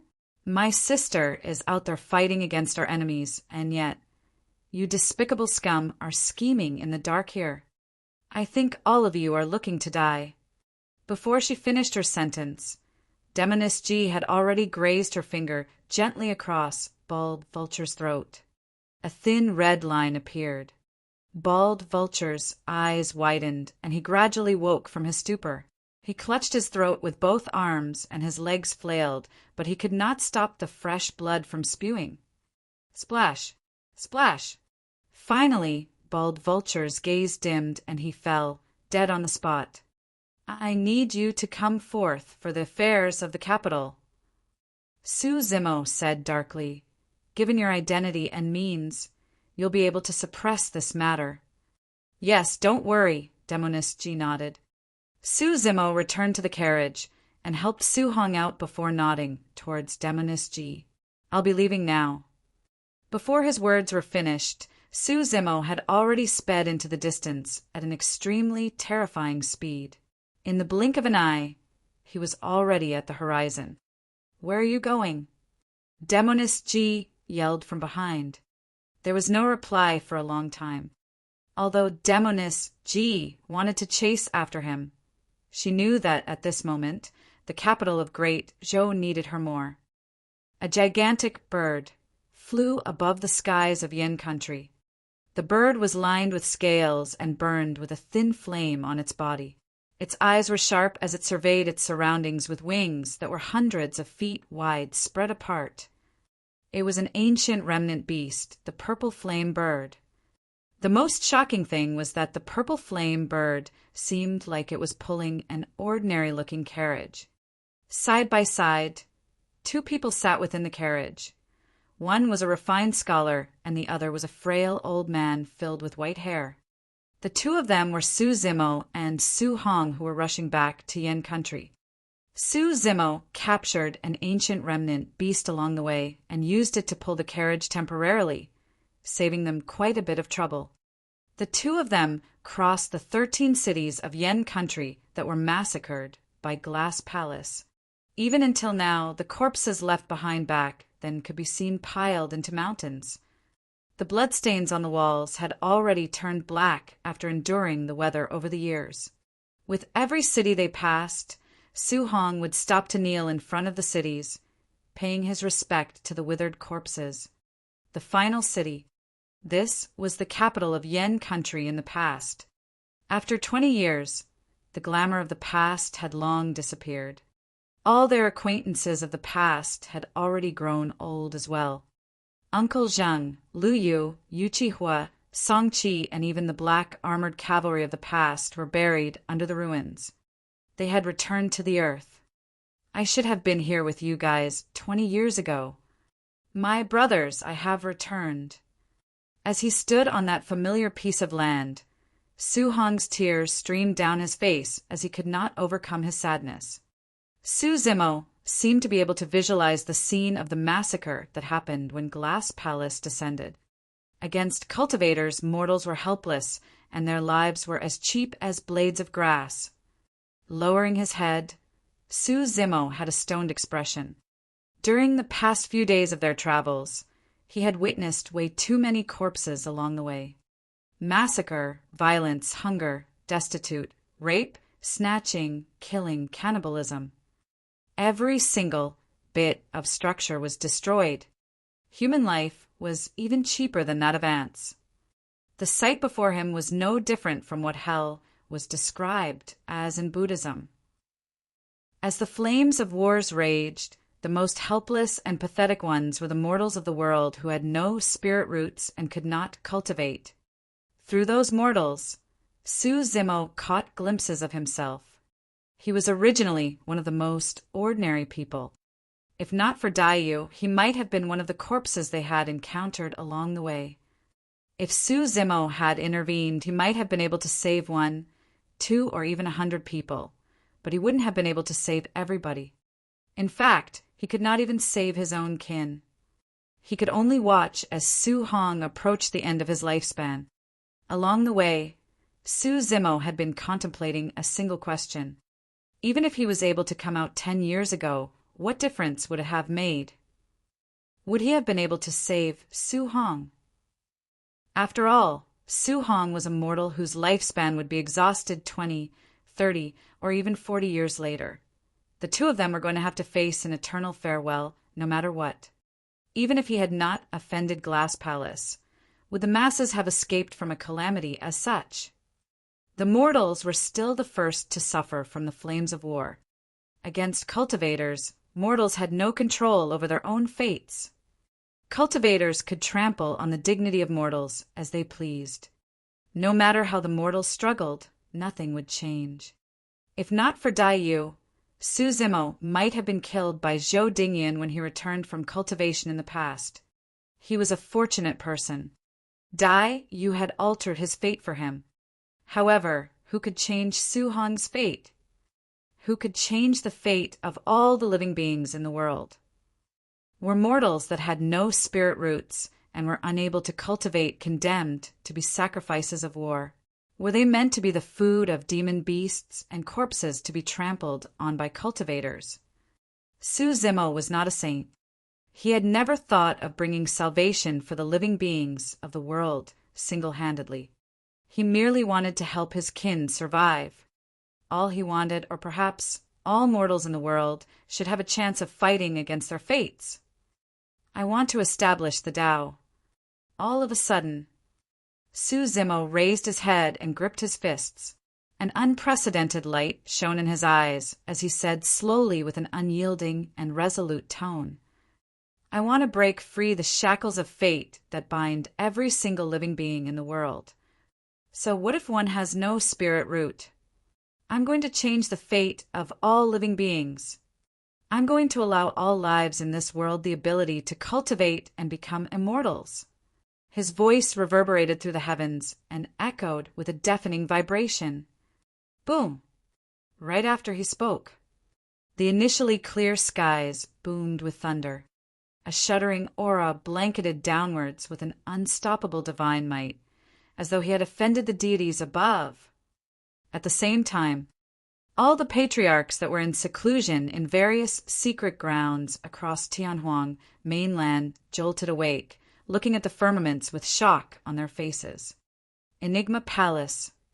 An old man wearing a Confucian crown sensed something and divined with his fingers. He was startled and remarked, Someone has just laid down a great vow that has shocked even the firmaments. Chapter 619, Complete Silence. Chapter 619, Complete Silence.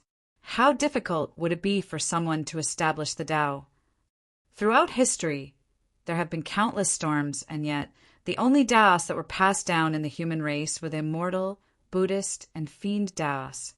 How difficult would it be for someone to alter the fate of all living beings? Even with Dayu's means, she could only change the fate of Su Zimo alone with the help of a sacred item like the Sriracha flower. Anyone else wouldn't even dare to dream of something as such.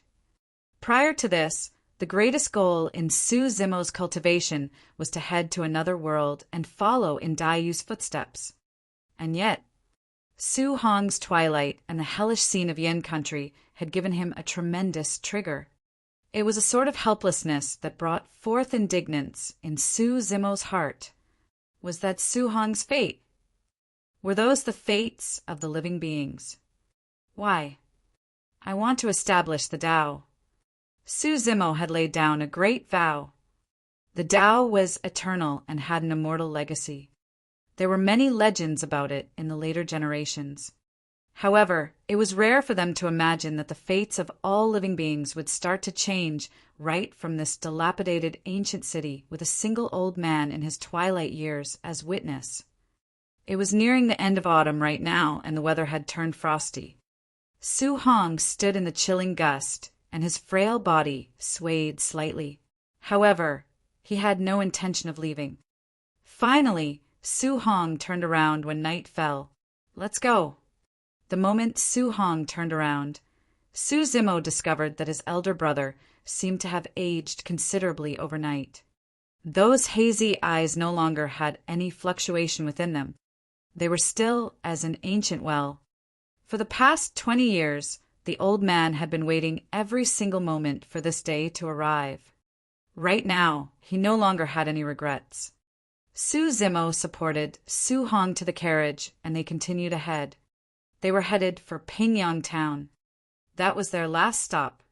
It was also the last stop of Su Hong's life. Although the two of them remained in the carriage, they caught wind of quite a bit of news throughout the way. In the past 2 years, the Empress of Great Zhou led the army personally to defend the borders. She devised strategies and managed to defend against the attacks of the allied army of the 3 dynasties countless times with the terrain advantage. However, as time passed by, the situation turned increasingly difficult for her. A month ago, the Empress of Great Zhou was injured and nearly died. More than 500 kilometers around the borders fell in defeat. The might of the allied army was unstoppable, and they infiltrated forcefully up north. Just like that, they overtook quite a number of vassal states within the territories of Great Zhou. The Great Zhou army of cultivators escaped while protecting the Empress of Great Zhou the entire way. They were forced back to the north of Songlang mountain range and Songlang city, almost forced to give up the Yan country as well. The situation of Great Zhou was extremely treacherous right now. Pingyang Town. Upon returning, Su Zimo released the purple flame bird. He put away the carriage and supported Su Hong to the ground. The leaves of autumn fell, and the place was in chaos. The streets of Pingyang Town were desolate.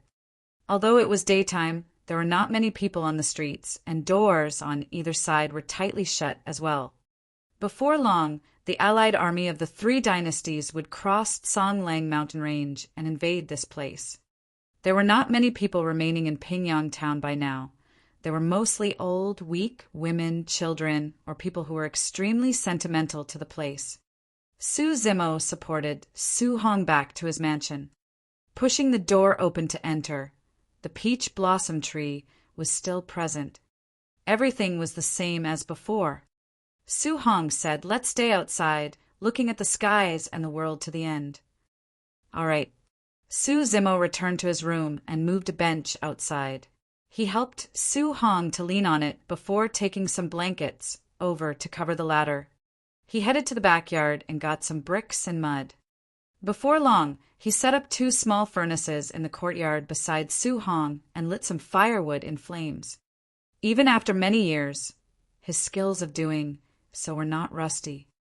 Su Zimo sat at the side and gazed at the burning flames of the furnace in a daze. A long time later, Su Hong suddenly said, "Zimo, I'm already someone that's about to die. Don't stay here to accompany me. Go on." Su Zimo lowered his head and did not speak. Su Hong said, "Miss Ji is injured and I know you're worried. She's definitely not in a good state right now. Go take a look and help her out. She'll be fine." Su Zimo replied, "As the Empress, news would definitely spread a long time ago if anything happened to her." Su Hong shook his head and sighed internally. He could tell that despite Su Zimo's remark, the latter could not conceal the worry deep in his eyes. "Brother, don't worry. We don't have to worry about such stuff." Su Zimo pinched the end of Su Hong's blanket and said softly. Su Hong nodded with heavy eyelids. The journey from the capital of Great Zhou to Pingyang town was long, and even someone who was fit would feel fatigued, let alone an old man at the end of his road. Unknowingly, Su Hong fell asleep. Su Zimo sat in the courtyard and gazed at the south of Tsonglang mountain range. He had a cold gaze and icy expression, remaining silent. Late at night, Su Hong was already deep asleep. Finally, Su Zimo rose slowly and sped in the direction of Tsonglang mountain range. Under the shroud of the night, Tsonglang mountain range seemed extremely sinister and spooky. The shadows of trees swayed and the roars of ferocious beasts caused the mountains and earth to quake. From time to time, ferocious birds would glide through the air. All of a sudden, a green-robed figure arrived in the skies above Tsonglang mountain range. Under the cold moonlight, demonic qi shrouded that person and conjured a series of menacing ancient demons one after another. Su Zimo stood in the air with his mighty figure. His black hair danced and his eyes were bloodshot, resembling a peerless demon king. Instantly, all the demon beasts in Tsonglang mountain range caught sight of that figure. Roar! Su Zimo opened his mouth and let out a deafening roar into the valley beneath him. The weather changed. From Su Zimo, all the demon beasts sensed a trepidating aura. It was a fear that stemmed from deep in their bloodline. A new king was born in Tsonglang mountain range. All the spirit beasts and most of the spirit demons knelt on the ground in dead silence. However, there were still some demon beasts that glared menacingly with malevolent auras. Howl! The overlord of Tsonglang mountain range, the alpha gray wolf, reared its head into the skies and howled. The wolves got up one after another and responded in kind. Their howls spread through the entire place. Su Zimo flew through the air silently and arrived before the alpha. Reaching out, he pushed down against the head of the alpha with his massive palm. The alpha opened its blood-filled mouth and chomped down savagely on Su Zimo's wrist. The flesh on Su Zimo's arm expanded and his tendons pulsated. His entire arm seemed to be made of steel. The alpha not only failed to bite completely, he nearly broke his own fangs. Bang! A single round. The alpha was murdered by Su Zimo in a single round, and its body split into pieces. At the same time, a golden core realm silver moon lion lunged over from behind. With the cover of the moonlight, the silver moon lion's body was almost invisible. As though he had eyes behind his back, Su Zimo threw a punch in reverse without even turning back. Boom! The silver moon lion was killed by Su Zimo with a punch as well. Fresh blood splattered. Two ancient remnant beasts could not even withstand a single punch from Su Zimo. Roar! Drenched in blood, Su Zimo looked down at the entire valley and howled once more. No other demon beast dared to make a sound. Complete silence blanketed the mountain ranges and swamps. Chapter 620. A Farewell with Warm Wine on a Snowy Night. Chapter 620. A Farewell with Warm Wine on a Snowy Night. For the next period of time, Su Zimo behaved like a mortal. accompanying Su Hong daily, spending his days chopping firewood for fire, cooking, and chatting. He was going to accompany Su Hong to the end of the road. Su Zimo recounted his experiences in the years. He started from over 20 years ago, the night when he started cultivating beneath this peach blossom tree. He spoke about Daiyu, Xiaoning, Jiaoshua Ethereal Peak. He recounted every single bit in detail without hiding anything. Su Hong had never heard of anything as such, and everything was extremely fresh for him. When he was excited, his energy level would rise as well. Of course, as time passed by and the weather turned colder, Su Hong's health declined and the time he spent awake diminished as well. Instead, he slept for increased periods of time. In fact, he even told Su Zimo in a seemingly joking manner, "Who knows if I might just fall asleep as such one day and never wake up again?" Su Zimo did not reply as his heart soured in pain. When Su Hong was awake, Su Zimo could not bear to leave. He knew that every single minute spent between them was a minute less left. Every single sentence he said was a sentence less for them remaining. He would only leave after Su Hong was asleep. After leaving the mansion, Su Zimo would move around Pingyang town in an indeterminate direction, pausing occasionally to mull for a prolonged period of time. He walked extremely slowly, as though he was strolling casually. However, if any sharp cultivator were to pass by, they would be able to notice that there was a trickle of spirit qi leaking from Su Zimo's fingertip. It was like a sharp dagger that was carving something on the ground. Mysterious scars would appear on the ground behind him one after another, looking like runic patterns. A single breeze from the cold wind was all it took to cover the scars with dust. When he sensed that Su Hong was awake, Su Zimo would return to the mansion to continue chatting with his brother. Only when Su Hong was asleep, he would leave again. Day after day he repeated the cycle. Nothing seemed to have changed. However, Su Zimo could clearly sense Su Hong's deteriorating health. His lifespan was ending and he was already nearing its limits. This day, after Su Hong entered slumber once more, Su Zimo left the mansion and pulled out a series of old flags from his storage bag. There were a total of 49. The flagpoles were made of wood, but there were no signs of corrosion. The flags were made from unknown beast skins and had mysterious, complicated patterns on them. A single glance was enough to confuse anyone, as though their souls were drawn in. Su Zimo flew through the air. Everywhere he passed, he would examine for a long time before tossing down a flag. The flagpole would slide right into the ground before vanishing after a mysterious glow. One after another. By the time he cast all 49 flags into the ground, he had already gone one round around Pingyang town and was visibly fatigued with sweat on his forehead. His act of tossing the flags looked simple, but it took a huge toll on him mentally. Suddenly, Su Zimo's heart skipped a beat and he returned to the mansion immediately. Su Hong had already awoken by now. Today, he looked to be in a much better condition. However, Su Zimo's heart ached. He was clear that this was a sign of the final respite of lucidity before the end. Su Hong smiled gently. "Zimo, help me heat up a bottle of wine to warm my body." "All right."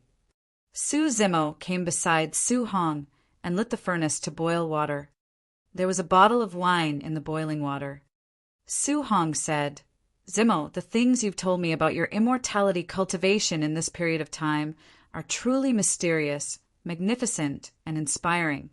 It's good that you want to establish a Tao and help everyone become the best they can be. However, I can also tell that something such as the establishment of a Tao is even more difficult than ascending the heavens." "That's right." Su Zimo nodded.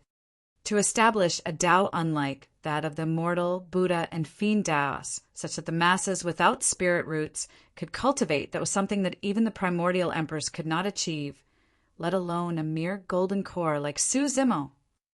The path of the Tao was endless and the future was unknown. Nobody could help him. The moment he decided on establishing a Tao, Su Zimo was destined to be alone. But of course, groups were only meant for sheeps. All ferocious beasts walk alone. Su Hong declared loudly, "What sort of boldness is required to want to change the fates of all living beings in the world? Zimo, whether or not you succeed, I will definitely be proud of you." Immediately after, Su Hong looked somewhat dejected and sighed gently. "It's just a pity that I won't be able to witness that moment. Also, when I'm not around, you must live on well together with Xiaoning." "Brother!" Su Zimo felt his nose stuffing up as he choked and was unable to speak.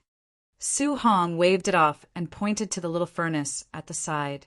"Pour me a bowl of wine." A faint fragrance wafted from the bottle of wine that was in the boiling water. The wine was already warmed. Su Zimo repressed the sadness in his heart and poured a bowl of piping wine for Su Hong. After he received it, Su Hong gazed at the fragrant wine in the bowl with a dazed look. In a flash, a suave young man in a splendid attire seemed to be reflected on the water's surface. He raised his spear and led heavy armored cavalry into a war, domineering the battlefield.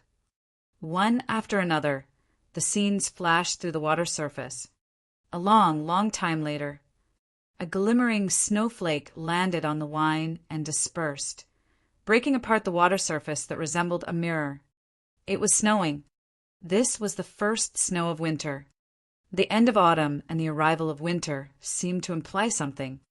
The scenes from earlier had already vanished. The only thing left on the water surface was an old face. Su Hong smiled suavely and raised his bowl of wine, downing it in a single mouthful. It was as though he had consumed his entire life with that mouthful of wine. "Good wine." With a loud laugh, Su Hong passed on. Su Zimo collapsed and knelt with a thud. He gazed at the old man before him and could not hold back any longer as tears streamed like a fountain. This day had eventually arrived. Although he was prepared for it, Su Zimo still felt a heartbreaking sadness at the actual departure of Su Hong. The deeper one was invested in secular affairs. The harder it was for them to sever them. The deeper one was invested, the more painful it would be. The skies gradually darkened. The snow was getting heavier. Su Zimo knelt before Su Hong motionlessly with a dazed expression. He was a cultivator. He was the strongest monster incarnate in history. He was the second person throughout history who managed to cultivate to the extreme foundation establishment realm. Even so, he could not save his closest kin. The snow fell heavily. The temperature turned colder. However, Su Zimo's heart seemed to be burning with a relentless blaze. A long time later, the sound of people and horses could vaguely be heard from the south of Tsonglang mountain range. The sound turned clearer as time passed by. The hooves of the horses were getting closer. Although ordinary people may not be able to sense it, Su Zimo could hear it clearly. Shoo, shoo, shoo. There were even sounds of spirit vessels speeding through the air in the clamor. Far away, dust and earth was overturned. With a cold expression, Su Zimo rose and his eyes surged with a torrential, killing intent. Soaring into the air, he sped towards Tsonglang mountain range. Chapter 6:21 Sinister Forest. Chapter 6:21 Sinister Forest. Dust billowed. The earth shook and the light of armor shone. Far away, a black army was approaching slowly with a steely killing intent. A single look at the dense crowd would reveal that there were millions of people. What was even more frightening was that the army was made up of a few million cultivators. Those marching on the ground were Qi refinement warriors. Those riding on mounts were foundation establishment cultivators. Above the army, there were even spirit vessels traveling through the air. A few cultivators stood on the deck and looked down at the masses against the winds. Those that could board the spirit vessels were all golden cores. This was the allied army of the three dynasties. Led by the princes of the three dynasties, this was an army that consisted fully of cultivators. No vassal state they passed could defend against them. Moreover, there were even a number of nascent souls that held the fort within the Allied army. It was just that they rarely showed themselves. Right at the very end of the Allied army, a dilapidated city that was blood-stained and billowed with smoke could be vaguely seen. Jian and city of Yen country was already reduced to ruins. Corpses were strewn all over the city, and there were rivers of blood. The city lord of Jian and city did not surrender and stood to fight. As such, when the city was beached, the prince of the great Xia dynasty ordered to slaughter every single last person in the city with no survivors. The cities would be slaughtered if they did not surrender. Along the way, the Allied army trampled over countless cities, leaving nothing but mountains of corpses and rivers of blood. This was an apocalyptic disaster for the citizens and living beings of the world. Even if there were mortals that were indignant and struggled or grumbled, nothing changed. Some of them chose to escape. However, how difficult was it to escape? How could mortals escape the pursuit of cultivators with their fragile bodies? Even if they were lucky enough to escape the hunt of the cultivators, how long could those mortals survive in this chaotic era where there were bandits and hoodlums all around? If they hid in the forests, even beasts that were not sentient would most likely be able to kill them, let alone spirit beasts and demons. Their fates were sealed. The Allied army crossed Songlang mountain range that was not far away, and soon the same fate would befall Pingyang town. The princes of the Great Shang, Xia, and Yu dynasties were gathered on the largest and most majestic spirit vessel, surrounded by golden core guards. The defense was tight. The three of them were in a leisure chat with their wine glasses raised merrily. The prince of Great Xia was fat, and when he smiled, his eyes narrowed into a thin slit. They shone with a gold glint as he said lustfully, "I heard from a secret report that Ji Yaoshuo is in Songlang City right now. As long as we cross that valley in front and another few small towns, we'll arrive at Songlang City. Fufu, you're moved, brother, see?" The Prince of Great Shang was a refined man who asked with a fake smile. "Huh." The Prince of Great Xia laughed. Ji Yaoshuo can be considered as a peerless beauty, and it won't be too much to say that she's the #1 beauty of our 4 dynasties of the North region. Who wouldn't want a taste of that? What's even rarer is that she's the Empress of Great Zhou. If I can make her submit, the feeling would be. The Prince of Great Yu's body was robust, and he sneered and smacked his lips. The Prince of Great Shang smiled gently. "I'm not going to fight with you two. However, I heard that Ji Yaoshuo has a younger sister, who is also a beauty. She does interest me instead." Ha ha ha ha. The three of them exchanged glances and laughed merrily. Although Ji Yaoshuo might not stay in Songlang City, if she continues retreating, we'll still have to chase her for quite a bit. The Prince of Great Xia said darkly. "No." The Prince of Great Shang said calmly. She is stubborn by nature. If not for the fact that she was injured previously and chose to retreat because the eldest prince of Great Zhou took control temporarily, there's no way the Great Zhou dynasty would choose to give up on so much of their territory. But now, I heard that she's already awake. Given her character, she will definitely stand by Songlang City and defend it steadfastly. That's for the best. The Prince of Great Yu clapped and laughed. The Prince of Great Zhou remarked with a smile, "In my opinion, the imperial court of Great Zhou is already in a mess. Even if Ji Yaoshuo is awake, the eldest prince of Great Zhou will not want to relinquish his position so easily. Hee, there's no guarantee that they won't end up in internal strife. At that time, we'll be able to reap the rewards without even interfering. We'll capture the Empress of Great Zhou alive and continue heading north to charge right into their nest. Awesome. Let's drink." The 3 princes sat on the deck under the starry night and chatted with vigor. Suddenly, the troops at the front slowed down. The Prince of Great Yu frowned gently. Not long after, a golden core streaked through the air. The moment he descended on the deck, He knelt on one knee. Princes, we have already arrived at Songlang mountain range. It's late at night now, and beasts wander the valley dangerously. Should we proceed and cross it, or make a detour? The Prince of Great Yu rose and shouted. Of course we cross it. Our allied army is mighty and invincible. How can a mere Songlang mountain range stand in our way? Go on. The Prince of Great Xia waved his arm. This mountain range isn't some ancient forest. At the most, there are only some golden core spirit demons. There aren't even any fiend demons. What are you afraid of? The Prince of Great Shang chuckled as well. General Sun, you are indeed a little too cautious. If we cross a mountain range as such alone in the night, there's a chance we might get ambushed by the demons. However, given our mighty force, the demon beasts will want nothing more than to hide far away. What threat can there be? Understood. General Sun nodded and turned to leave. He floated in midair and bellowed, Continue forward! Bang! Boom! Boom!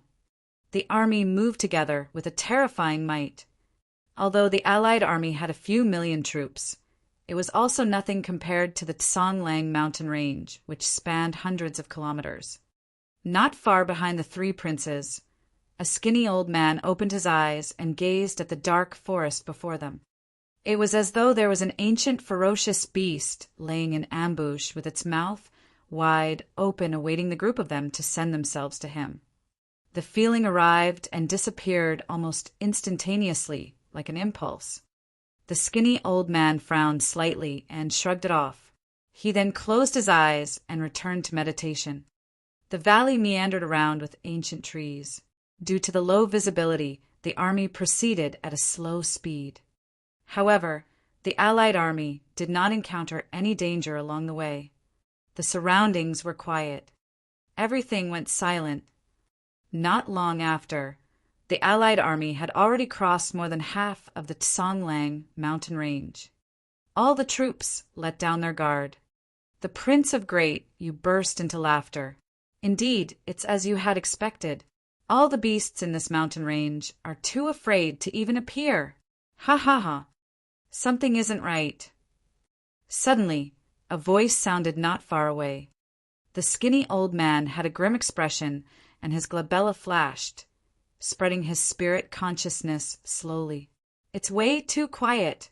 It's so quiet that it's sinister. Even if the demon beasts of the Songlang mountain range were frightened into hiding, there was no way they wouldn't have encountered a single demon beast the entire way. It was as though all the creatures had hid themselves a long time ago. The surrounding air suddenly turned stale. There was a deep killing intent shrouding the dark, sinister forest. Shoo! All of a sudden, the sound of a sharp blade tearing through the air echoed. Immediately there was a boom.